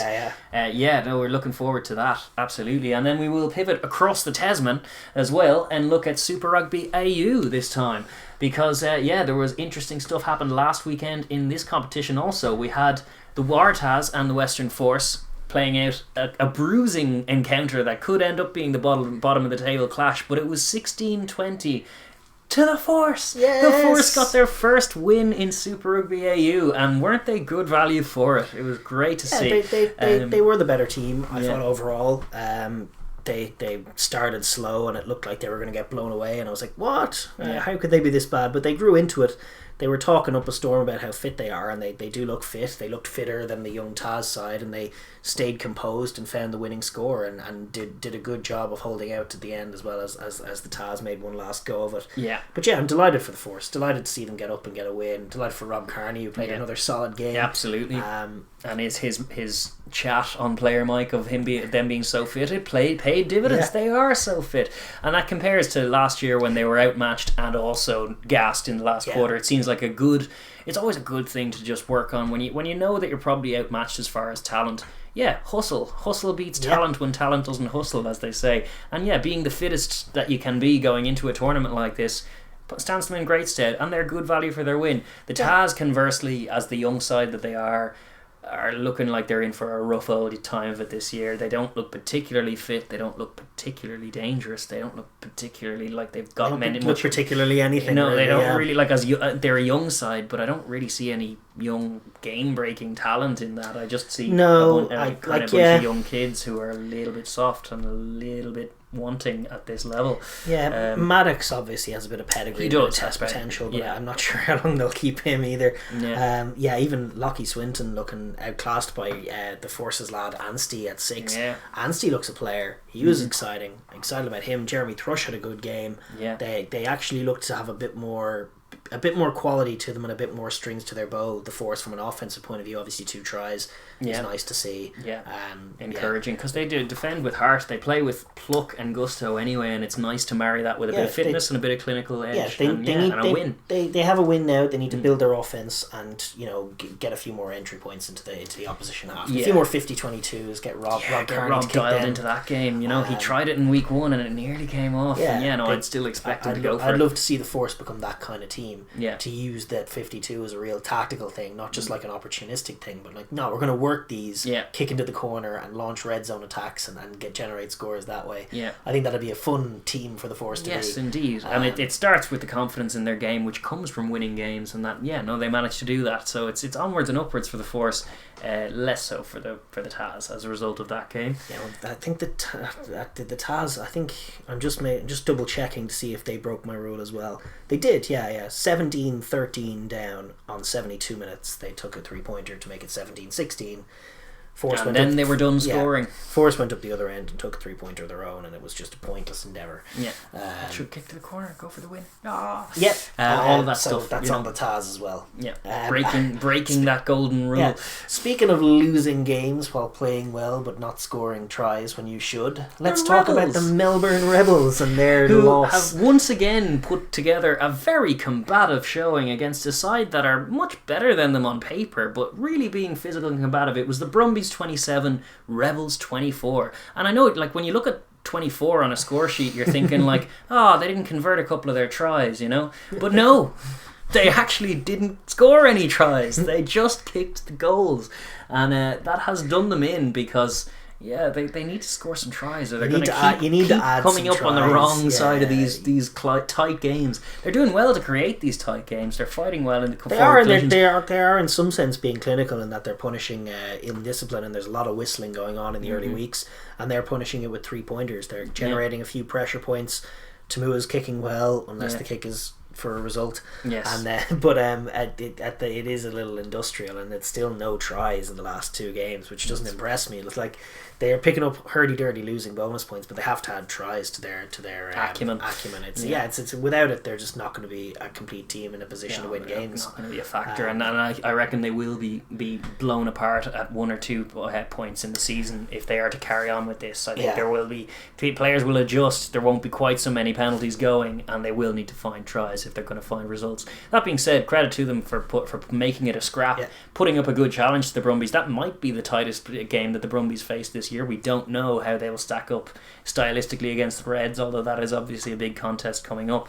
But a really good kind of combative game, and the Brumbies managed as the experienced side. Ryan Lonergan, backup scrum. You talk about Nick White. What about him coming on, making a try, kicking the winning kick? Absolutely crucial. Kicking the winning kick from his own half. Backup scrummy with a bomb. Awesome. Awesome stuff. That was, to be fair, that was clutch as hell from the Brumbies after a bad showing with bad discipline. To come up with those game winners and take it away from the Rebels, who thought they were going to kick their way to success, was a bit of natural justice and a clutch championship play from the team that still kind of looks like the best team in the competition. Although that position is up for grabs. Jury's still out on that. But this weekend it rumbles on. Super Rugby AU. It starts on Friday, March 12th, which will have the Force face the Rebels. Fresh from their win, the Force, with their winning record, which the Rebels don't have, will be going in. This is a really good match. Neither do the Force have a winning record. They're 1-1. 1-1. Sorry, with their win, I should say. With their win, which the Rebels don't have. Indeed. Friday, 7:45 local kickoff. That's 9:45 in the AMs over here. That's at HBF Park in Perth. It's going to be a battle of the tournament's industrialists, as you've put down here, which is just 2 teams with a hell of a lot of spunk and a hell of a lot of grit and not a lot of cutting edge. Not a lot of cutting edge or clinicality, both duking it out. Yeah, it's going to be a physical one. Although I must say that last season, in last year's Super Rugby AU, the Rebels won both games. Obviously the Force didn't win any, but they were both actually kind of humdingers. First contest went to extra time. Naisarani scored the winner, made it 25-20 for the Rebels. Wow. And then in the rematch, the Rebels scored in the final minute to sneak a 34-30 win. There you go. So they actually have tight contests, high scoring contests. So on paper it could be a great game. I mean, the Force obviously brand new squad by and large. need to keep their discipline. They've got their first win. They will need to keep their discipline. The one thing we know is that the Rebels will punish penalties with 3-pointers. They will. And the Force don't have I don't think they have the scoring ability to sort of come back, bail themselves out with 2 quick scores like in the last 10 kind of thing. Exactly. So I think that the Force need to stay in the game and not allow the Rebels to get on top of them. Be disciplined. Be physical, be disciplined. Try and repel them, force them into aimless kicking, because Tamua will kick the ball away if the multi-phase stalls. This much we know. Totally. And then but winning the upfront battle will be huge as well. Indeed. I want to see like Anstey getting on the ball a bit more. I want to see them working him into the wide channels. He looks super exciting. Thrush, as we know, can work as a cool link man and distributor. But by and large, I want to see them kicking themselves into the right parts of the field. I want to see them work the 50-22. I want to see it happen, and I really want to see it be Rob Kearney. I know. I think Rob could be vital for them, because he's been very, very solid from a defensive point of view, and working his kicking game in as a means to get purchase in the opposition 22 would be huge. I mean, they competed the first time out against the Brumbies, but they were a little more blunt. Last week they were a little less blunt. And now it's time to manage their way around the field a bit better. And they'll have a bone to pick after 2 tight losses against a floundering Rebels side. They'll fancy this, This is a chance to get that winning record. 2-1, baby. Where who'd have thunk it pre-tournament, but it could happen. And that being said, the Rebels will be licking their lips, hoping that this is their chance to break their duck. They've competed now for 80 minutes with the tournament champions in the Brumbies and another good side as well in the Reds. Listen, the Rebels are not a bad side. No, they're not. They're close in these games. I will get off their case as soon as they just score tries. Just might once turn down a 3-pointer and go for a try, and see what happens. Well, they did have one in that last game. Like, they managed to, they created one that Tamua chipped in, and it was in the end zone. The guy just had to catch it and fall over, and he failed at step 1. He didn't catch it. That's right, actually. That should have been their first try, but as it is, they're 0-2 and no tries. Yeah, and you know what? That's no room for remarks on that scorecard. That's no good. Yeah, that's just no good. They got to score some tries, and if they do, I'll get off their case. If they go out and score some tries and win the game, I'll be happy out. Yeah, but it would be nice to see a crowd out in Perth anyway, and the Western Force. Yes, I think it could be a good old occasion anyway. It'd be good to see. Yes, that is the Friday game, and then on Saturday, as if we didn't have enough stacked games on this stacked weekend of rugby, we have the Brumbies and the Reds, which is the game of this tournament. Yeah. This is at I believe it's 7:45 local time in the evening, 8:45 Irish time or UK time here for us in the morning. Yep. So on Saturday, and that's in Geo Stadium in Canberra. The Brumbies and the Reds, the 2 best teams in the competition.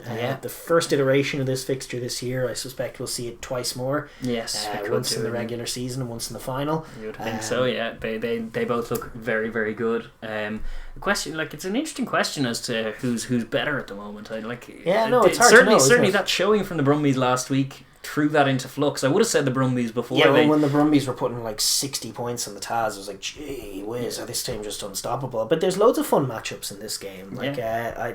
James O'Connor obviously up against Noah Lucio at 10. Big Wallaby test match kind of thing going on. He was giving a good pre-match talk. He was saying, I think he was talking about Michael Jordan. He cited Michael Jordan and his million taking things personally. He was like, we took that personally. Every time Michael Jordan said it means he was about to go off and do something unreal, and James O'Connor is trying to bring that out of his team. But they definitely were stung by that final defeat, and they are the team with the chip on their shoulder. They are. And the Brumbies are the team that, to my eye, are just that bit better coached. So they obviously have that line-out maul, that versatility that gives them. That is such a rock for them to go to, and has been for nearly a decade in terms of the club. In terms of club identity, the Brumbies play for the Brumbies if you can't work them all. Indeed, that's what it's all about. It's true. No, the Brumbies know how to maul you, and compared to the other Australian franchises, they are just light years ahead.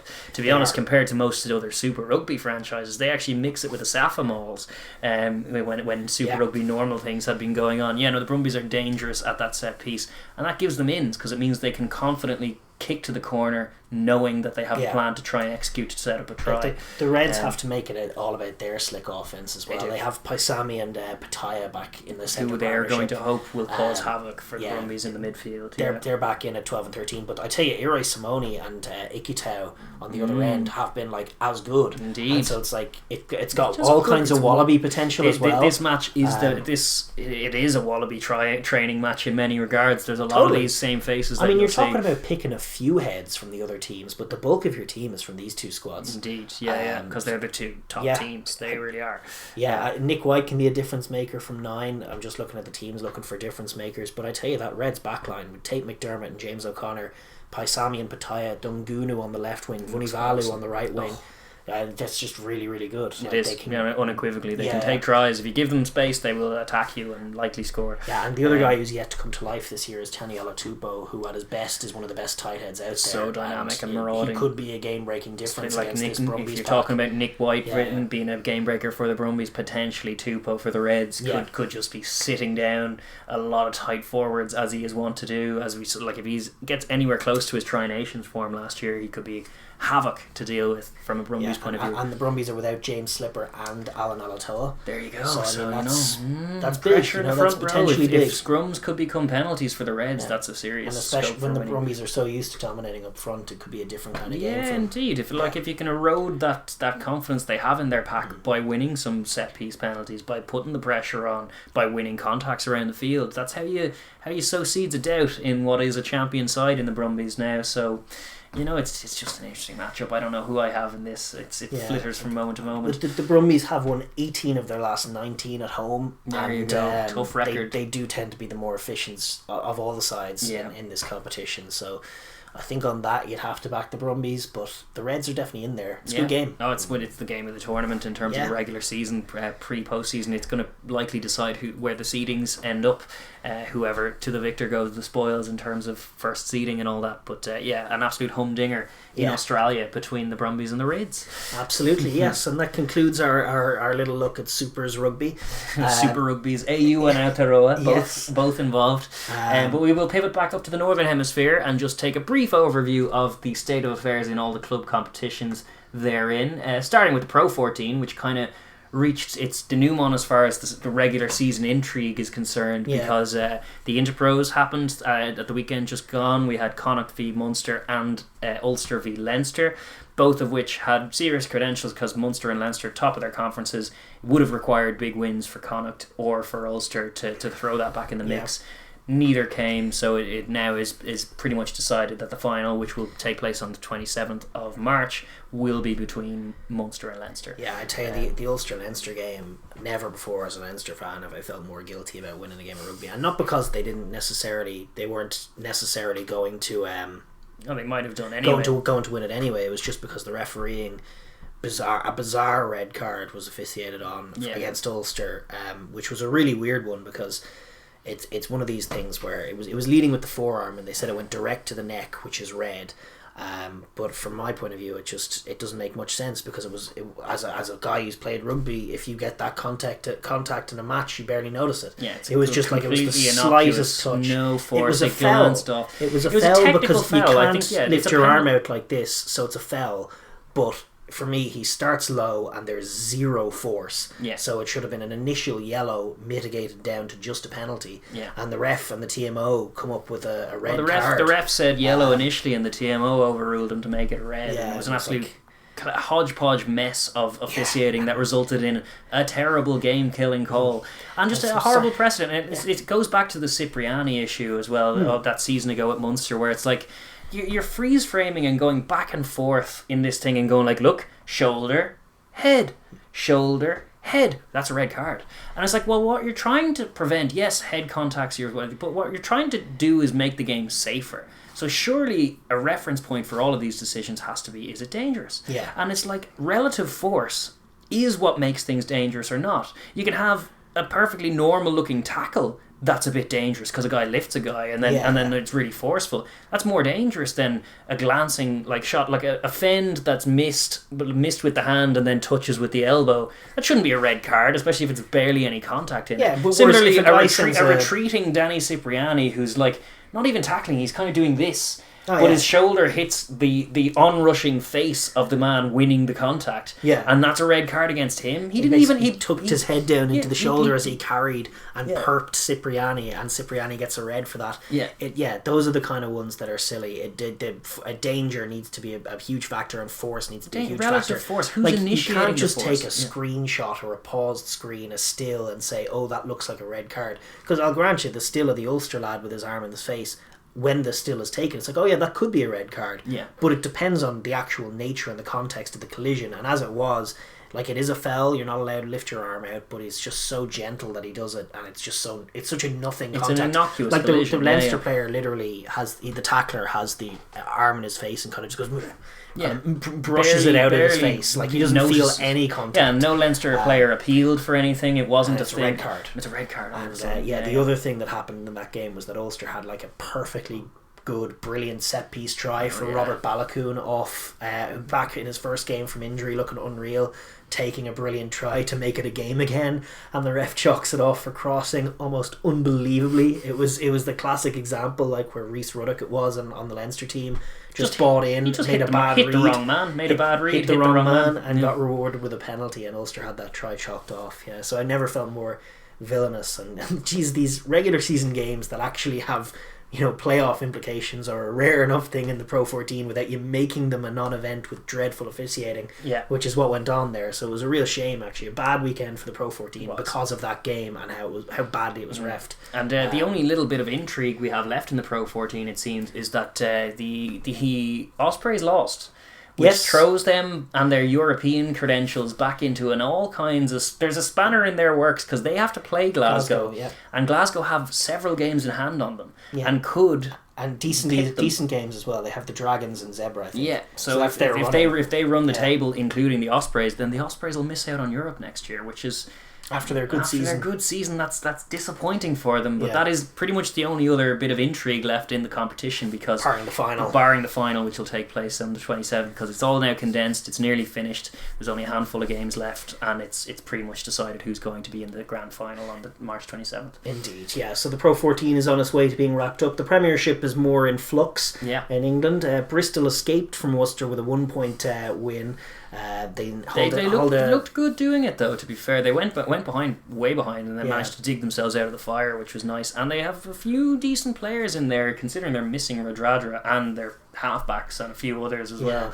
And their fullback, all of this to be that shorn. They managed to find, I can't remember his name, I wish I did now, but they managed to nick him from Wigan Wanderers in Rugby League, got him to switch codes back, and he was bloody brilliant and grabbed a couple of nice scores for them from the wing. What position was he? I think he's on the wing. Is this Nolagu? Nolagu, yes, that's right. Nolagu, yes. He was formerly a Wigan Wanderer in Rugby League and a very dynamic runner.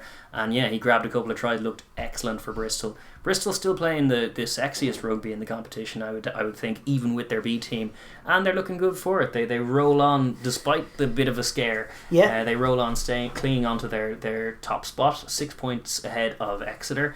Exeter did hammer Bath at the Rec 38-16 in absolutely stock standard Premiership stuff. Standard enough fair, that result. The Gloucester are the other story of the week. They managed to lift themselves off the bottom, second consecutive win. Good. This time seeing off Wasps. That puts Worcester down at bottom and into the firing line, which is unfortunate. I kind of like the cut of Worcester's jib a lot of the time. Yeah. But they're a stubborn team. They are a stubborn team. I like that about them, for sure. And they're not dead yet. That'll be a scrap all the way to the death, as it always is. Game of the weekend is probably Bristol v Wasps on Friday evening. The rest all clash with more important stuff. That's true too. But Friday evening viewing between Bristol and Wasps is going to be good. And then just, I suppose, slight intrigue in terms of the division below. Yes. Sticking with the UK, the England for now. The Saracens got their championship campaign underway with a nice defeat to the Cornish Pirates, which is pretty hilarious. In Cornwall. I can't remember the stat, but someone was saying they had like a load of like capped internationals on the pitch. I don't know what the hell happened. I didn't see it, but they lost to the Cornish Pirates. They lost a game in pre-season as well. Yeah, that was to Ealing Trail Finders, wasn't it? This is like a round robin competition and with just a final. Yeah. So I mean, if they slip up in the early goings with teams like Ealing just racking up scores every week, they're going to be in trouble. Yeah. Could you imagine if they didn't get promoted? It would be insane. Imagine Billy V and Marrow and all these guys go play for England and then get to the Lions tour and come back to a club that have still failed. In the championship. Still in the championship. Oh, it'd be unbelievable. No, yeah. Like whatever about getting relegated the one time, not coming back up is like, gee whiz. I don't know if they could deal with that. Well, I certainly think the exodus would be more pronounced this time. Yeah. The offers for Vincent Marrow Cox started at tight head. How did they not win the game with that Swinson alone? started at lock. Michael Rhodes started at 6. Jackson Ray started at 8. Aled Davis, the young 9, Welsh 9, started at 9. Manu Vunipola at 10. Sean Maitland on the wing. Duncan Taylor. Alex Lewington. The Cornish Pirates. The Cornish Pirates did the Cornish for them. Pirates Wow. did for them. Wow, that's a something? good team. Jeez, how did I lose that I game? know, isn't that crazy? Isn't that crazy? Oh, It that's is. unbelievable. We'll try and hide the obvious glee from our faces as we're reading out that it's news. just funny. It is. But it's unequivocally yeah. Schadenfreude is real. Don't and be rocking up to Cornwall thinking you're going to get an easy win. Indeed. Seemingly not. Ealing, look out. Yeah. But that was just another little tidbit, Yeah. a very satisfying tidbit from the English domestic game that came up last weekend. And hopefully that's a trend that can continue along. Every week we'll touch on the Saracens debacle as the season goes on. I doubt it. Somehow I think they'll be back before the end of the season. Their class will show. In the top Couture, La Rochelle unfortunately slipped up again. They lost away at Cast, and Toulouse now have opened up a bit of a lead at the top. Yes. They actually take a break now from the top Couture for the next number of weeks for whatever reason, which is, I'm sure the French squad will thank them for that. Yeah, indeed. Well, certainly given the kind of COVID exposures and all of this kind of extra worry, it'll be nice to just be able to keep one front quiet for a minute. Indeed, and that's the crack at the top so Couture. that going into the break, Toulouse sitting pretty atop the table, but some other good teams in the mix there. And just the structure of the tournament means that you're hustling for the top few spots. You're not necessarily hustling for the top spot, although the top two do have their value in terms of getting that bye. It'll be interesting to see how that develops. Good to see the attacking sides getting up. Yeah, it's still a very fun tournament, the top Couture at the moment, although no one's broadcasting it. Yes, indeed. But anyway, we'll move on and take a look at some other stuff we can watch. We have club rugby all around the world, and I suppose we'll start in Japan, where thank you to a couple of commenters who managed to answer the call and give us useful links. One in particular of our YouTube channel that has nice little 4-minute highlight videos that I have been watching. It's been good to see a bit of the rugby on show there. Some familiar faces. It's arrived back. Star Leo and Morgan Jones, That's two right. commenters deserving of the shout out. They answered our call and gave us links to highlights. And actually, there's been a few more of them popping about. So it's definitely good to see. I think Bowden Barrett's Suntory, Sun Goliath are still racking up the massive wins. There were I did watch a few of the highlights from the week, and the week just gone, there seemed to be a hell of a lot of mismatches because there was a lot of 50 points to 10. It's when they've so many teams in the competition, it's just wild, and there are some really, really good teams and then some sort of make up the numbers teams, and that's just the way it goes. There seemed to be a few of those in the week just gone. I saw some nice touches from Billy LaRue putting in guys for his team. I think he's with Toyota. Malcolm Marks had a man of the match performance for his team. There were some other big ones. The one for me though was the tight game where TJ Perinara pulled off just a show-stopping play to steal the win for the Docomo Red Hurricanes over the Rico Black Rans. So he's still a Hurricane, TJ, and it was just it was a delicious play. Where I'm sure you guys have seen it if it's been doing the rounds, but the way he sells that there's nothing going on. It's a 17-all draw. They make a turnover in their own half, and TJ is just sort of lazily walking up to the ruck. And then he kind of does one hit up play, and then he does take a look though as he arrives in. He's taking a look over the left hand side just to see if there's anything on, and he can tell that he fancies something. But then his sort of poker face kicks in, and he has a couple of tight forwards to the short side, and he orders them around to the open side. And then just as he looks to be about to give it to them, he just pivots and breaks to the blind side and whips a pass to the winger. Who's Mapimpi actually. There you go. And Mapimpi flicks it back inside to another support player who pops it back in to TJ, who then pulls off like a worldie of a finish. And it was just such a great try. Just combinations like Perinara and Mapimpi tearing it up down the blind side because awesome. There's a fair bit of that. Actually, Brody Retallick scored a great try. I can't remember quite the name of his team for it, but it was one of those hilarious kind of men v boys ones where it was just a pick and jam that should have been a normal pick and jam, but then he swatted off 4 tacklers and then it was a try. It was grand, there's a lot of fun games and fun plays. And there are crowds not seemingly socially distanced. They are wearing face masks, but they're in the crowd, and it's good for them. Good to see, and there's good atmosphere at a few of those games. So the Japanese top league motoring on is definitely good news. Totally. Listen, there's another story that we have to take a look at, though, which is the South American competition. Yes, SLAR, as it is here. SLAR, which I didn't, for all of my research on this, I did not look up what SLAR stands for. Sudamerica Liga a rugby. Something along those lines. This is a 6-team competition taking place in South America. Now, they were trying to get this going last year, and I think they did for a round or two before COVID interjected, and they just scrapped it. But this is hopefully going to be our first full season of the South American competition. There are 6 teams, all based from different countries. That's great news. Love that. The first is the Jaguares, obviously going to be favourites for the competition. I think they're Jaguares 15. Are they in this, much like Argentina 15 when they're whooping their way through the international fixtures in this kind of dynamic? I think Argentina have been champions putting this on, but the Jaguares 15 is got some actual capped Pumas in it. There's 7, I think, of their squad are capped Pumas, and they've also got loads of young talent as well. Coached by Fernandez Lobe, is it? Ignacio Fernandez Lobe, I believe, is his brother. Not one from it. Right. But, they're clearly going to be the favourites for it, and they are the Argentine representatives in the competition.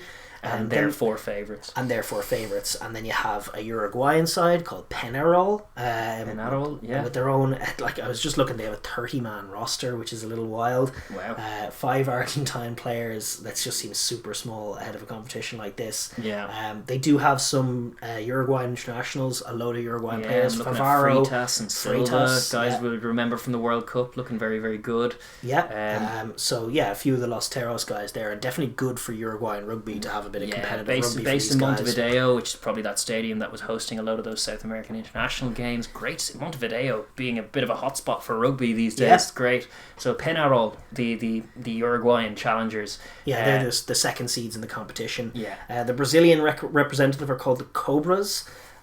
They were called the Corinthians, but apparently that has like a tribalistic football background, and they kind of didn't realise that they were alienating half the population by calling them Corinthians. There you go. So they've scrapped that. Good branding call. Call them the Cobras and give them nice, cool green jerseys. Everybody loves Cobras. That's kind of what Brazil, as a rugby nation, are trying to do to these other South American teams. Is kind of.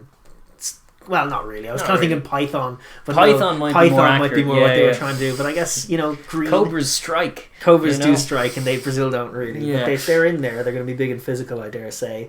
Selknam is the professional rugby team based in Santiago in Chile. And this could be good. A roster contains 35 Chileans and 5 Argentinian players. And we saw from the Argentine or the Chilean showing in the South American Four Nations. That's right. That Chile can play. They have a lot of good footballers there. They can definitely attack, and they can play with tempo. So I'd be watching out for Selknam. Hopefully they have a nice attacking style of play and some good showings. There also is a Los Cafeteros Pro, who are a Colombian team, the first ever professional team from Colombia.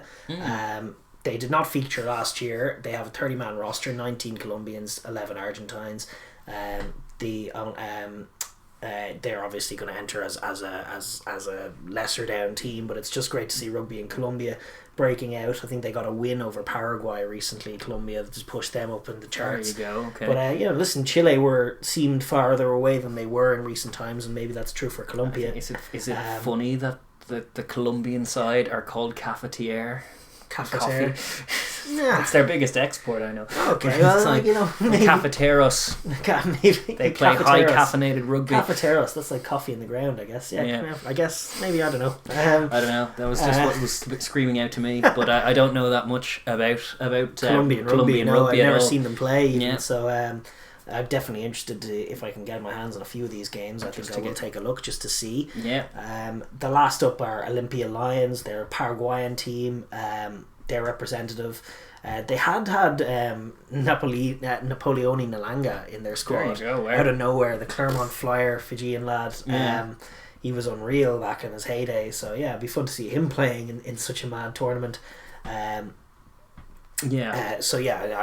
imagine they're kind of there to make up the numbers in some ways. Another unknown quantity, but it is just the fact that there are 6 teams, that they're all from different countries, that we're going to have the tournaments in Montevideo, the South American international tournaments, have all been really successful. Really good rugby. Really good rugby. The issue we've had is broadcasting it. They haven't been making it as readily available. I think it's available in South America on ESPN, one of the ESPN channels.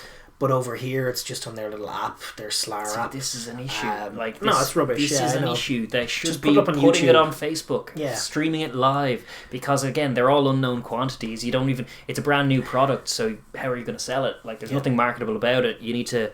First market it by showing good rugby, and then maybe get a profit from it. But listen, I think this is great for all of these countries. It's great to have a professional league, and while I think in the first season you're likely to see some mismatches, I think it's just a very positive thing to have a professional league in South America. If it gains a bit of momentum, not dissimilar to what we see with Super Rugby AU and Aotearoa, there's potential for a little post-season action with the MLR. I agree. Absolutely. If this kicks America's off, you can Club see Rugby Championship. Jaguars 15 versus the San Diego Legion or something. All of that stuff. Would you bet against the Jaguars? No, I would not. No, not a chance. I would not. Against sort of old man pros and some young Americans. A load of retired guys. We'll kill you. Yeah, indeed. Yeah, they will and all. I believe it. One of the great things that Argentina are doing this is actually there's a draft system. So players from the high performance program in Argentina get to be drafted to all of these teams. That's so you great. can see like they're all saying, look, we've five X amount of our Argentine own players and X amount of Argentine players. Yeah, this and is good. Being done it's by spreading the love. The draft works really well for the NFL. The classic example of just helps keep the competition. sprinkling the talent around, because a lot of these countries aren't hotbeds necessarily of rugby, of homegrown talent. It's good for the competition. It's good for the teams that get the Argentine players, it's good for Argentina. It's also good for the Jaguars will learn nothing if every game they're in is a 50-point shellacking. Like, there's no point to it then, and then the competition loses value. So it makes much more sense to spread that wealth around, spread the talent around, and get some competitive games in the sunshine down in South America. And the first set of fixtures are actually this coming Tuesday, so Tuesday of next week. Penarol from Uruguay up against Olympia Lions from Paraguay, Selknam of Chile playing the Cafeteros of Colombia, and the Cobras, the Brazilian Cobras, are the first to take on the Jaguares at 15. There you go. So that's it's a fun tournament starting in next week in South America, and it'll be the SLAR SLAR competition. Yes. For those who are interested, you can take a look at that. But that's what's going on in South America. Then finally, there's also some domestic rugby going on in South Africa. The Franchise Cup. The Franchise Cup, which is very pre-seasony in terms of the team selections. The Stormers knocked off the Griquas 38-32. Bulls beat the Pumas 48-31. Lions beat the Elephants 54-24. Cheetahs beat the Sharks 39-38. What a banger that was. Cheetahs Sharks. Wow. South African club footy in pre-season is just very low energy on defence, high energy on offence. Yep. And that's kind of the dynamic. These are all madly high scores, way higher than they were getting in the Currie Cup. Yes, when the chips are down, they do make tackles, but when they aren't, optional. Sometimes they'll just run it about the place. The Cheetahs seem to be still picking their full team, which is curious because I don't know what becomes of the Fran Staines and the Blomackies and the Ruan Pinars and the Malcolm Yars. They have Roscoe Speckman. They have so many good players. It's hard to know what becomes of them going in forward. Rainbow Cup and Pro 14, Pro 16. Are they going to go to the other South African franchises? Are they going to go to Europe? I don't know. I think it's something to be resolved. It's hard to imagine. Are they going to stick around and playing Currie Cup footy? Hard to imagine, isn't it? Weird, but they are in a curious spot, the Cheetahs, but they won a big game at home against the Sharks. I think they're hoping to win this competition and then really rub it in. Because they couldn't do it in the other things. No, they tried. They started well and then faded, but so that Franchise Cup does roll on, but it is a bit pre-seasony feeling. It's kind of leading into the Rainbow Cup that they all still really hope is going to happen, and then ultimately the Pro 16 next season. It'll be good to welcome the Saffasides north. Yes, indeed. But that wraps up all the club footy from around the world, and hopefully we did your team justice, whoever they are. Well, we certainly tried to span the globe in terms of looking for good rugby, and there's plenty of it about. We will now move on to our final segment of this marathon show, and the rugby news of the week. And the big news this week is that the Champions Cup round of 16 fixtures were announced. Now, I know they were announced prior. There had been preliminary things. There was a 2-legged affair proposed and all this that has since been scrapped on the grounds that it is a fundamentally silly idea. No, it's actually on the grounds that they couldn't play the last 2 weeks of the pools. So actually, I thought actually the 2-legged quarterfinal was an interesting idea. In COVID years, it makes no sense. It made no sense to me. It did make sense because they just wanted to shorten the group stages and lengthen the post-group stages because they wanted more games with stakes, because those are the games that get eyeballs, and they wanted fewer dead rubber games. And so it's worked out for them anyway, because the reality of how the groups have worked have really made them needing to pick, because it needs to be around a 16, because otherwise some team is going to be cheated. Indeed. Having only had 2 matches with some games called off through COVID, they need to have as many teams in as possible. So they have around a 16. They do. The fixtures are Munster against Toulouse, which is probably the game of the round. That's just Absolutely. a great game. Yeah. Gloucester, La Rochelle, Wasps against Clermont, Exeter against Lyon, Leinster against Toulon, Bordeaux against Bristol, Racing against Edinburgh, and Scarlets against Sale. Scarlet Sale could be an interesting game, all right. There's definitely some good fixtures in there in terms of that's European going to be footy. just a mad class weekend of rugby with 8 unreal games. Yeah. Just brilliant. I mean, absolutely. Yeah. And then also the quarterfinals have been decided as well. So the winner of Exeter or Lyon will face Leinster or Toulon. Wasps or Clermont will face Munster or Toulouse. Gloucester or La Rochelle will face Scarlets or Sale, and Bordeaux or Bristol will face Racing or Edinburgh. That's the fixtures as they've been lined up. It's a random draw. Like, the home advantage thing obviously isn't really a factor in any of these, so it doesn't quite matter. But they did factor that into the drawing of the round of 16. Then obviously the Challenge Cup as well was also had a round of 16 that's been put together. We have Dragons v Northampton, Ospreys v Newcastle, London Irish v Cardiff, Quins v Ulster, Benetton v Agen, Zebra v Bath, Leicester v Connacht, and Montpellier v Glasgow. And a few good games in the Challenge Cup round of 16 as well. It's nice to see European club footy has got to this level. Yeah, absolutely. I mean, it's great to see all these games are going to go ahead, and here's hoping they do, and the old COVID doesn't rear its ugly head and stop these things from happening again. But yeah, lots of big news from European rugby, and some fun fixtures to look forward to coming up really quick. Immediately after the Six Nations, we're going to have those games. Yeah. Listen, we also have a couple of other stories. Just World Rugby has confirmed that the Women's World Cup is postponed until 2022. Yeah, we suspected that last week, and it just makes good sense that it is.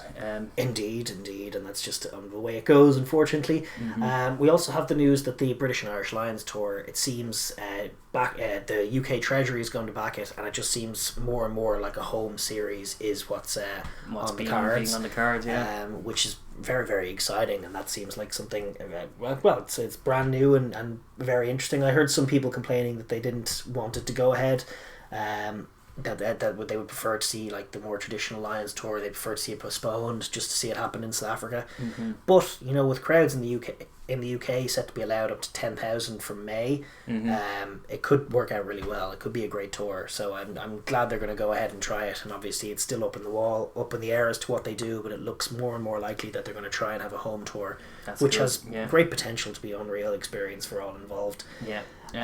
Just another tidbit is that the Super Rugby AU is also being broadcast now by the World Rugby. World Rugby have decided to take it up in the UK and Ireland and elsewhere, and just stick it up for free. You have to register again, which is just the way these things go. Yeah. But they're just sticking it up for free, and we'll be able to watch Super Rugby AU that way, which is great. Excellent. No VPNs or anything. Excellent news. It's always nice when you feel like you don't have to sidestep the law just to watch a game of footy. You know? The other news there is, speaking of broadcasting things, we have the MLR getting underway in the States from March 20th.